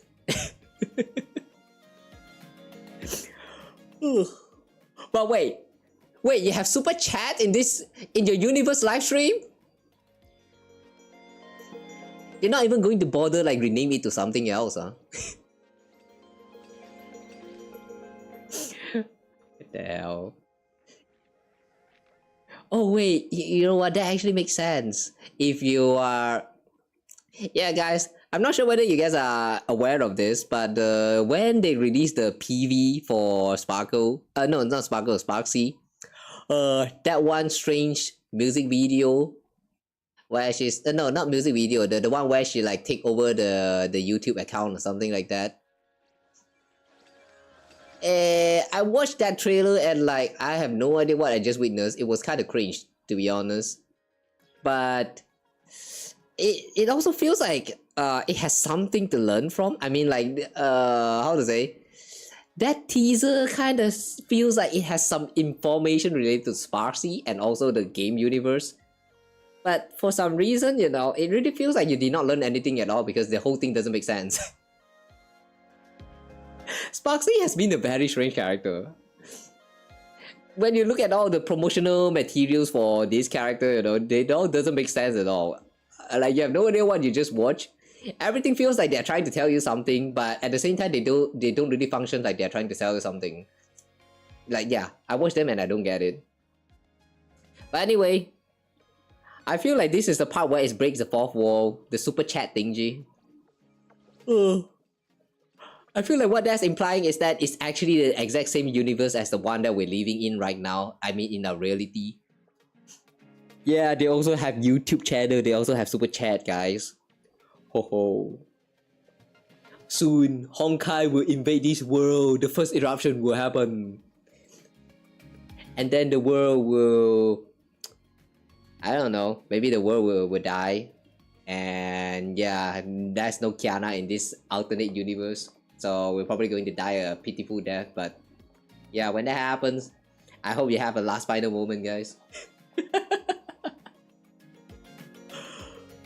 Your pay makes a bitch and she got introduced to it.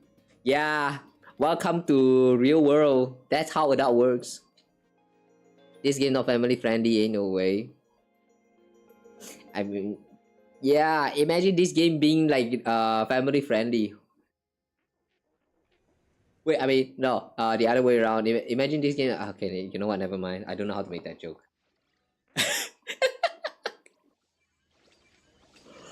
No bother trying to hide it, just so blatant. I feel like when it comes to family-friendly content in this game, you know, they are not even like they're not even hiding anymore at this point, especially through the storytelling. I still cannot forget about that part where they throw in the jump scare during the 3B story, where she is like, you know, reliving like she went back to her past, and then like she's looking at people dying in front of her and all that, all those dolls, the creepy dolls showing up, and then the presentation goes like black and red, and like it's just creepy as fuck, man. I still remember the first time I saw that. It really gave me a creep. Since they already did it once, they're probably going to do it more.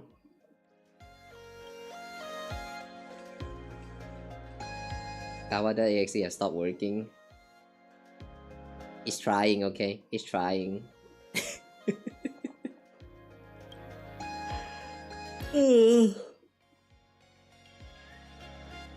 Even after oversleeping for a bit, I guess that probably still like 5 or 6 hours of sleep. Yeah, I say that after I end the stream, I mean the last stream, I'm going to head straight to bed, but I did not, guys. I did not head straight to bed. I still went on to do my dailies and like a little bit of video editing here and there, and then like, yeah, there's a bunch of stuff. And before I knew it's already like about 3 p.m, 4 p.m. So I thought that, maybe I can sleep for like another 3 or 4 hours and wake up for the day stream, and then when I open up my eyes, it's already almost 12 a.m. I'm like, what the fuck? Time work in a very strange way. This time I don't even recall my mom even like tried to wake me up for dinner. I really just passed out right there. Whew. I'll try not to do that again. Yeah, guys, don't tire yourself too much. If you really feels tired, you need to sleep. Yeah, really go for sleep. Ugh. Always go for the sleep option. You need it. Okay, let's play a game with Sparksy.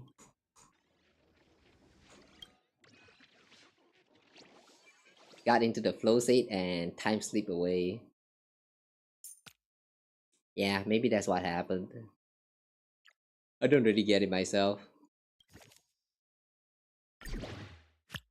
Wait a second. Replaceable?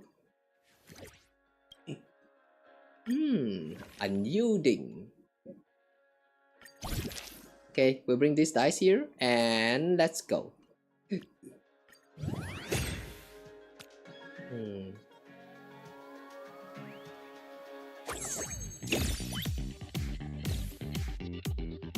Mama Kafka. Mama. Wait, how do you place this? If all selected dice numbers are 6, set it to 100% and heal 6 HP.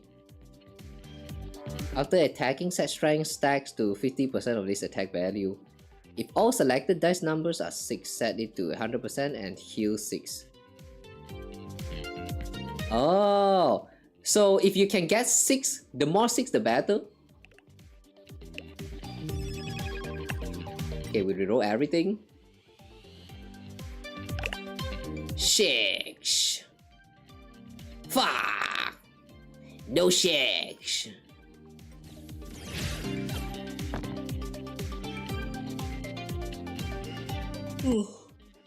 Yeah, but when you log in gaming, doing skill work or editing, time doesn't exist and it's just you and your objective. Yeah.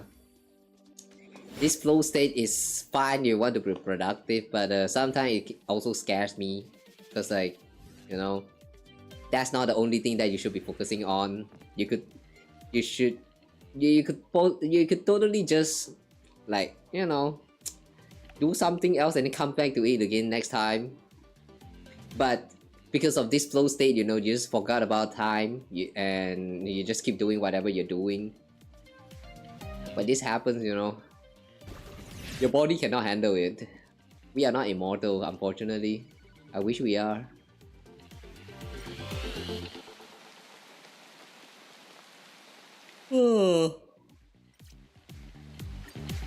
Let's try to roll a dice. We have 8, 7.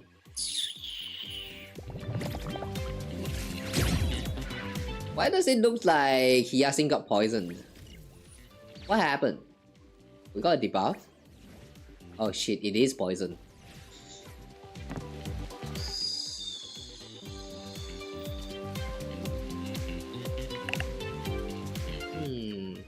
Okay, this time we do have 6, 6.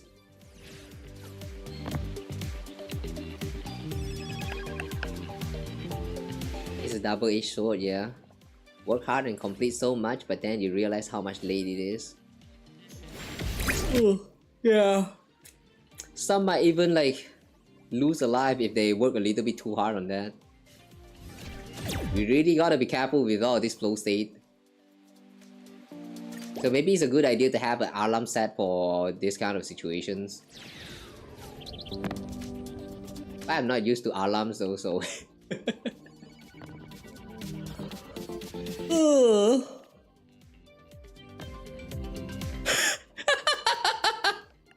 That's some bad luck, alright. Don't worry, I feel you. You guys saw that? 1 1 1 1 2 2 2 2 2. Ouch, man. Ouch.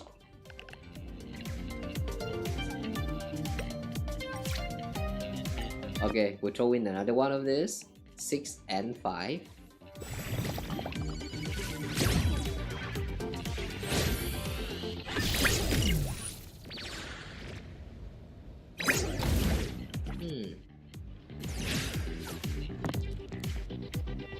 Okay, we do have 2, 6.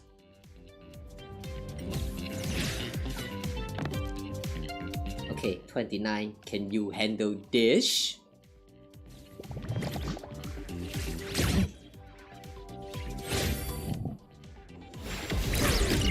Oh!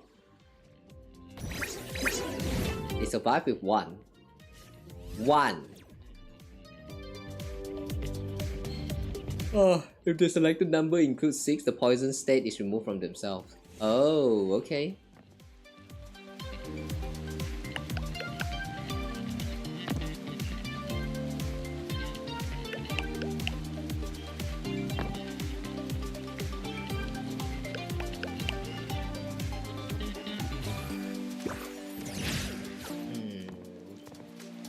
Ooh, that bounce. Okay, we have 6. No more poison. Ha! Perfect.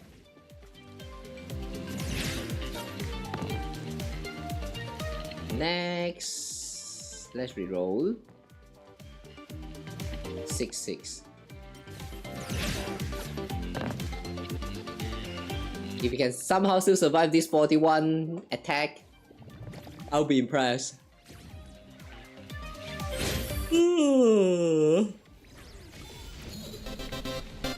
Well, that's unfortunate.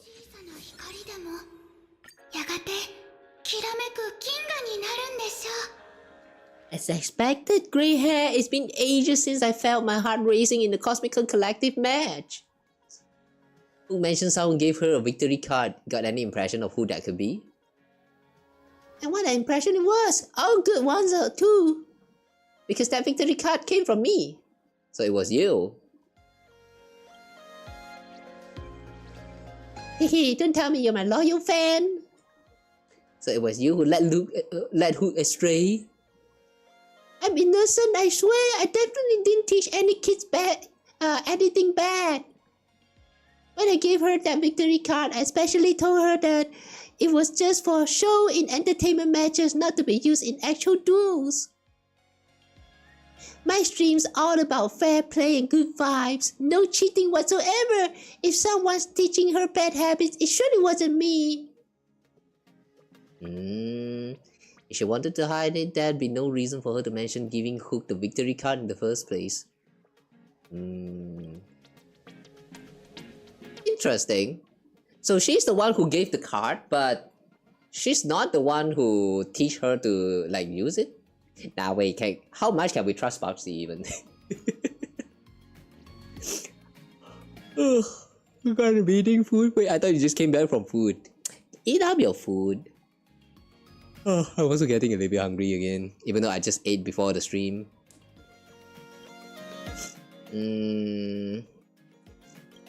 Yeah, once we get this done with, I'm just going to end the stream and go for some food. I'm also hungry now. Oh boy, human body is so inconvenient. Yeah, a few times where I had like dinner like literally just few hours before I start the stream, and then 1 or 2 hours later into the stream, not much time has passed, but I'm already feeling all that hunger like coming up. I don't get it, man. Why do we feel hungry so easily? That's so weird.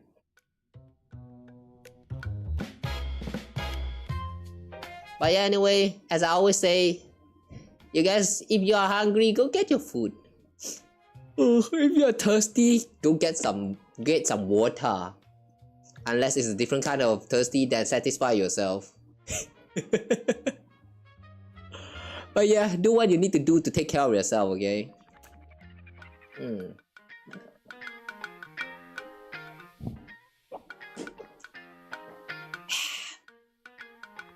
Never thought that even you would end up as one of the Formidable Four. That's just wow. Eh, Rappa!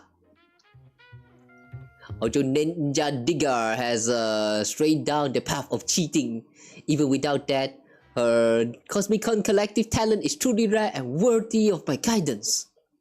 Do you teach Hook bad habits? I merely taught Ninja Dagger some advanced techniques, none of which involve cheating. As for who misguided Ninja Dagger, Digger, not Dagger, Digger. Ninja Digger, I do have some leads about that. Mind playing a round of Cosmicon Collective before we discuss the clues?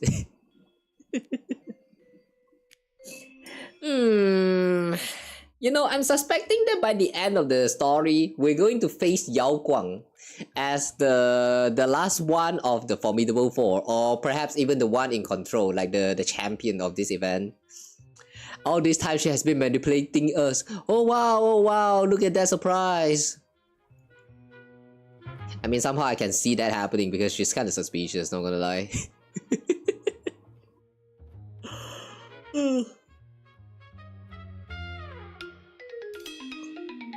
No, we didn't have anything until before the flight. Did the flight not provide any food? Usually for some kind of flights, they do provide food on the plane, right? Unless it's like the kind of like short distance one.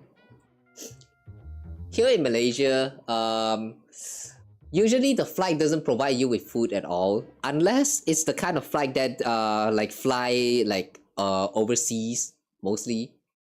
I remember that usually if you're just trying to fly between the states on the peninsular side, they don't really give you food because like it's only like about less than 1 hour of travel most of the time. most of the time you spend there wasted is at like waiting. But for the flight that goes like in between the peninsula and the Sabah Sarawak there, usually they will provide you with like at least something like a sandwich, or I don't know. Well, what even is that food? I actually don't know. It kind of tastes a little bit like pizza, but it's not exactly a pizza. Oh boy, that was tasty. I wish we can eat that normally, but I feel like it's going to be expensive. But yeah, usually don't they provide food? I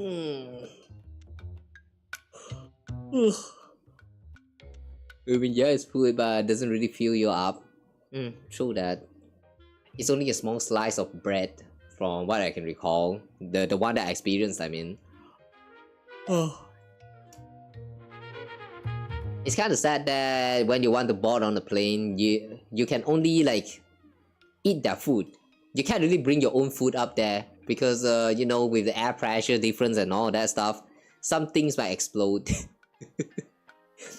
Oh boy, I remember that was once when I bought a plane, and then I also have my water bottle. This water bottle of mine, the Tupperware water bottle, the cylinder one, the big one that can fill your whole hands.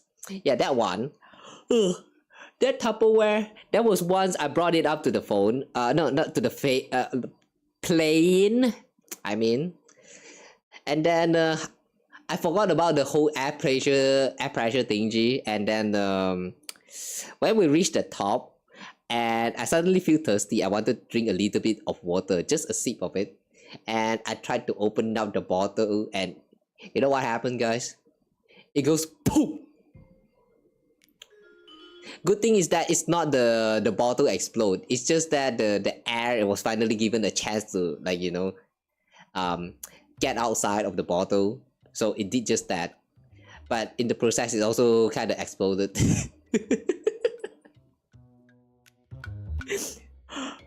Thank God they did not call like the security to like kick me off the plane or anything like that. So ever since then, I've learned that if you want to board the plane with a bottle of water like this, you can, but you need to make sure that it's either like sealed tight with no air inside at all, or you just have the airflow, like, you know, balance out by opening up the cap. Yeah, just open up the cap and it will be fine. I remember for some of the travels, you can't even bring water at all. Like if you actually have a water bottle, you actually have to pour out all the water in toilet or something. But yeah, for my case, they didn't really ask that, so yeah. The boom happened and it really freaked me out. They also restrict food and water stuff for allergen things. It's for allergens? That I'm not sure. But yeah, I know they also ban food, and like I believe that's probably not the only reason. Imagine you bring up a pack of food that's not vacuumed. Like not vacuum packaged. You bring Mr. Potato up onto the you know, the package kind Mr. Potato up onto the plane to eat. Before you even reach the top, the package will just explode. Like, goddamn, man. That's a different kind of terrorism. I feel like that's the reason why the food on planes are like that expensive, because like they do have to go through like some very special packagings and stuff to prevent from like troubles from happening. It's understandable, but I don't like it, man. It's too expensive. It's best to like eat first before you even board the plane, or had some kind of plan for after you're on board from the plane, you know. Maybe like just purchase some burger or something after you landed at the airport. I always do that.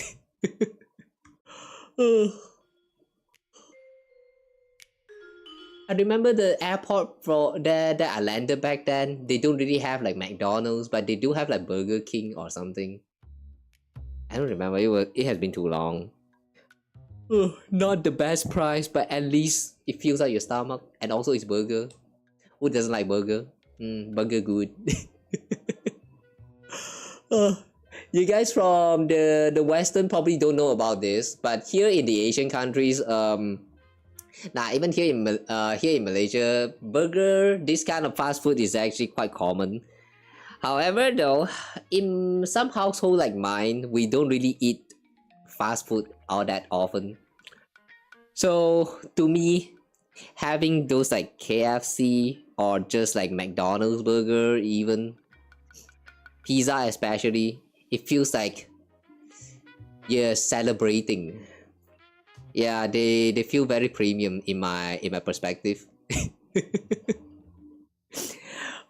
I might be exaggerating, but like, yeah, it really is like that for me. It do be like that for me, cause like one burger, the minimum price for one burger is like I would say like 10 ringgit average.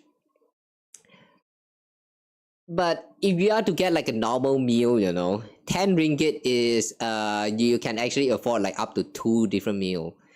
Heck, if you actually went for like the economic route, you can even go for like 3 meals. Like that's a lot. That's a lot for one meal that might not even satisfy your hunger. So yeah, it's kind of sad, man. By the way, why the music always stop? When you're not progressing the story, the music just kind of stop right there. Why is it? Just keep playing the music. I feel lonely when there's nothing playing in the background.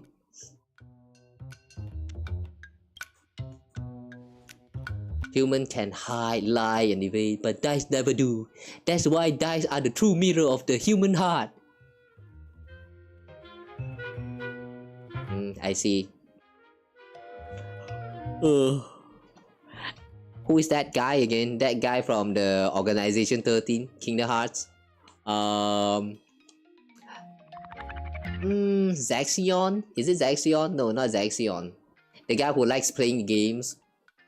Yeah, I think that guy is going to like Rappa.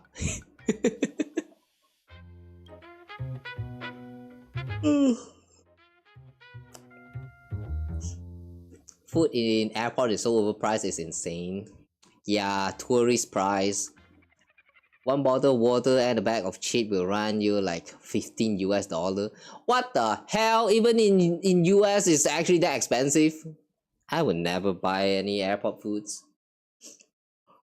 Fast food used to be the quick and cheap option, but now it's more expensive and worse quality. There are still some cheaper fast food. Like here in Malaysia, you have some stall, like food stall that like Ramly Burger, for example. They still exist. But like the one that is more well known, the more branded ones like McDonald's, for example, these ones are, yeah, they are expensive because of the brand, I think. And that's kind of sad, I wish they are more accessible and like cheaper so that more people can enjoy them. Why are they so expensive, man? I don't get it. The one with the card, that's Luxord. Yeah, Luxord. I think Luxord is going to enjoy his time together with Rappa.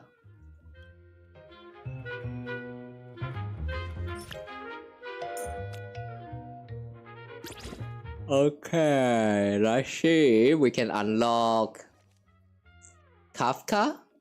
We can unlock Cassie. We'll try Cassie. Yeah, for this round we're going to try Cassie. Wait, hang on. That's not Cassie. The dice, we will go for Doctor's Advice. What the heck is that? And okay. Come, let's duel.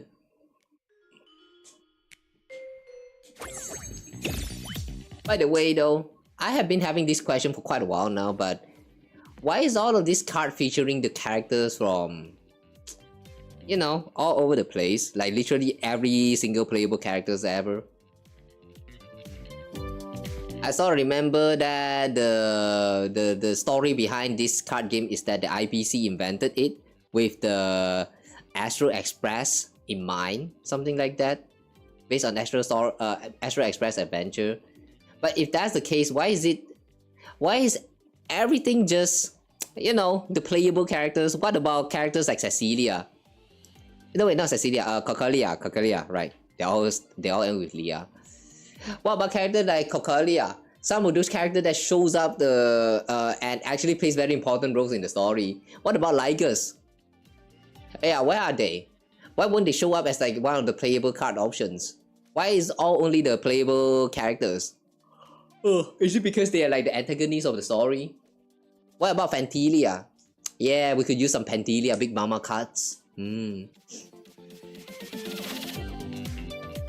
Alright, anyway. What was that again? When defending, if damage taken is no less than 8, increase the attack level and defense level by 1. If damage taken is no more than 5, immediately deal 3 instant damage. Alright.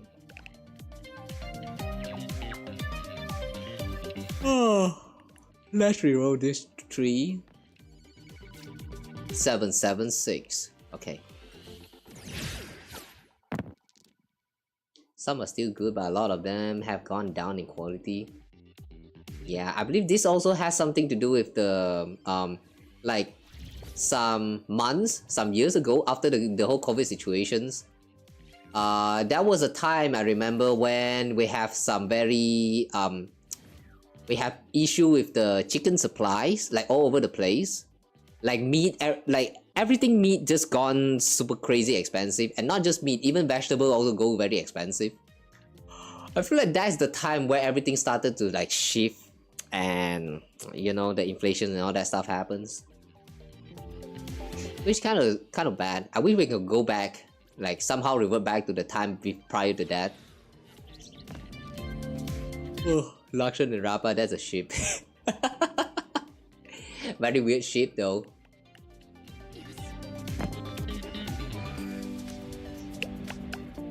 The pandemic really messed up a lot of things. Yeah, it kind of speed up this whole the culture of staying at home, work from home. This culture in itself, I think, is actually not bad. However, though, it kind of restrict the interaction between not just the adults that works, but also the children, the kids that, you know, are attending schools. I mean, you literally attend school from your home by attending classes where the teacher just kind of teach through like some webcams. Like, it's going to be very restricting, and like it kind of take away something from that human man-to-man interactions. Like back in those days when I was still in my school era, like, oh my god, man, my school era is a weird one.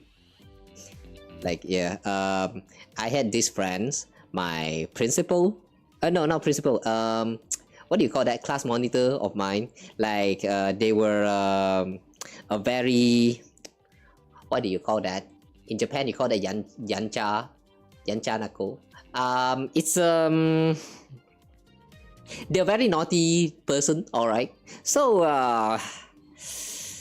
there's one thing that they specifically like to do during classes, which is to eat some very strange food on class while the teacher is speaking in front. And like, yeah, I still remember that time when the teacher is speaking at the front, and then that stupid class monitor just like pulls out a book as like a shield, and then they pull out their that food. What is that again? The what is that again? Nasi kanda, I think. It has very strong scent. It has very strong smell, and that's the thing. They just pull that out, place it onto the table, open it up, and like, you know, stealing all those food and like actually consume the whole thing. I'm not sure whether the teacher even noticed that, but like the fact that he's even able to do that and everyone is just there witnessing and laughing, you know. Yeah, we are all looking at that and like we're just holding back our laughter so damn hard. It's so stupid. But nowadays, though, yeah, with all those like online classes and that, and the what is that? You know, the online assessments, all that stuff. It's yeah, this kind of interactions just it just feels very precious, you know. Good thing is that school is now back operational again, so like kids are now sort of required to go back to school for classes. Slowly we're going back again to that lifestyle. But yeah, you still can't deny that we still can't deny that the damage has already been done to the society. So yeah, I wish we can go back to those time again, like someday in the future. I hope all of this experience with the offline works and stuff doesn't really like affect too much, you know. I'm not sure what I'm even trying to say anymore, so like yeah, I'm going to leave it at that.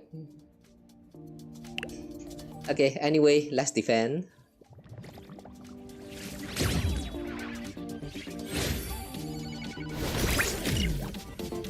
Less than 5, so we hit back. Nice. Basically make it mandatory for us to do all our stuff from home as well. I mean, even though it's wild, but we kind of still just have to accept it because of the situation back then. Now though, yeah, I'm really happy to like to see that a lot of things is starting to go back to normal again. Though some part of the changes is very yeah, somehow the changes is just bad in my opinion. Like for example, what do you mean you go to a storefront, you try to pay for an items, your food, but you are not allowed to pay in cash because the system doesn't allow it. Like you have the cash right there, you have the money, but you're not allowed to pay it with money. Like that's stupid. It's not a very common occurrence here, at least in my area, but just the fact that it exists somewhere out there, just knowing that they exist, you know, I don't know, man, I feel so disappointed, man. What happened to flexibility? What happened to flexibility in terms of making business? Back then, if you're not able to provide enough money, you can just negotiate and provide something of equal value. You could totally do that. Now though, system doesn't allow, so no, you can't do that. Stupid. So stupid. Ugh, the system is flawed. Ah! Two! Okay, fine. Let's try the dice. 6! Nice. All we can do is reform and repair it now. Yeah, exactly.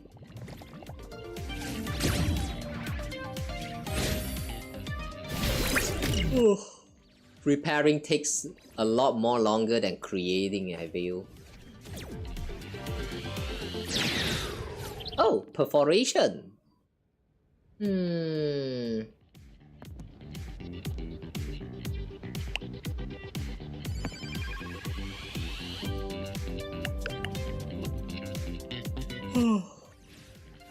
Damn it! They're going with 10. We cannot defend this. So... Alright, we just have to tank that hit.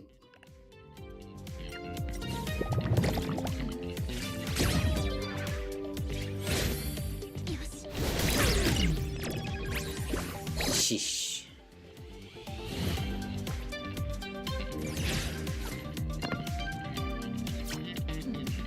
We can go for 4.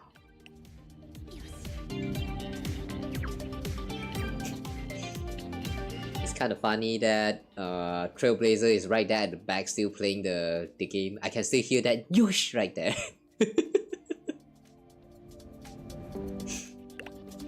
That sounds so weird.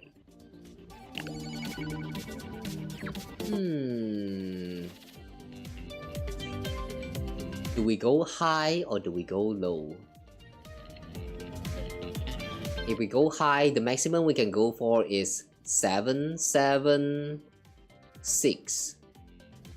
7765, but we're probably not going to be that lucky, so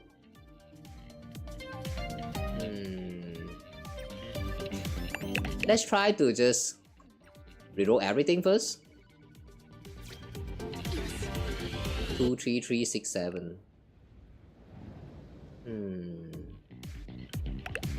19. Yeah, we're going small. 4332.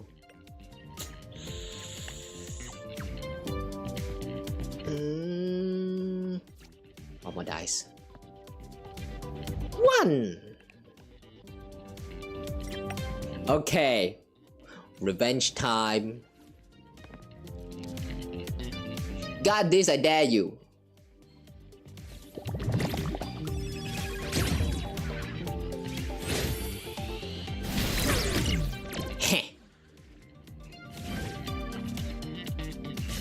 I called it my sweet revenge. Based on the opponent's defense level, the attacker gains 3 additional attack per level.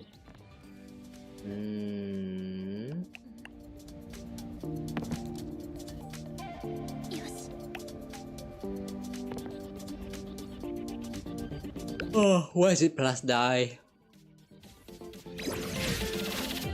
Our defense level is that high.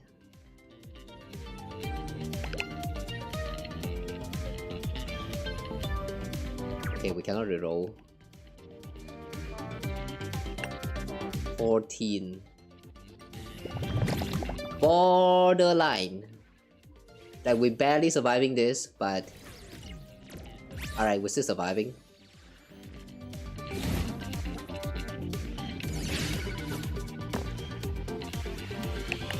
Okay, time to die.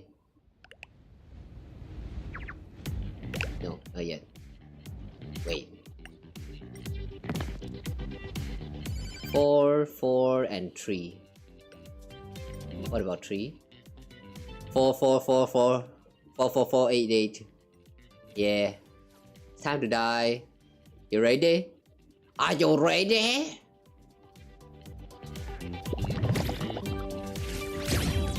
Say your last word. Too late! You do not listen to the weak. As expected of the ninja baseballer, master of both brain and brawn, I bow before your pure and unwavering resolve, and I'll accept and admit this defeat. Still didn't get to see the hand of Mystique. What is the hand of Mystique? Ninja White Rabbit? The victory card was indeed an official release, and the operator happens to be one of the formidable 4. Cold Feet Full Ninja. Cold Feet Full?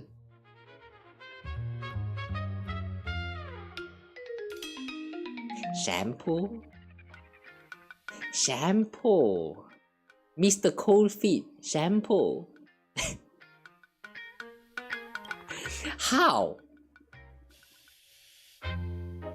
Do ninjas are multiplying faster than I can keep track? Cold Feet Ninja must be Sampo, the operations manager of the Cosmicon or Collective, a mouthful. Of course it was Shampoo. Sampo won't be a bad influence on kids. Doubt. This is a suspicion for now. Nah, no suspicion. Almost confirmed at this point. Sampo, after wandering around for 1,700 years, I have yet to meet this operations manager of the Cosmicon Collective. Sure, players trash talk him every day on the forums, but is he really the type who would be a bad influence on kids? You think? He's infamous, that for sure, but when it comes to looking after children, he's got quite a good reputation. Yeah. We'll have to ask him face to face. What a pity. I'm afraid I won't get the chance to meet Sampo. After 1,700 years of wandering, everything's coming to its finale, and these lingering fragments of my soul will soon fade into nothingness. If anything, I've been wondering why are you not teleporting away this time? Did she say that she had a body condition where her time space is very distorted and she will teleport away at very random timing? How come she's still here together with us throughout this whole event? Is this really Yao Guang? I kinda doubt now. I'm feeling this is Sparkle. I'm ascending to heaven. Safe travels, I guess. Alright. So about all the trouble with that mask, might have been quite a hassle for you. What mask? The mask thing doesn't matter anymore. Just let it go. Oh yeah, right. She did promise to Asheville about some masks, I believe. Oh wait, was that actually Asheville? I remember it's one else though. As for those friends of yours, my deepest condolences. Yeah, that was not Asheville. Wait, what mask are we talking about here? Oh, the mask that I was referring to just now is the one that showed up in the story. The one that Yao Guang slapped onto Sunday's face. It was supposed to be meant for I think it was supposed to be meant for Blade or someone else. Yeah, I forgot. Oh, never mind. Huh!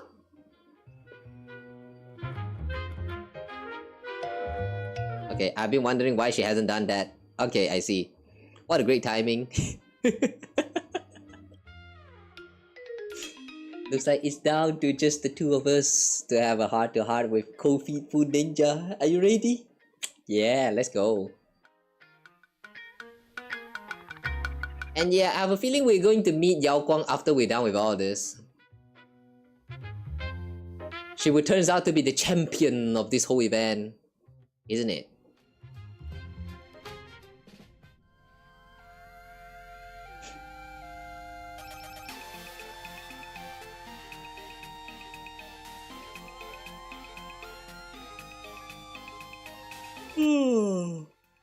Why?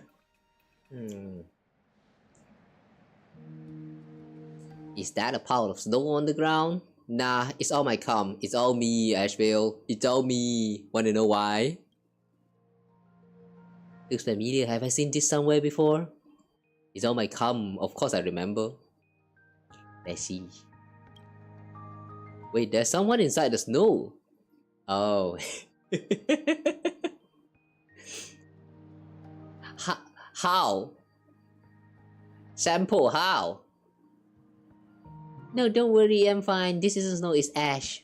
Ha, Asheville finding ash. Ash? What do you mean? It means I buried myself out completely. All that remains is pure white ash. Oh, Yao Guang's back. Completely crashing with in Cosmicon Collective before you all arrived. Yao, I mean Miss Thy Soul? I thought you'd already kicked the bucket. Well, I found I still had unfinished business and couldn't ascend just yet. Wait, I thought you couldn't see me? We're still going with this? This must be my newly awakened soul sight ability. And she just ignored him. I put in all the effort to train Kawa 69 into a 1 in a million Cosmicon Collective prodigy. If I don't get to face her in the match after all this, would my 1,700 years of hard work be all for naught? It was your plan all along, wasn't it? You really love the 1,700 year setting. Oh, you got me. Cosmicon Collective is a great name, but there are very few players worthy of being my opponents. So I thought, why not find a promising rookie and train them myself? Sounds like a lot of very typical kind of isekai anime plot, to be honest. Like, I'm a hero, but I'm bored, so I started training the demon's lord daughter so that she can kill me or something. I remember that was a manga that go with such a plot. I believe that's not the only one. There's probably like countless more other isekai that also go with this kind of plotline. Like, man, this isekai's trope is like so overused. Hell nah, bonks. Why? Don't bonk me. What did I do wrong? Wait, what did I even say just now?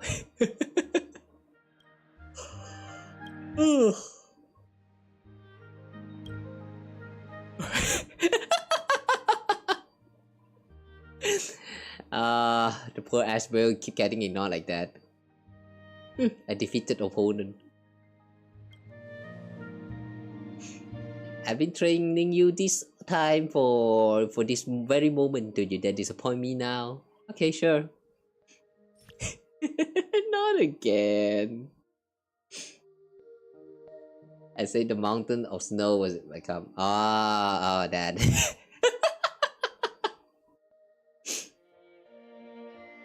I mean, it's white, okay? If it's white, it's calm. Shouldn't that be obvious? That's how logic of the video game works.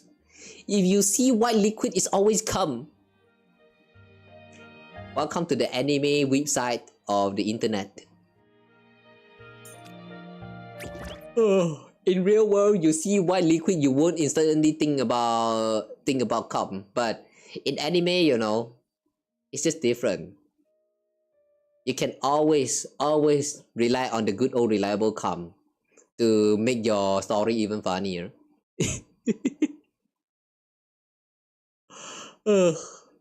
In what liquid we trust.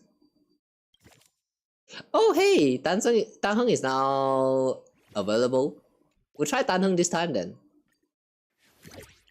The dice, we'll go with this one. And okay.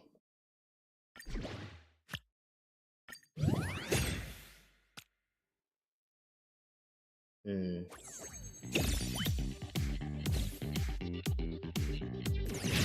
know, since we're kind of talking about all this cum thingy, as funny as it is, I just want to say something very unrelated right now. Every time when I see a Kingdom Come Deliverance, I can't help but laughing at that title because like, goddamn, what do you mean that you're delivering cum to the whole kingdom? Goddamn, that's a very nice title right there. I like that.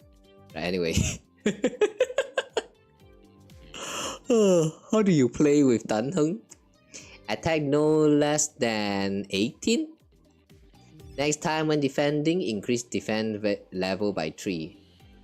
Gain counter. After defense ends, defense level will be restored to the initial value. So we need to have a minimum of 18.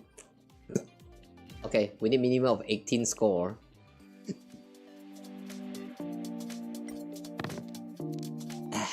Too small. Too small.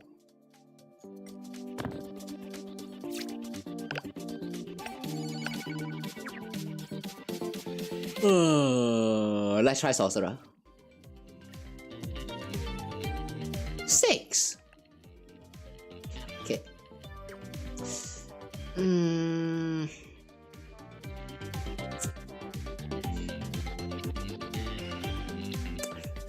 Okay, fine. Whatever. Imagine getting raided while you're talking in depth about that. Nah, who wants to raid me like that? If anyone ever raided me on Twitch right now, I'm gonna come real hard. You don't want to make a mess out of my stream, right? Right, dear viewers, who's also streamers? You know, nowadays when I'm going through the stream, one thing I notice about myself is that I'm starting to interact with you guys like you guys are always streamers. Like I'm always assuming those of you guys who chat, especially on like platform like Twitch. I always assume you guys are just like also just like me, a streamer. Why? Because everyone can be one. It's so what's the word for that? It's so oversaturated, I guess.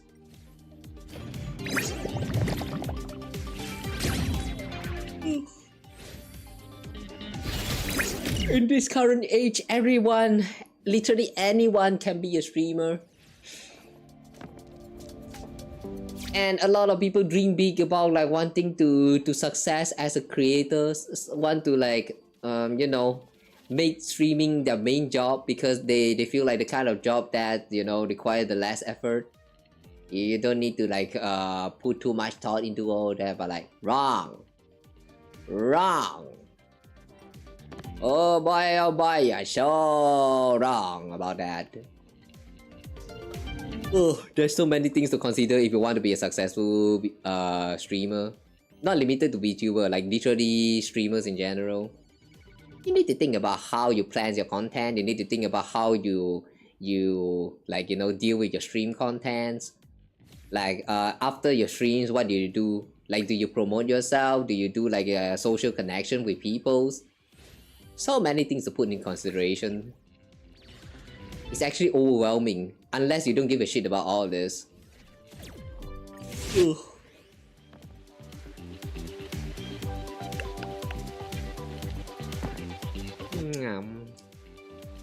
I mean, just look at me. I've been trying for like 5 years. 5 years on Twitch, and like I really don't see any growth at all. Every time when I see the number goes up, it goes down. And then it goes up a little bit again, and then it goes down a little bit again. Like, I have reached that point where I don't know what even considered as a growth anymore on Twitch. Ugh. On the bright side, I do multi-streamings on like Kick and YouTube as well, but well, Kick has been weird. It's it don't really feels like a platform that people watch stream content because they want to, like, you know, watch like game contents. If anything, a lot of the interaction that I got from Kick, it feels much more like... Actually, all of them is bot. Yeah, all of them is bot. I only remember 1 or 2 that actually feels like genuine people. The rest of them is just bot. The botting issue on Kick is like so bad.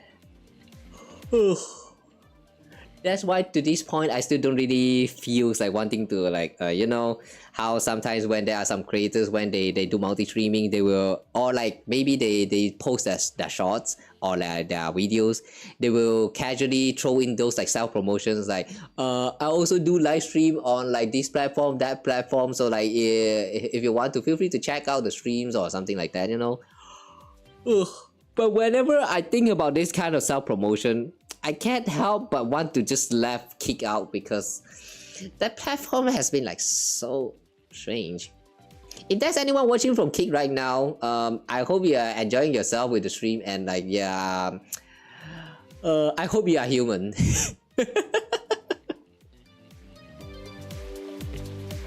I don't know, man. I really don't trust the internet. Like I said that yesterday, but yeah, I really don't trust the internet. And the major contributing factor to it is the bots. The bot issue in all this platform is just so bad. Imagine getting stuck in a rut like that is unfortunate. Yeah, that was a time like the numbers and all that stuff like spiked up for a little bit because I did try to like socialize with people.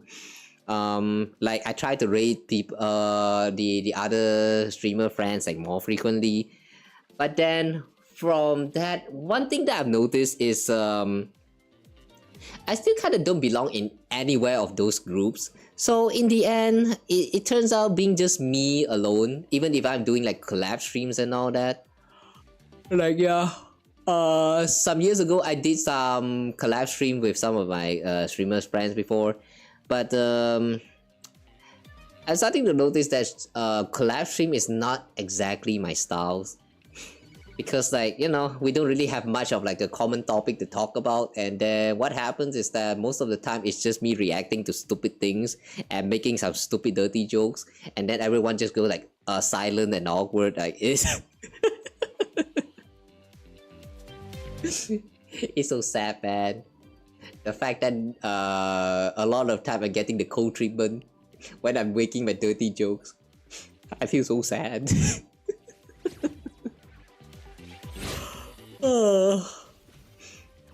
Dirty jokes for life, man. How come you all just go quiet like that? Hi, don't worry too much about the like getting banned and all that stuff, man. It's been 5 years I'm producing content like this. I'm getting banned? Nah, I did not. So yeah, it's safe. Don't worry. Trust me, bro.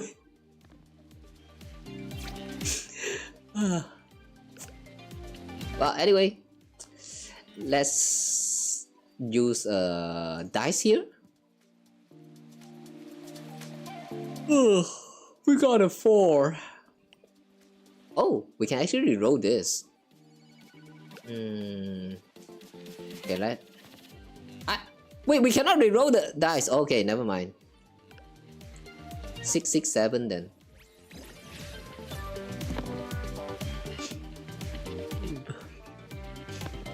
Just gotta find your right group of people. Yeah. However, though, that never happened because I never truly found that person. Wanna know why, guys? The trick is actually very simple. I don't socialize anymore.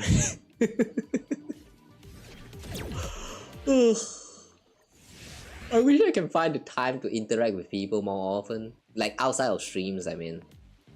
I try to be as active on the like at the very least Discord. But that's really tough.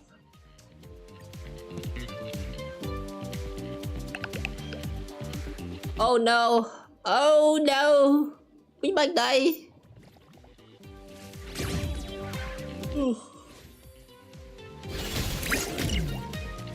Okay, we survive. Thank God there's no extra follow hit.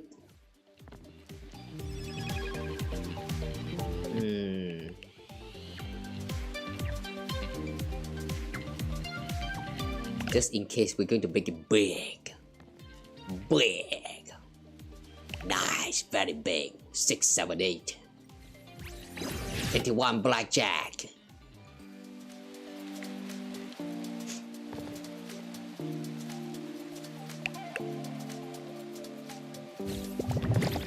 Okay. We won. Easy. 今までのものとは違う。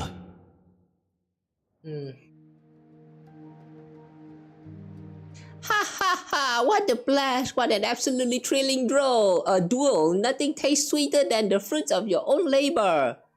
So they have put out your hand of grocery or whatever that was.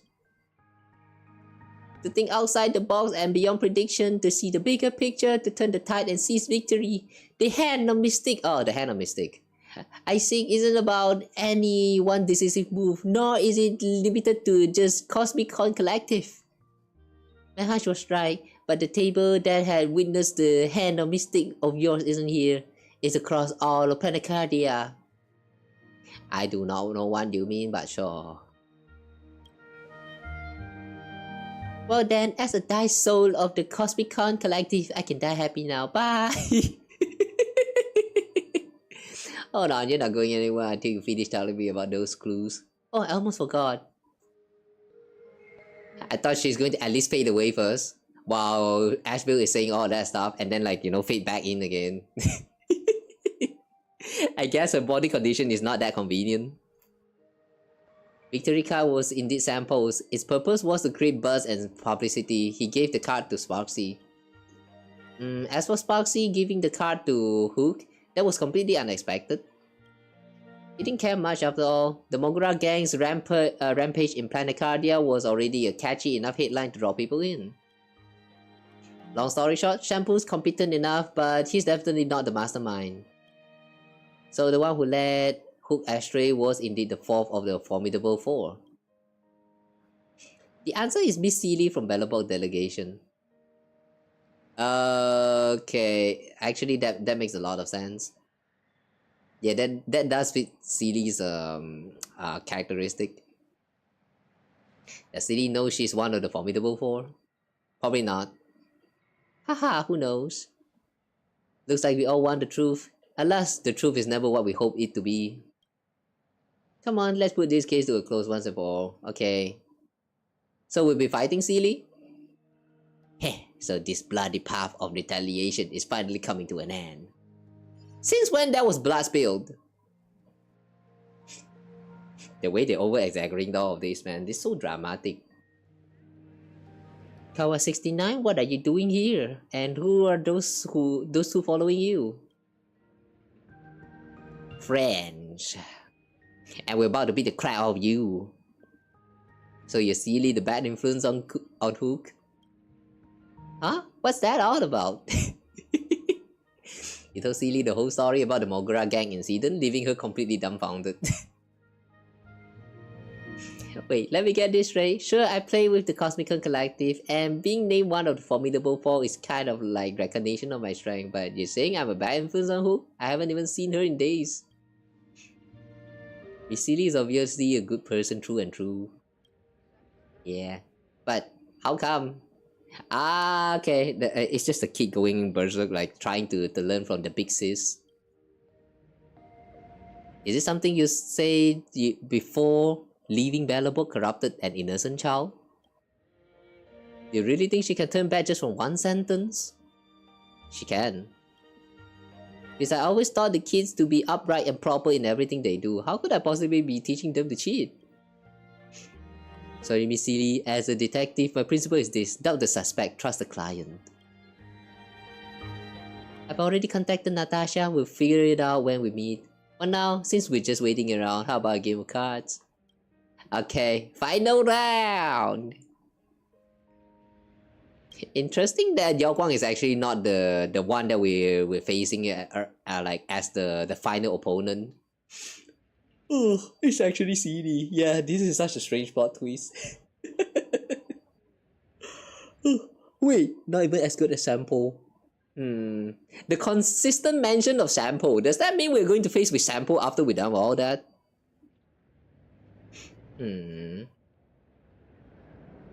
Is that police car?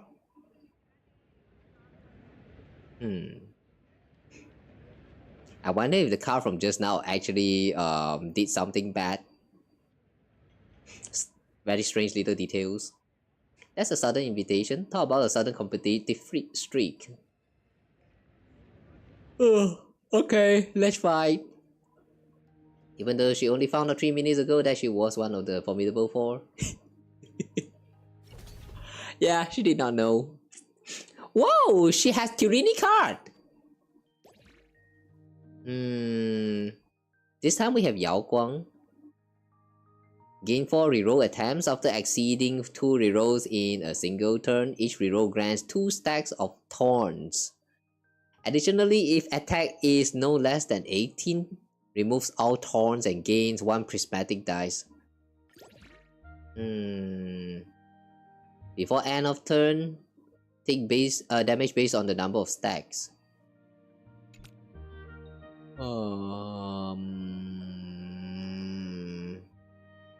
Sounds like a double-edged sword. The thorns... The description here kind of sounds like the thorn is applied to yourself and not the opponent.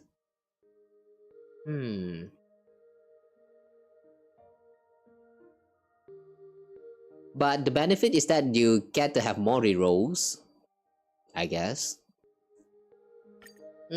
Let's give it a try then. Discard a solid place to keep up appearances. That's why friends and you are a lot. You mean are there a lot these days? I see. When it comes to Discord, I have like very mixed opinion about it, to be honest. Discord is a good place to grow, but only if you are actively trying to join the community. But me though, I've only been lurking in a bunch of places. If nobody talks, I usually like it's very hard for me to look for something to talk about. Most of the time, I'm either like working on my like you know editing my videos, the shorts, or I'm just like possibly just sleeping. So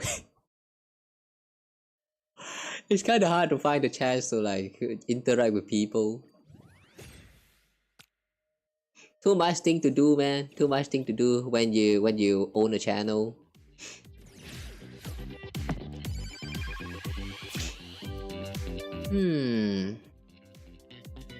Okay, we have 4 reroll attempts. Let's try to reroll.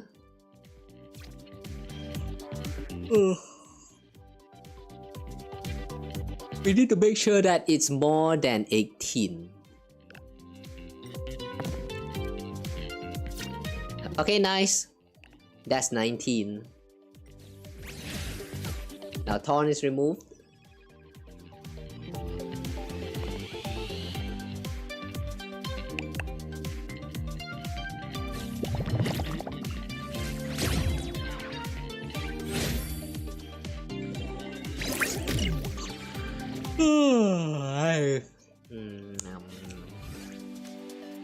Neither side will roll the minimum value of the dice.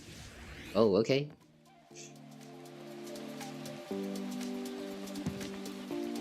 When defending, can we actually reroll?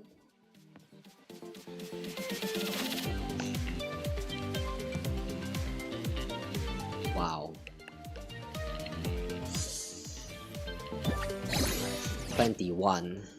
When the total exceeds 24, attack level becomes 5 and subsequently gains a rise each turn. Oh.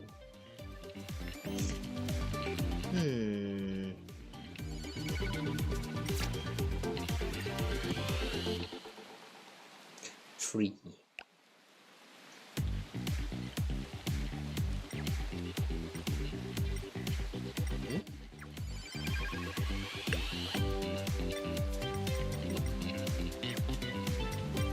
Wait, I cannot select this dice. What the fuck? I cannot select this dice. What do you mean?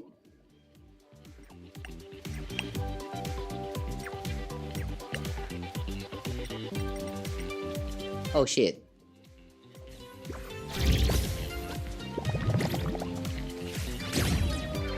Ha ha ha ha.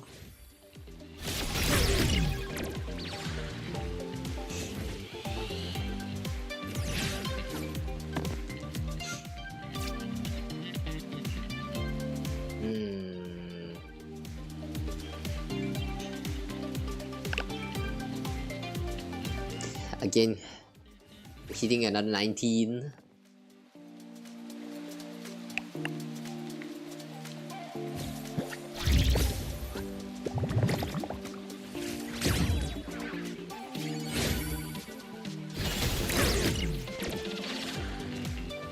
Okay.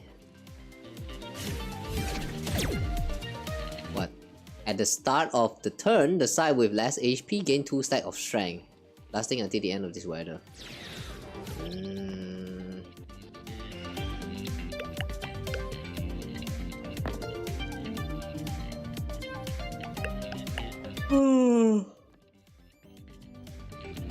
Good.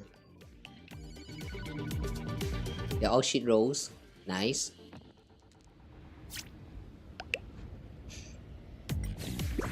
Three. Heh. We're still alive. Strong.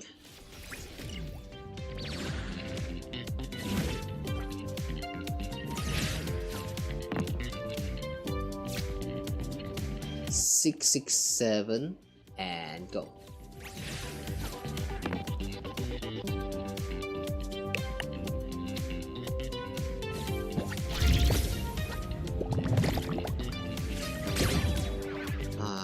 One more round.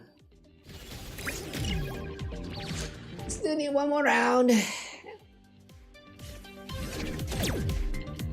Player with low HP gains combo when attacking. What the hell? Oh shit. We might die. We might die here.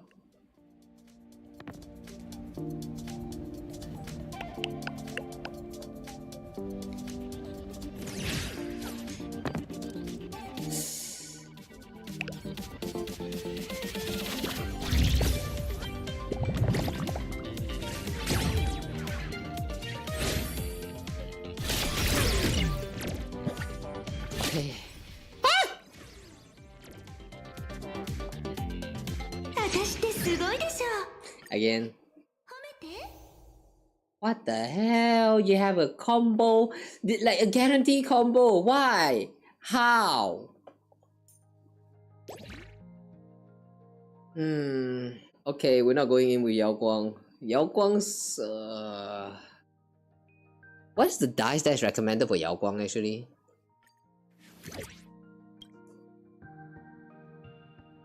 Oh, you can go all the way up to like 12 and 16. No wonder. Without these dice, you shouldn't even bother challenging with Yao Guang. Oh, alright, let's just go with Firefly. It's time to Shadow Dash.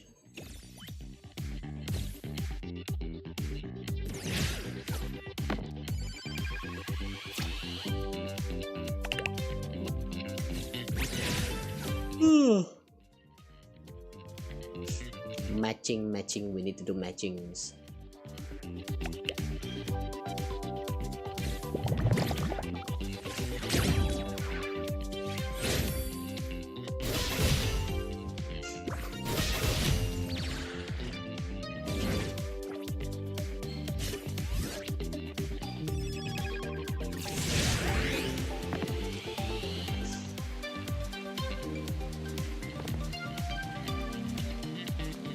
Hand.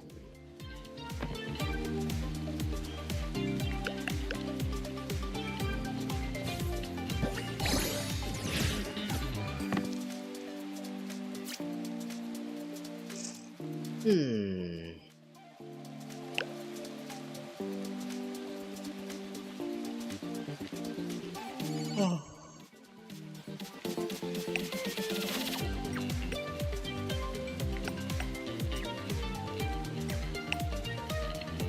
13. That's 11 damage. Should be alright, I think.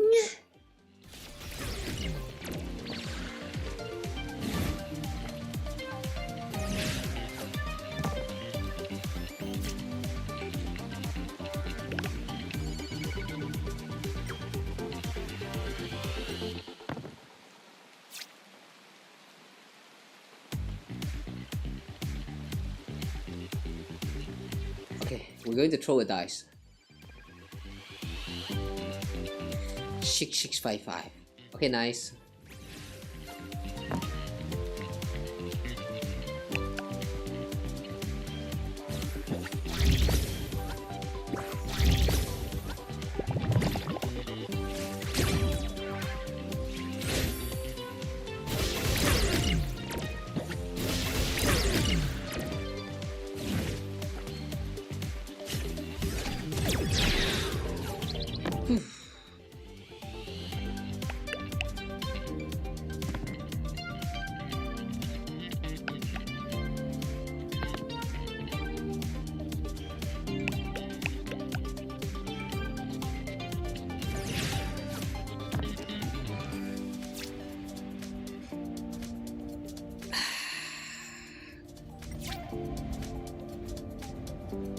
Slowly, I'm falling asleep.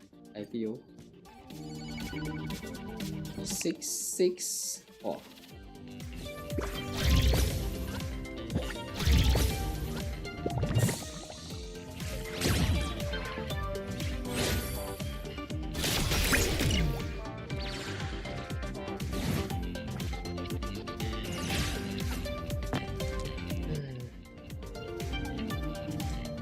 Four, 4, 3, 5, 6.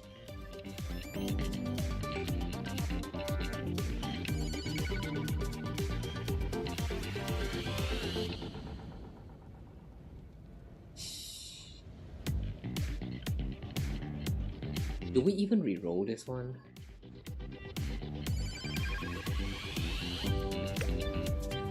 Okay, we'll reroll this 3. Okay, good. 3, 3, 4, 4. Now we can perform a combo.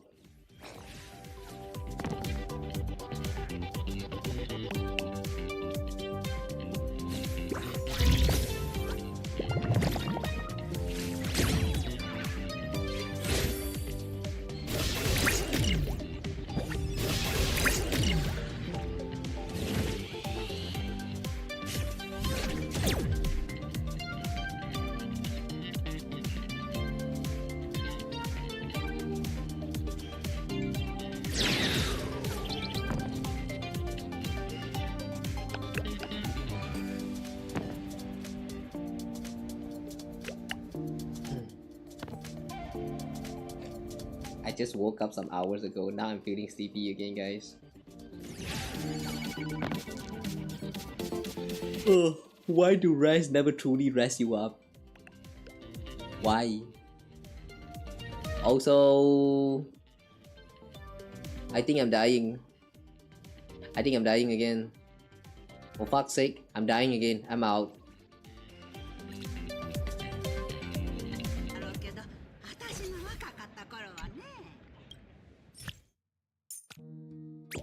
This match is so stupid in such a way that every time you're guaranteed to start first, and then when you reach like the 5th round, if you're still not able to delete your opponent, then all you can do is just wait for your demise, because the freaking opponent is going to start off with the combo, stupid combo, huge ass combo. You can't survive this shit, can you?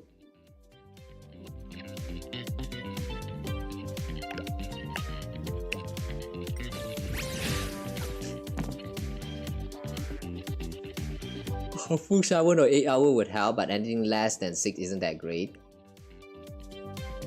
I don't know, even with like full 7 or 8 hours of sleep, I can still wake up feeling tired as fuck. So like, yeah, I'm not sure. I wish that's true. Unless it requires some continuous effort, where you have to like sleep for a full 7 to 8 hours for like a whole week straight, then yeah, you're going to start feeling better. In that case, then yeah, it's almost impossible here.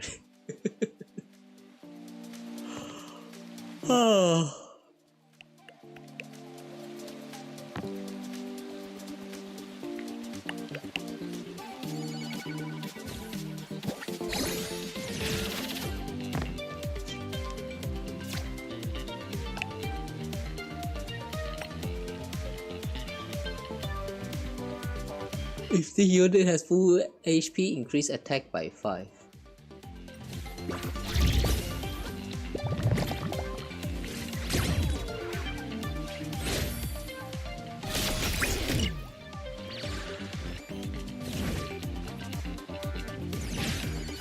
Okay.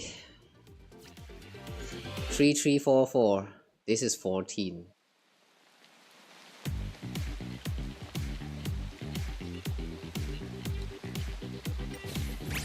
Try again.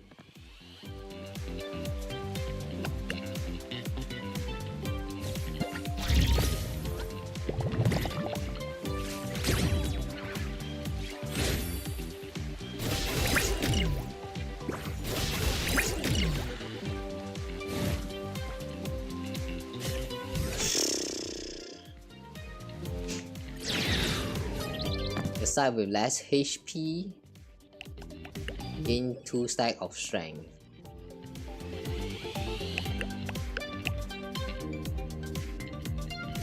Oh, 26.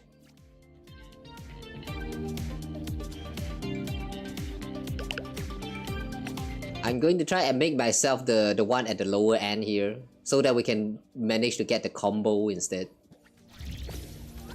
I wonder if they stack. So like if you have the combo abilities for Firefly and then you get another combo abilities again. Ah! What the fuck?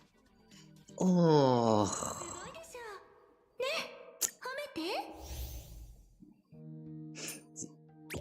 Okay, this last one is actually a pain in the ass.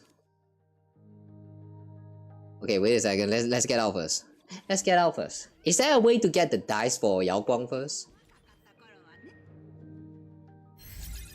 Oh my god, this is stupid.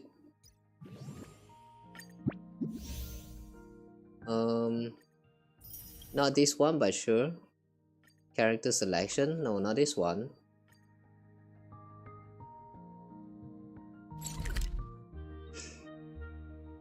You have to go so far away in order to open up the menu.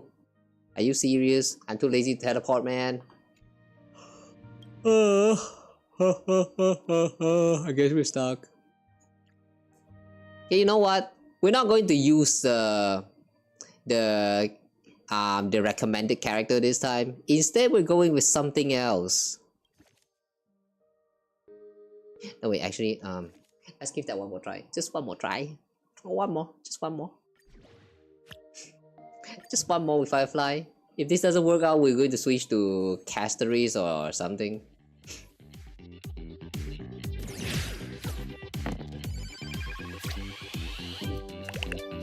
Hmm. 1, 3, and 6. We might have to reroll 6 because we cannot get 6 on these 2 dice right here. Reroll this. Okay, we got 3, 3, 5, 5. Okay, nice.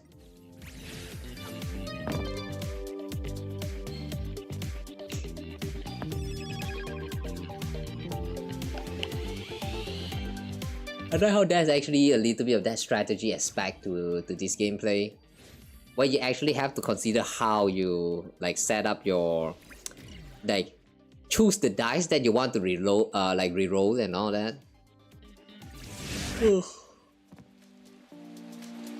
But I kind of wish that they can fast forward all of this. The animation is too slow.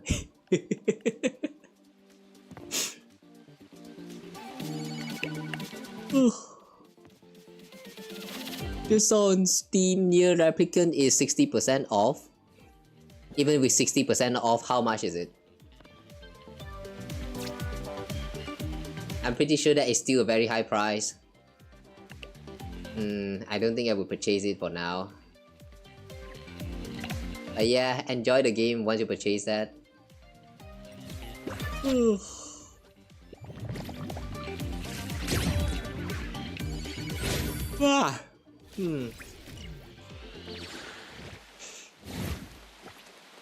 Like 25 USD. Yeah, I'm not getting that shit. Too expensive. At least for my standard, it's too expensive.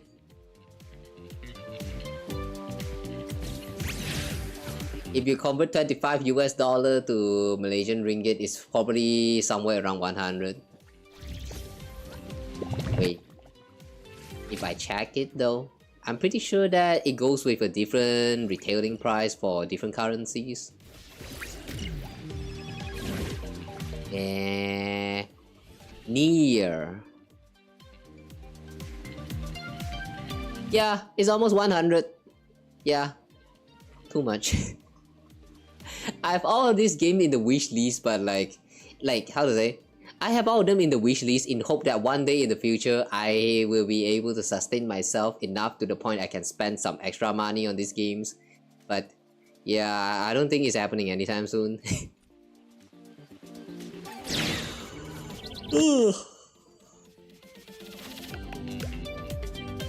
The side with less HP gain 2 stack of strength, lasting until the end of this weather. Why? Why so big? 26. 26. Minus 11, that's like 15.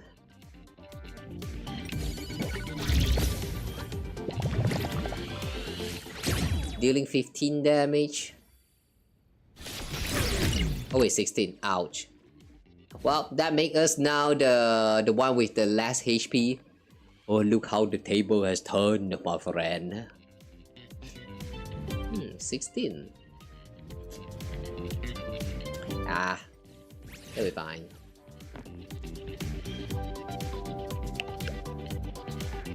$12, $14. Alright, we won.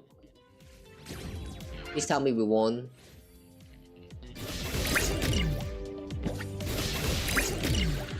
God fucking damn it!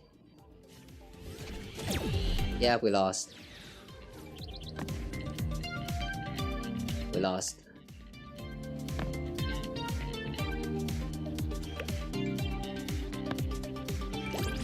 We lost.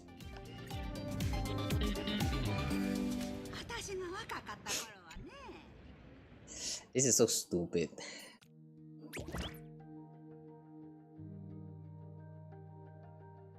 Could it be possible?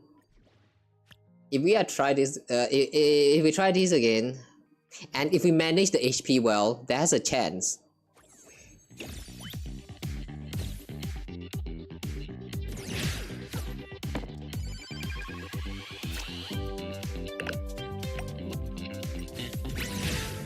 Okay, we start off with this 23.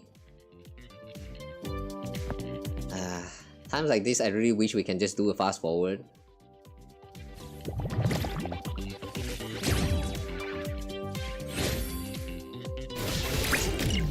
Nine. Okay.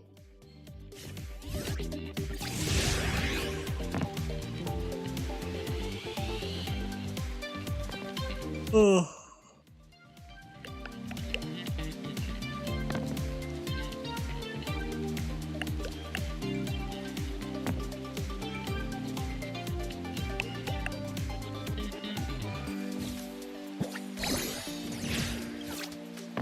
Attack level up. When attacking, the number of dice that must be selected becomes 5.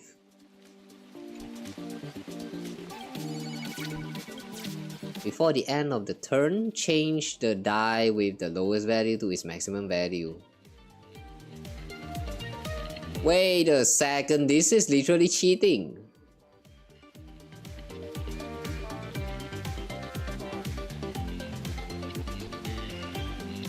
What?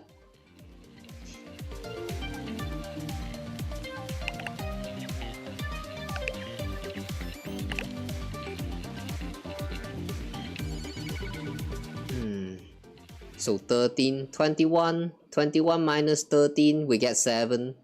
7, 28 minus 7, 21. Is that how the calculation works? There are some times where the calculation for the math doesn't add up. How is this 9?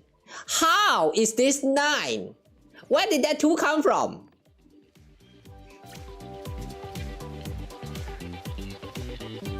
Yeah, I don't get it, man. I don't get it.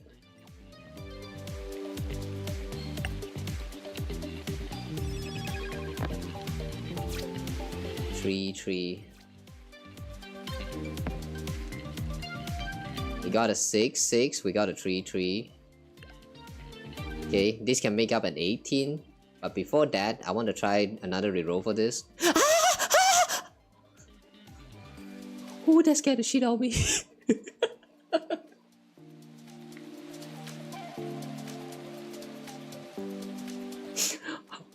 Oh my god. I forgot to deselect them.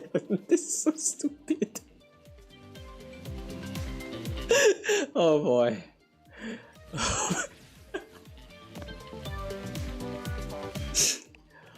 The dice selection control, man.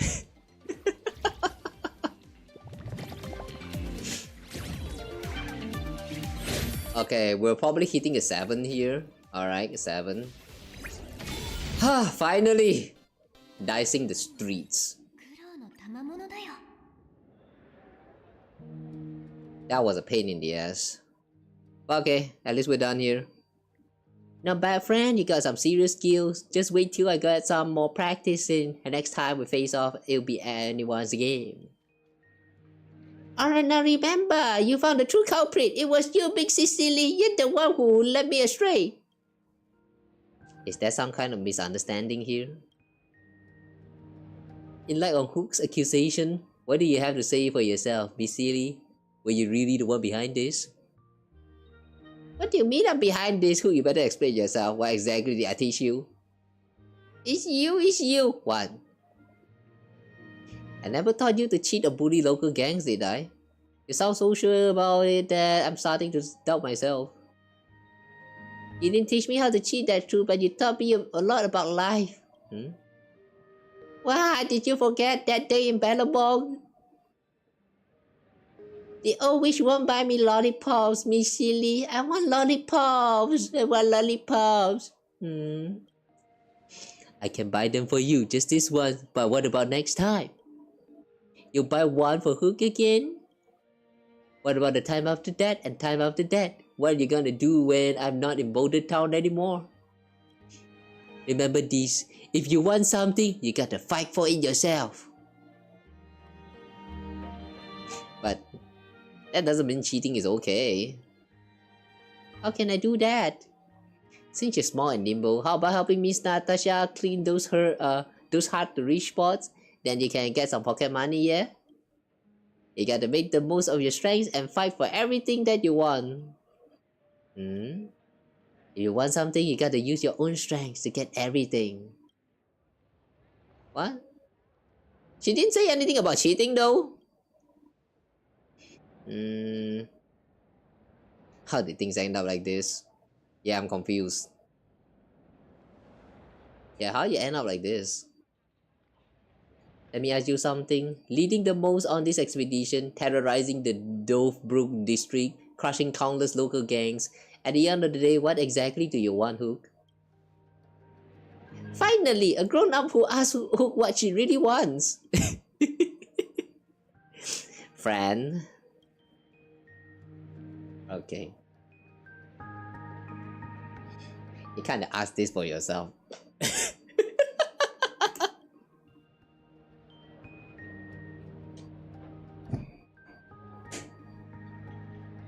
Damn, this greedy kid. Yeah, Natasha, do the thing. Okay, seems like we need to have a proper talk back at the hotel. I won't go, I haven't taken over the world yet. I want the whole world, I want the whole world.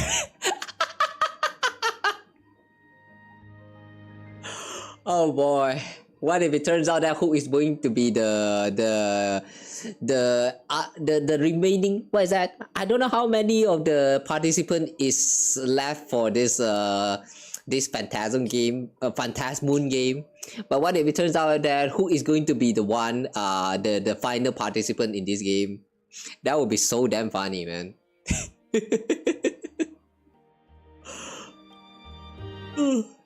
Give me the word, I want the word, give me the word, I want, give me the word. Who? Don't make me wipe that smile off your face on the most elated planet in the cosmos. Who was dragged away by Natasha again, kicking and screaming. Ah, this stupid kid. Poor kid. Seems like she's been nothing but trouble for you guys. Miss Silly, how much longer will you be staying here? Would you like me to show you some local hidden gems? We'll be leaving soon. We came here to accompany Bronya on a business trip.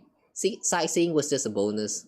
I wonder if they are going to touch on this topic regarding why Bronya is actually here on this trip. Oh, it probably has something to do with the IPC. But would it actually relate all the way back to the main story of this Planacardia arc? I'm kind of curious about that, since they only talked about how Bronya is here for business trip, but they never mentioned what she's truly here for. I wonder how important is that.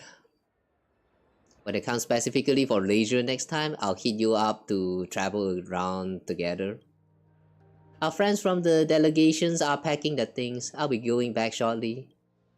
They should be taking the express train from Pedido Station. Pedido. I like this name. It sounds very sus. I like that. Oh, to the Skyport. Let's head to the station and see them off. What sound is that? Oh, so with that, it all comes to a wrap. This is such a silly little story. It was just a dumb kid doing some dumb stuff, and it went out of control. That's it. Okay. Oh, we're actually talking about Bronya now? I see. The meeting has been far more productive than expected, all thanks to Bella Box's open and peaceful diplomacy.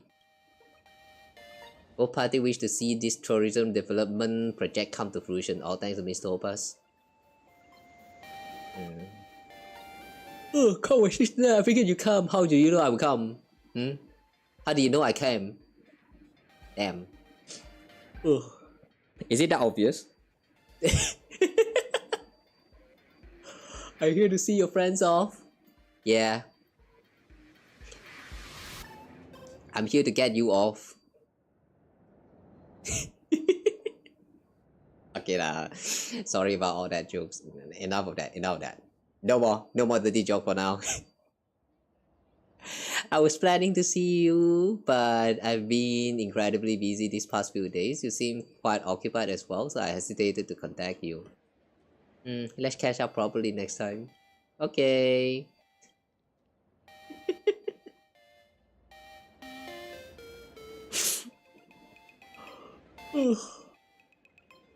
Your show now, of course, is obvious. What? Was I that loud? Didn't expect General Yao Guang of the Xinzhou Yuxie to be here. Dear friends from the Bellabog delegation, as you embark on your journey home today, I hope this trip to the planet Cadia has left you with some wonderful memories. A suggestion, why don't we take a commemorative photo together here in the busiest part of Dimension City? That's a good idea. Come on everyone, get in line!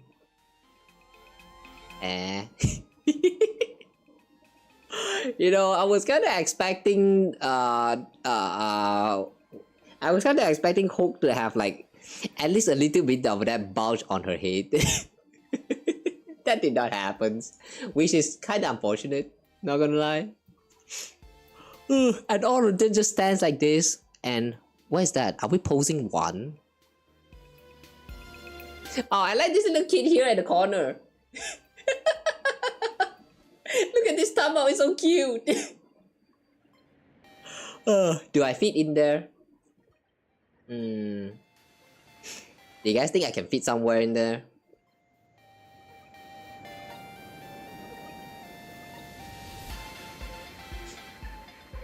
Nah, I don't fit in here.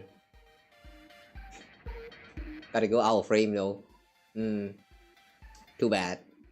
It's too packed, what the hell? Wait, Sampo is here? Since where Sampo is here? You know, the story this time is very short, very brief. And like, it does feels a little bit rushed. Yeah, not gonna lie. I do feel like this part of the story is a little bit rushed. Shampoo just magically appear here is one. And then this, what is that again? Young innocence? Young something? Like this blob guy right here. He only showed up there to play some kind of drama and then like, that's all. It was so brief that I sort of thought that he's going to be playing like some kind of like more important roles. But yeah, I kind of feel like incomplete combustion if you ask me. Pella bought 3 copies of every book. One for reading, one for collecting, one for recommending. I see.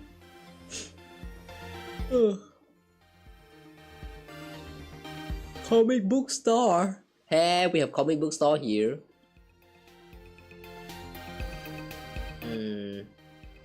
I miss reading comic books in the comic book stores. Like back in the time, back in those days, I remember some of those comic book store, they will have like the kind that one where the comic book is already like, you know, open up. So sometimes when we have nothing better to do, we will go there. I mean me as in like me and my some of my friends. We will go there, lurk in the corner and just like look for this kind of comics and started like, you know, flipping around the pages until like sometimes we got chased away by the shopkeeper, but usually they are kind enough to just let us do whatever we want.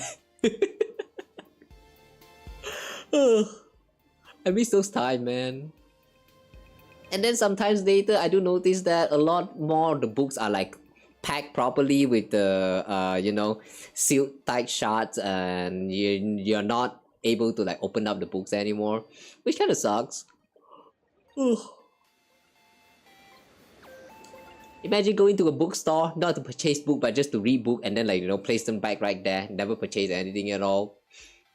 Yeah, it feels a little bit like not so morally good, but you know, when you're broke, you know, you gotta do what you can. Knowledge is key, they say. Value your knowledge. Clara boxed a few of Perlux Corp models. Hey, Clara is also into some Gundam building kit. Interesting. Now I want to see a little bit of that bonding session between Clara and, well, like just the two of them, one actual kid and another adult kid, like just there building their Gundam and then, like, you know, playing around with them. Like, that would be a fun.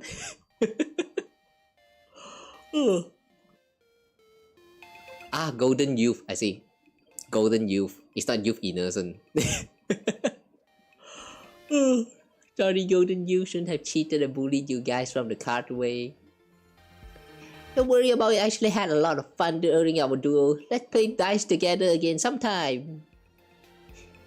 Next time you have a showdown, don't forget to call on yours truly. After all, the way of playing the dice has infinite possibilities in the cosmos. Osu. It feels so weird to look at that Osu right there. It's supposed to be like a voice that you make in Japanese that doesn't truly mean anything, but looking at that in English here, Osu, I can only think of the game Osu. You know, that music game, the rhythm game. I'm not really sure about playing that game on stream because a lot of the times the songs that we play is going to get copyrighted. So I feel like Osu is such a weird game. Even though it's very fun to play, because the songs, like, you can literally customize your own song. Sometimes it can be the kind of songs that are like copyrighted.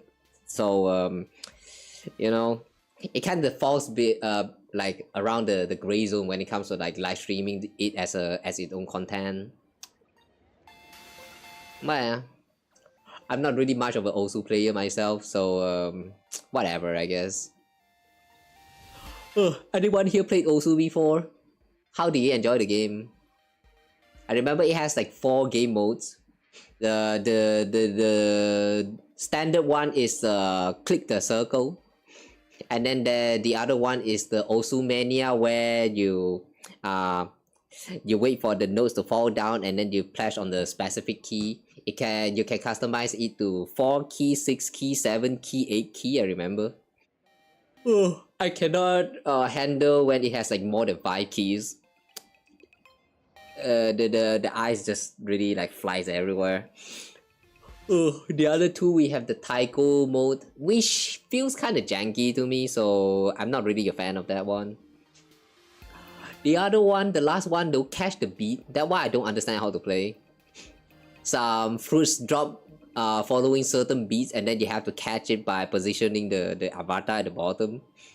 That doesn't feel like a rhythm game at all to me, so yeah, I did not enjoy that one. Only Osu and Osu Mania, that's the only one I played. I miss playing that again.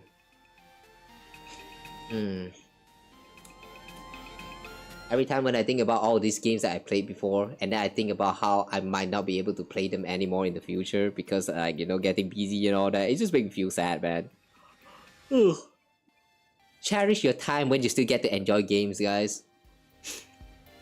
Play it to your heart's fullest. Wait, hang on, is that the correct word? Whatever lah, you get the point lah. What are you guys doing photobombing here? I'm the leader of the Formidable Four. Why can't I be in the photo? I didn't even show my face in the story. If I don't get to sneak into the group photo at the end, that's just too cruel to old Sampo, don't you think? Okay. Okay, Sampo. I like your reasoning for being here.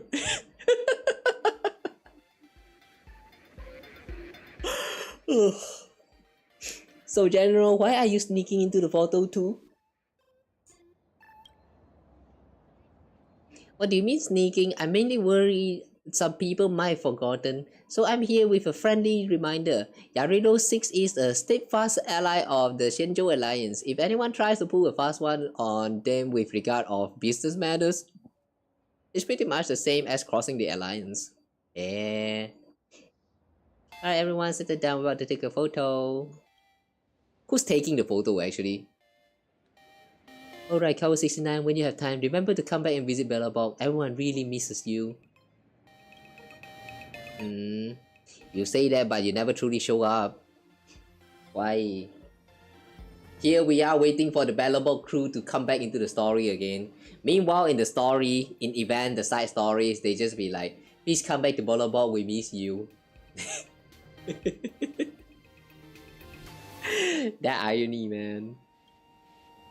Cheese. And that is the end of the Cosmicon events, I think.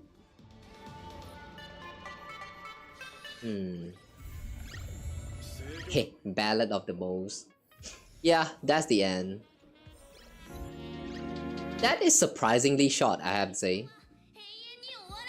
Oh, you have voice? You sound kind of cute. I like that.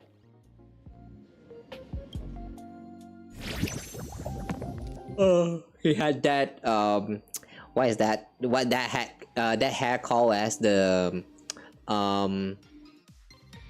hawktail or something? I don't know what you call that, but yeah, he has all that that hair right there. I thought that he actually sounded very like those characters that shows up in the Hokuto no Ken, like those kind of aura styles, you know, or even JoJo. Like, oh, you are the traveler. Please save us. We need help. The dark hook, the dark peach hook has crushed our guy. Oh, I'm gonna die. Yeah, that's the kind of voice I imagine in my mind. That was kind of silly. Oh, and just like that, we hit the max level. And we got Sparksy. Okay. Why is this exclusive to unlocking through the level up? When attacking or defending, if the selected dice include identical numbers, gain hack. What is hack? Before the end of the turn, turns your opponent's selected die with the highest value into 2. Ah, that one. Okay.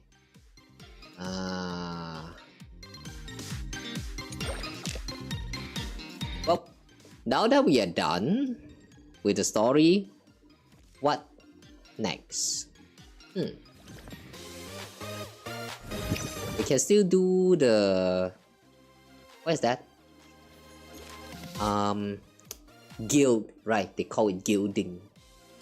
What's the point of gilding though?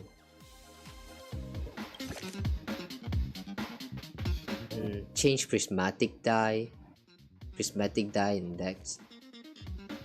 Oh, so that's why when we were playing with Firefly, we didn't get the chance to see the orange dice. It's not even available.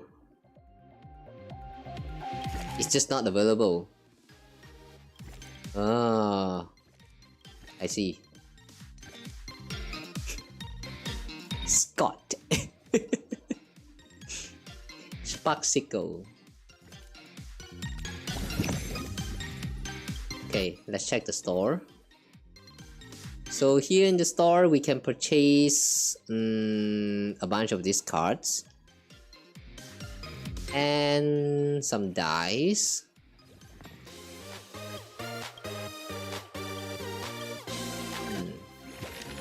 Okay. That dice, which is meant for Yao Guang. 1, 1, 6, 8, 10, 12. Oh, gambler, huh? Ooh, we can get greeny here. Okay. And that's a lot of cubes here. Expansion pack 1. Yeah.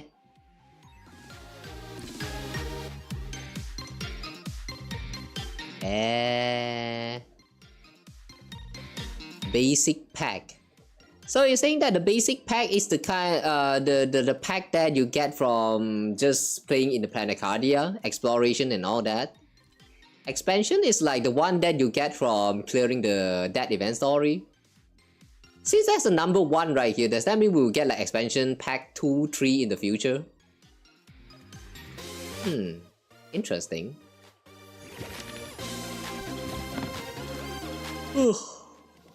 Of all the gacha I played, which one would you say is my favorite? That's a hard one because they're all gacha games. So how should we judge this? Based on story, I would say Honkai Impacted. Based on gameplay, I would say Genshin Impact, and then secondly, Zenless Zone. They're kind of on par with each other. In terms of like open world exploration, I guess yeah, Genshin obviously the top for now, because yeah, the other gacha games that we play so far don't really feel like a exploration game at all. Wuwa, I'm not quite sure.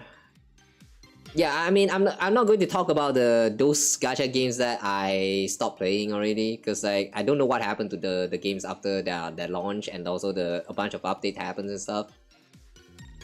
From my exploration back then when I was still in like what is that place called? Yilong, I think. Yilong Warp or something. Yeah, that was still like in 1.0. The exploration feels actually doesn't feel as much different comparing to Genshin, if you ask me. That's why I find it a little bit strange why people are actually glazing about it so hard. But then after that, they introduced like the gliding wings and also like the motorbike and all that system. I don't know whether it's necessary to have all of those in the exploration kit, but I guess those are very great additions. I don't know. The reason why I enjoy Genshin Impact when it comes to the exploration so far is because of the world building, the lore behind the side story, the world quest, and there's also this discovery part about the explorations. Sometimes you can just clear a certain wave of monster, you get a chest. And then the moment you open up the chest, a certain dialogue pops up and triggers some kind of quest because you obtain some specific items from inside of that chest. Or like you just walk around places and then something is glowing right there, you interact with it and it turns out that it's a node that can trigger some kind of like a... No, it doesn't trigger anything, but it does tell you some very subtle laws about a certain NPC story, something like that. Like I feel like there's a lot of details left in the world of Genshin. That's why I enjoy it a lot. I'm not very sure when it comes to like the exploration aspect of Wuthering Wave and some of the other gacha games that's out right here, like Neverness to Avernus. I think that game haven't out yet, but it will be released soon. That I'm not sure actually. Yeah, leave that one out. What is that one gacha game that a lot of people is praising for the like, what's that again? They have gacha system, but it's not for obtaining a character, but to obtain like what is that again? To obtain outfit, I think. Yeah, what do you call that again? Yeah, I don't remember the name. I actually uninstalled the game because I can't find the time to play it. But yeah, I see a lot of people saying good things about the game. I hope it's a great game though. Don't know lah. It's too hard. It's too hard for me to decide on my favorite, but I would say that so far Genshin is the one that actually did a lot of things right. Even though the storytelling can be very like it can be very questionable at times, you know. Like the direction is unclear and sometimes you literally do errand that is very unnecessary. But overall though, I do think the storytelling, despite its flaw, is still like one of the best out there. So if I am to pick one, I would say Genshin is the gacha game that I enjoyed the most, my favorite one. But would I recommend gacha games like Genshin to you guys who are not really into gacha games? No, absolutely not. gacha game is never a genre that's meant for normies. It has its own culture, it has its own, like, you know, communities and a bunch of other stuff as well. So the fact that COVID makes Genshin popular and then everyone start to know more about the existence of gacha, I feel like it's good and also bad at the same time. Because now we opens up the gateway to a lot of other people that is not even the targeting audience to get into the game, and a lot of them actually voice out very loud and clear that they don't like the game because the game sucks. And a lot of the time I see this kind of comments, they straight up just disrespect the whole history of that. Like, I mean, it's fine. I mean, you don't really care about the game, but like for those of us who have been like playing some gacha games even before Genshin, yeah, Genshin really is not the worst one out there, but y'all are saying it like it's the worst game possible out there. You know what? You know what? You need to do some research first. That's all I can say about this kind of people. I have played some gacha games that really go out of the way to fuck you in the butt. Like really out of the way to really just fuck you so hard in the butt that you can't even get yourself out anymore. Like you want to stop playing the game, but you just can't because you already got in like so deep inside of the story, the lore, the characters and all that stuff. You invested so much in that, you just can't leave anymore. That's what it's like to play a bunch of other gacha games. Not to say that Genshin is not one of those. It's still predatory because of the gacha system, but yeah, it's not the worst out there. Like, damn it, I feel like I'm going to keep yapping about this if I have to continue with it. Oh, that's what you hear from your friend who plays Genshin a lot.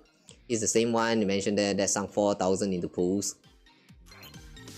Your friend's a little bit abnormal though, I have to say. 4,000 is too much. I mean, I'm not judging that, but like spending 4,000 into pools, you are free to do that, but not recommended way to play gacha games. I still think the best way to play gacha games is to play them free to play. If you want to spend a little bit, like you can spend it on like the battle passes or a little bit of those like what is that, the first time spending benefits. Like you only spend it like around some of those like more valuable parts, and that's all.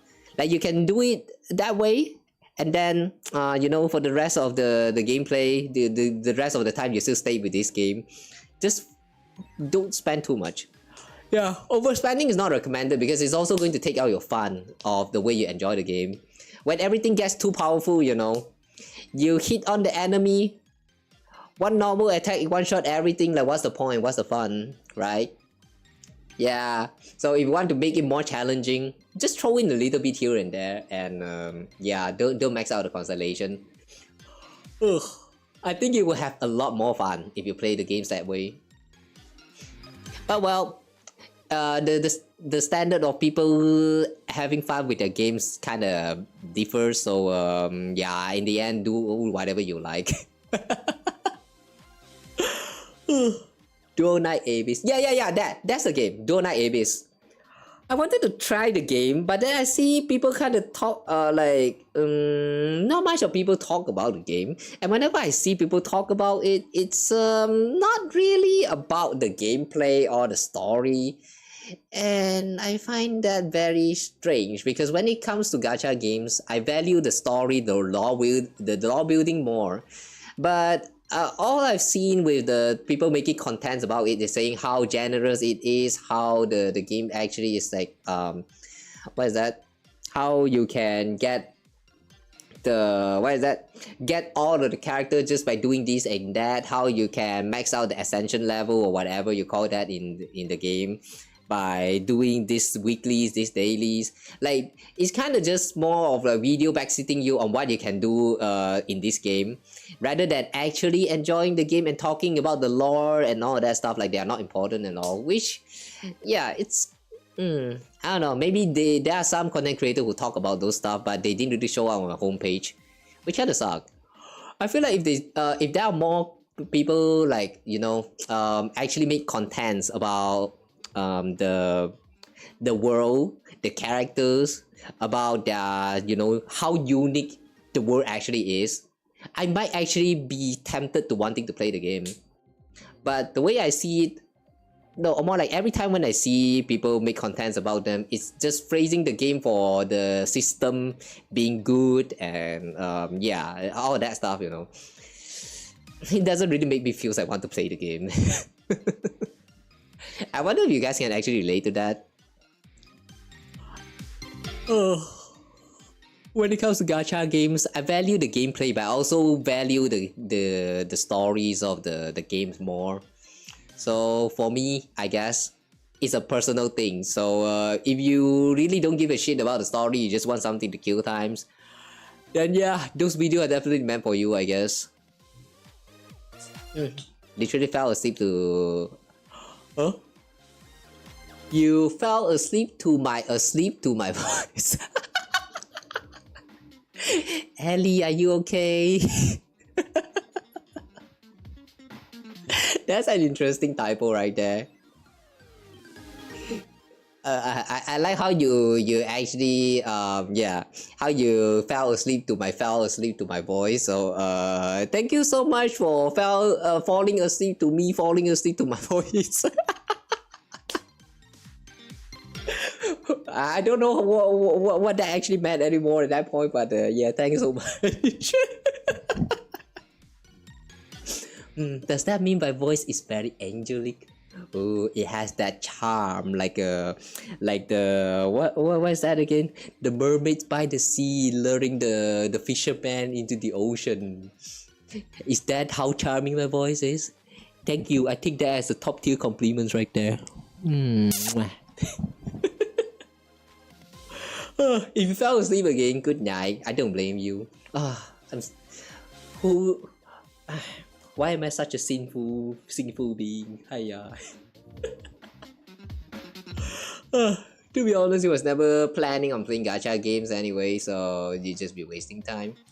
No, I'm not trying to convince anyone to play gacha games, alright? In fact, I don't really recommend anyone to play gacha games. I'm only telling you guys about all the good part and the bad part of gacha games, I would say. Even though most of the time I kind of sound like I'm phrasing these games, but like not really, okay? I still criticize them when you know, the shortcoming really fall short. Yeah, I mean, the first reason I won't even recommend any of these gacha games to you guys is because of the gacha games. Like, yeah, they are gacha games. They are live service, they have gacha system, which is technically just gambling. So, yeah, it's not going to be good for your mental health in the long run. But I do enjoy the stories. I do care about the story, the characters. Hoyoverse did a very great job of building all of this, like, you know, the world and characters and all that. And it does make me feel like I want to learn more about it. So for those of you guys who really just want to in for the adventure for some stories content, then yeah, I would say pick up some gacha games. It's going to be worth your time. But if you get too invested in all this, then yeah, good luck, have fun after that. I would not recommend getting into gacha game because of the gameplay or the you know, or the gacha aspect of it, because it's going to be very repetitive.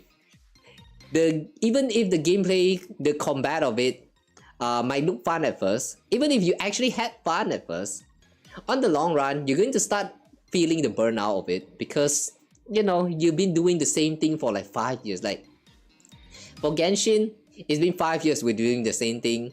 For Honkai Impacted, depend on when you started the game.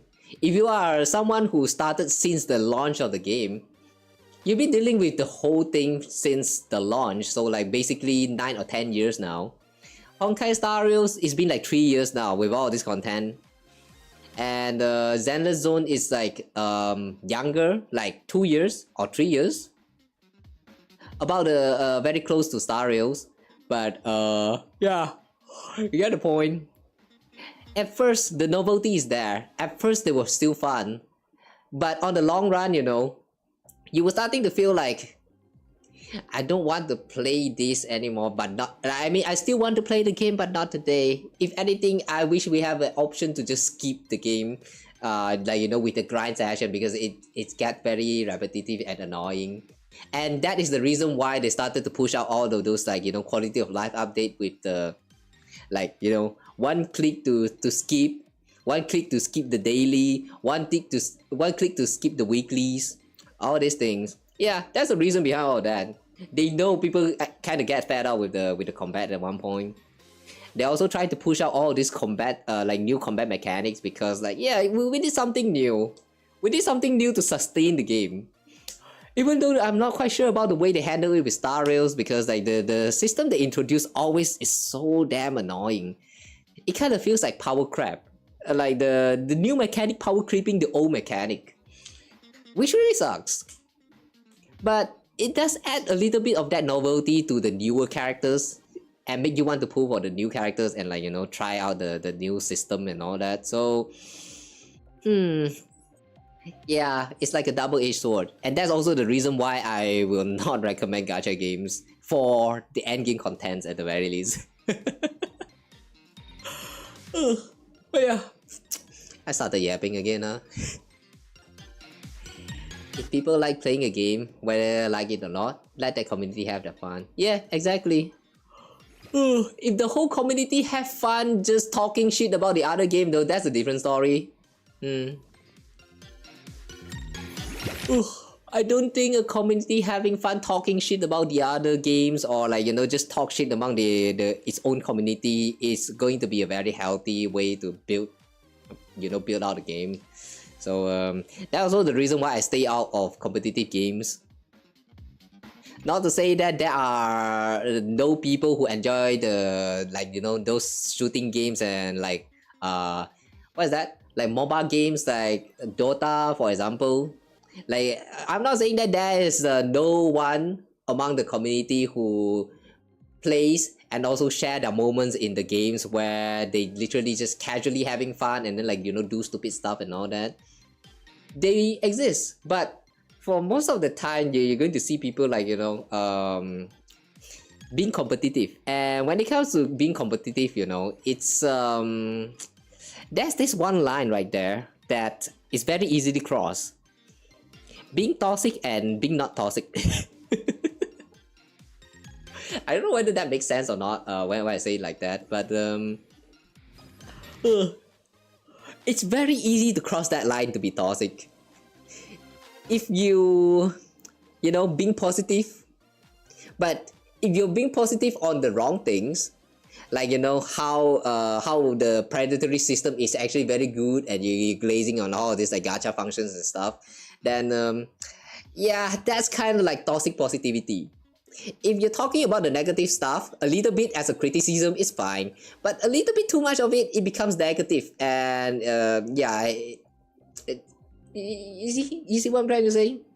There's a line right there, but it's, you don't know when you're actually crossing the line, which kind of make it hard to interact with all these like communities, you know what I'm saying? Ugh. One of the non-gacha community memes that I know about. This is, by the way, also one of my favorite game of all time. An indie game called as Crosscode. I will always find the chance to try to talk about this game. Crosscode is a very great game. It's a indie game, like what is that? Top-down perspective, bullet shooting or slashing. Puzzle, combat, action, RPG, adventure game, sort of. There's a lot of genre involved in there. But yeah, the thing about that game is that it's a very great game, but it's like only selected few knew about it. So among the community, there's actually a meme where, you know, it's like, I don't know how to explain that. Yeah, I don't know how to explain that. Just look up Crosscode and memes. The developer really try too hard. They don't really try too hard to like promote their games. This game called as Crosscode. Like they are still active right now. Actually still actively developing a new game. I don't remember the title of that new game though. But yeah.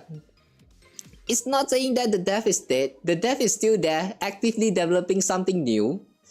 And like some years ago, they also just released the DLC, which is also a very great addition to the game.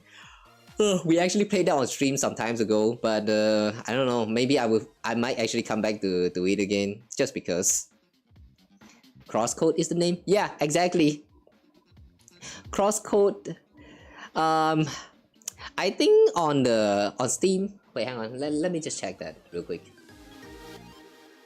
Crosscode. I wonder if there's actually a discount happening right now. Crosscode.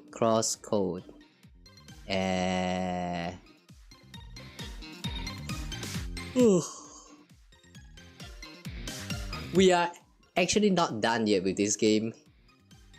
It still has a lot of content to cover. It's really a full-fledged, like literally a straight-up RPG right there. The scale of the content doesn't feel like the kind of things that can be done indie, you know. I kind of feel like it's on par with some of those like bigger titles like Final Fantasy, for example. I mean, like just the single title of it. It kind of feels like it has a whole, the whole package feels like, like if you had to clear through the main, not just the main story, but also the world quest, the side quests, all of those other side contents, you are in for hundreds and hundreds of hours. That's how big it is. Never heard of it? Yeah. And then there's some out there that know about the game. We're always you know, trying to promote this game, like what I'm doing right now. Like it's just I really feel like you need to try this out if you are bored. Like if you run out of things you can play and you don't mind bullet hell. If you like bullet hell, you like puzzle, you like shooting from top-down perspective, I mean. You like hack and slash, you like action, you like to perform parry and all that shit. You also like a game that has a lot of lore, world building, characteristic to their characters, and a bunch of other stuff. Also a lot of stupid jokes, especially ball jokes. Yeah, it gets a little bit excessive when it comes to the ball joke in this game. But yeah, if you really like all of this. Oh yeah, by the way, let me also mention that the combat system is also pretty unique. You kind of play like Avatar. You kind of feels like an Avatar. You're slowly going through the story quest to unlock like different elements. And then with different elements, you get to do like different things to like solve puzzles and all that. Every element has its own like way of interacting with each other. No, not every. It's more like this element interact with that element. But then because of the way some of these elements like interact with each other, you know, when you're going through some of the bosses, they have a mix of a selected few of the elements, and then how to say, you need to select the correct elements when you're dealing with a certain situation or bosses. And it kind of feels like you're puzzling even when in the middle of all that, like, you know, action combats and all that stuff. It's just really great, man. You really just need to try it out to understand what I'm trying to say. It's very tough, by the way. It's very tough. They have some difficulty slider to make the game like less painful. I mean, let's just use the final boss as an example, okay? I'm not going to spoil how the final boss works, but just the time span on the final boss. The final boss, if you take the full run from the start to end, one full clear, it might take you up to like 10 minutes of intense tapping. And I remember last time when I tried out the DLC of the game, the final boss of that DLC, on the other hand, holy shit, it really tests your mastery to its limit. Like, man, that final boss, it covers up all of the elements. It covers all the puzzles that exist in the game so far. It also like kind of similar like a boss fight like boss rush. You start from this one body, you clear this one body. Phase 2 is summon the second body, and then the second body do like a this and that, flying around places, throwing bullets and shit, and then the second one doing slashing instead of throwing bullets. Like there's too many going on.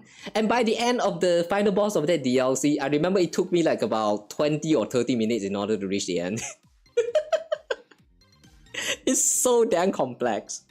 But it was a really fun fight. So really, I recommend you guys to like give it a try. For now, yeah. You know, the greatest thing about this game is that without discount, it's 38 ringgit. 38 ringgit. In USD term, I guess it's like about 10 bucks. Yeah, about $10. That's how cheap it is. For the amount of content it offers, that's how cheap it is. It's that kind of hidden gem that, oh, I wish it has more popularity so more people can talk about it. So everywhere you go, you can start making the ball jokes and like, hi Leah. That's going to be a very that's going to be a recurring jokes of the game. Oh boy. It kind of feels a little bit similar to Sword Art Online in the sense. You know how in Sword Art Online when it's like Kirito's adventure through the Dave game where they are trapped inside of the world of like 100 floors of to like, you know, tackle in ant crates. Yeah, it's kind of similar concept to that, except it has like less, like not actually up to like 100 floors, like it's not that big, but it does has like a lot of like you know, all that things going on as well. It's really like you're experiencing an MMO, but it's not actually an MMO. You're experiencing an MMO as someone else and you're going through the story, which is very neat and very neat, very unique. Oh, it's just a great game, alright? I've been glazing this the whole time, but yeah, I really recommend you guys to check it out. Sometimes they also have discount. I'm not sure about the discount price, but yeah, I just know that it's lower than $10. I would even recommend getting it at the full price.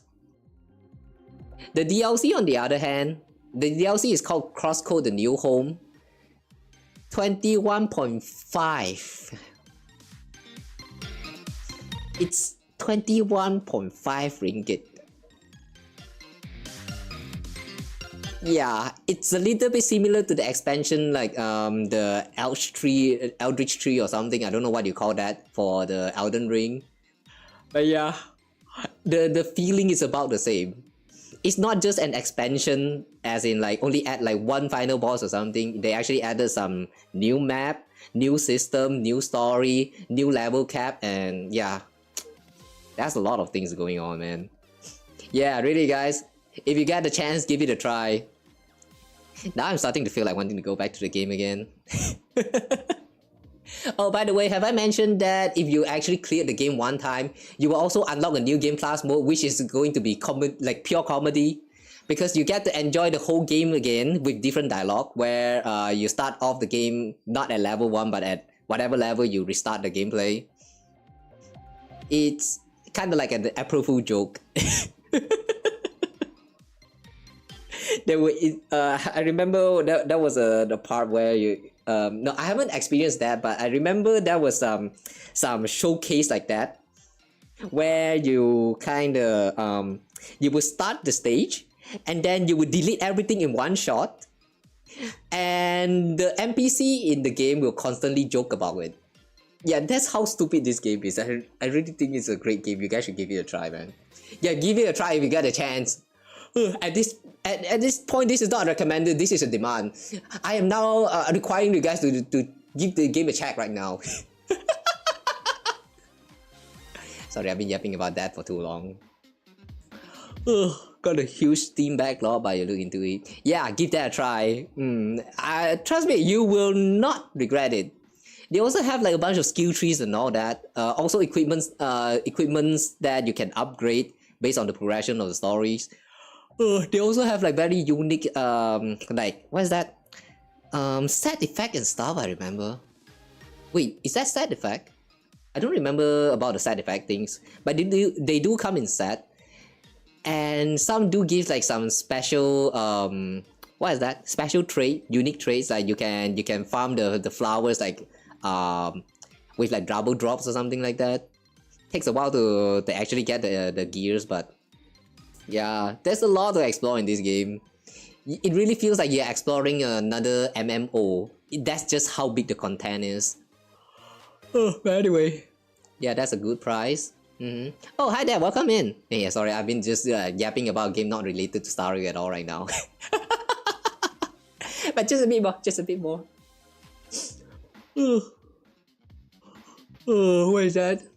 Shadow of the Earth Tree. Yeah, Shadow of the Earth Tree. I heard that Shadow of the Earth Tree literally added like a whole new area to explore. Not just some random boss spawning into the already existing map, but literally a whole new place to explore, and also like some new mechanics or something. I am very curious about Elden Ring and also the the DLC expansion, but god damn, just look at that price. What's the price of Elden Tree?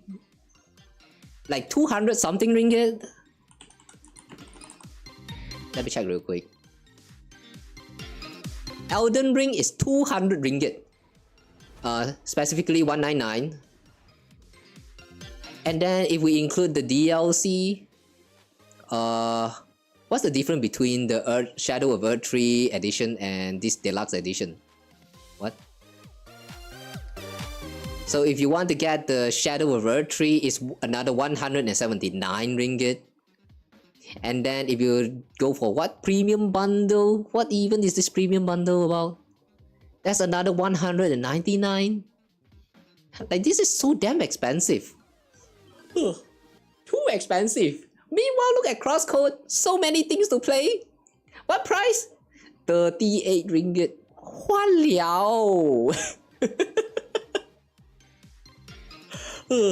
I'm not glazing it because I want to glaze it. It's because this game needs to be glazed. More people need to know about this. Alright, you fell asleep. You're gonna go sleep for you. Oh boy, I'm so sorry for the yapping. Yeah, go to sleep, go to sleep. I'm also going to be ending the stream very soon. The fact that we're not even talking about Star Wars anymore at this point. It was lovely hanging out. Yeah, the feeling's mutual. It was lovely hanging out with y'all. Yeah, thank you guys for being here, man. We kind of start talking about stuff that's not even related to Star Wars like a long time ago, but all this yapping is fun. Now I'm really feeling like wanting to go back to replay the Crosscode again, or at least the New Game Plus mode. I haven't tried out the New Game Plus mode yet, but yeah, it is a very funny one, I assume. So yeah, we definitely go back to replay that one more time. I played Crosscode on stream before. I did actually, but that was the time when like I would say 4 or 5 years ago, when I was still using my old model and my mic actually sound like shit.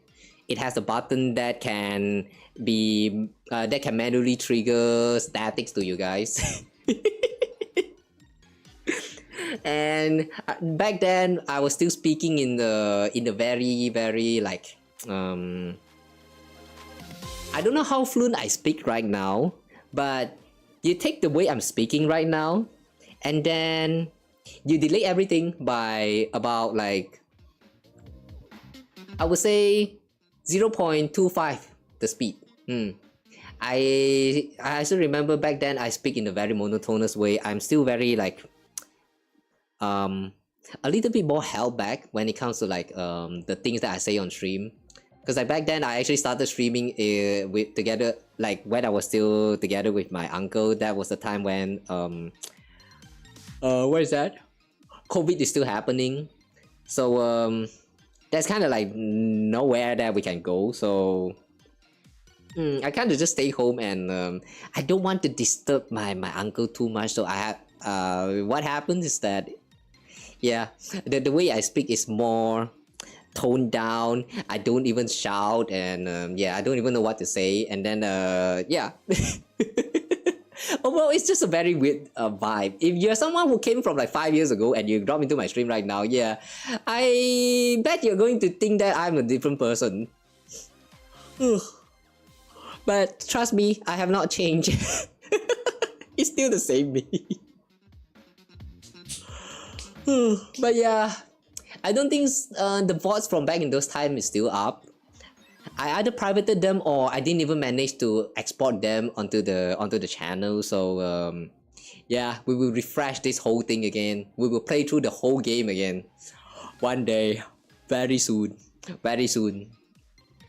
or maybe not too soon. I mean, I did say that I wanted to check out the what's that game again? A Crab's Treasure. That one game that one of you guys sponsored me. Yeah. It's been almost 2 years now. I'm not sure whether you are still here, but if you are still here, yeah, we're going to check that game out very soon. It's so hard to planning, like, you know, this kind of game contents. Anyway, I think I'm done talking about all this thing. Overall, let me just summarize all that yapping. Basically, crosscode good shit, give it a try, play it, get it now. If not now, wait for discount, get it, wishlist now. I'm kind of surprised to see just now that the game is actually released like at 2018. It's almost 10 years now. Somehow it kind of feels like it's older than that. I don't know why. Maybe it's because it's a pixel game. There's actually another indie games that I want to recommend you guys to try it out if you are some hardcore bullet hell gamers, like hardcore bullet hell action adventure gamers like me. This game is Rabi Ribi. I also played it like a long time ago on stream. Not sure whether the bots are still up there. But yeah, it's also another great game. I could talk about that for a very long time, but I'm going to spare you guys that. I'm going to leave it for next time. Yeah. The game also is going to release, no, they are currently working on the sequels to it, Rabi Ribi 2. By the way, the plot of the story is about a bunny girl like jumping around the woods, trying to find its master. Yeah, that's all. That's all the plot. But trust me, it's actually a very great story. Also very great gameplay. Also very challenging. Also, you will smash your keyboard so hard when you play it. If you're actually playing with keyboard and mouse, I mean. Wait, you don't need mouse. Oh, but yeah, anyway, you know what I'm trying to say? It's a very hardcore game. I would say it's even tougher than crosscode. But well, yeah, I'm going to leave that talk for next time. That will be a time where we will come back to replay these games again. So yeah, do look forward to that. I don't know whether I would do it as like some kind of speed run because I suck at speed run.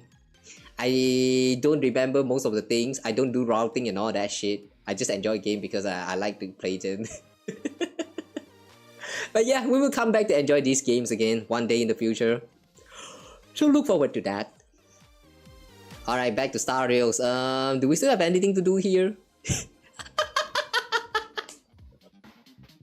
All that yap about other games and yeah, this is a Star Rails stream.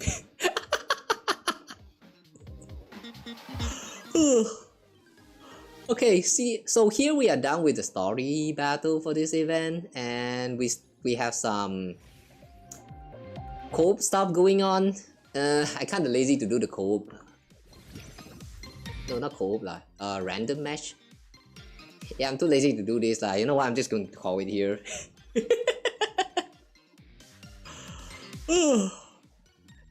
We can get 4-star character for this, for clearing this event. You see? Look at this shit, guys. Look at this shit. All of the characters here that's available. 6-star, 6-star, 6-star, 6-star. No, not 6-star. What's that? Edelons. E6, E6, E6, E6, E6, E6, E6, everyone E6, E6, E6, E6, E6, E6, E6, E6, E6, E6, E6, E6, E6, everyone E6. All the way up to Misha. Everyone is E6. We need more 4-star characters, man. Oh, we really need more 4-star characters in this game. Well, thanks for the 20 Undying Starlight, I guess.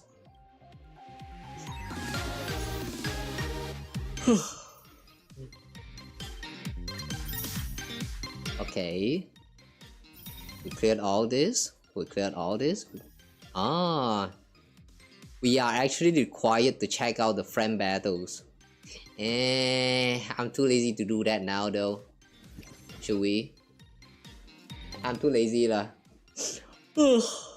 Yeah, I'm just going to do this what is that? Coldplay stuff like off stream lah, when I feel like it. For now, I think I'm going to end the stream. So yeah, we went through a bunch of talk about crosscode and yeah. Some indie games, Yap and all that. But yeah, it was still a lot of fun. Oh, thank you guys for being here, man. I enjoyed talking with you guys. I enjoyed chatting about all this random stupid stuff. I enjoyed the story of the game. I enjoyed the gameplay as well. Like around the end of this DICE gameplay, it gets surprisingly tough. Like I'm not expecting that. But yeah, that's it for today's stream, I guess. We're going to end the stream here. We also managed to get Sparksy and Yao Guang. Thanks, I'm Jesus. Thank Gacha God for blessing me. Thank you so much. For those of you guys who are pulling for these new characters, I hope you pull 10 pull and you get what you want. Also maybe like multiple copies of it. Yeah. Wish you all the best, man. Good luck, have fun with your pulls. For now, yeah, I'm going to end the streams here and I'll see you guys again in the next stream, okay? We are still not done catching up with all these gacha games, piling up events. So, the next stream tonight. Yeah, it's tonight. Tonight, we will be playing some Genshin Impact.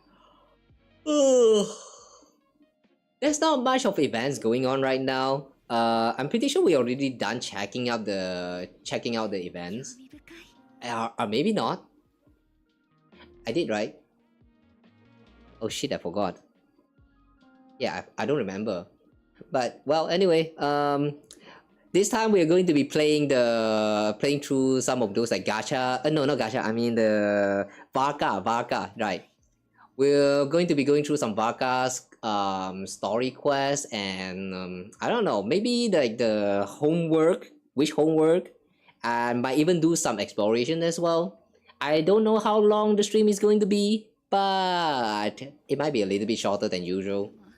Like I would say expect like about 5 to 6 hours. Yeah. But anyway, yeah, we'll be having fun with Varka, that's all. So if you want to hang out again, feel free to drop by the next stream. I'll see you guys again by the next stream. Until then, take care, guys. Kawa, it has been fun. Love you guys. We also watched the special program for version 4.1 today, and there's not much I want to talk about it because it's just new story and some events going on. That's all. Also, Asheville dropping in. I still find it a little bit strange how why this next version is going to only take place for like 4 weeks. But maybe they has their own reasons. Yeah, I'm not a part of the Hoyo team, so whatever. I just hope they don't go bankrupt or whatever like that. Yeah. Anyway, the sleepiness is starting to kick in. So I'm going to end the stream here, guys. Thank you guys so much for watching. Love you guys. Good night sleep for y'all. Good night kiss.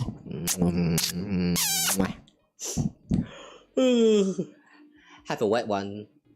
Bye.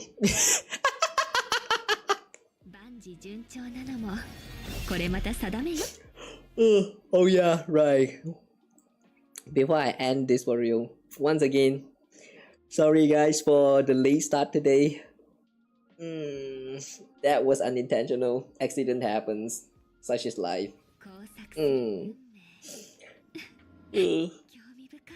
I wish less incident. I wish there's less accident on you guys' life. I hope everyone having a good life. Bye bye. Yapping and.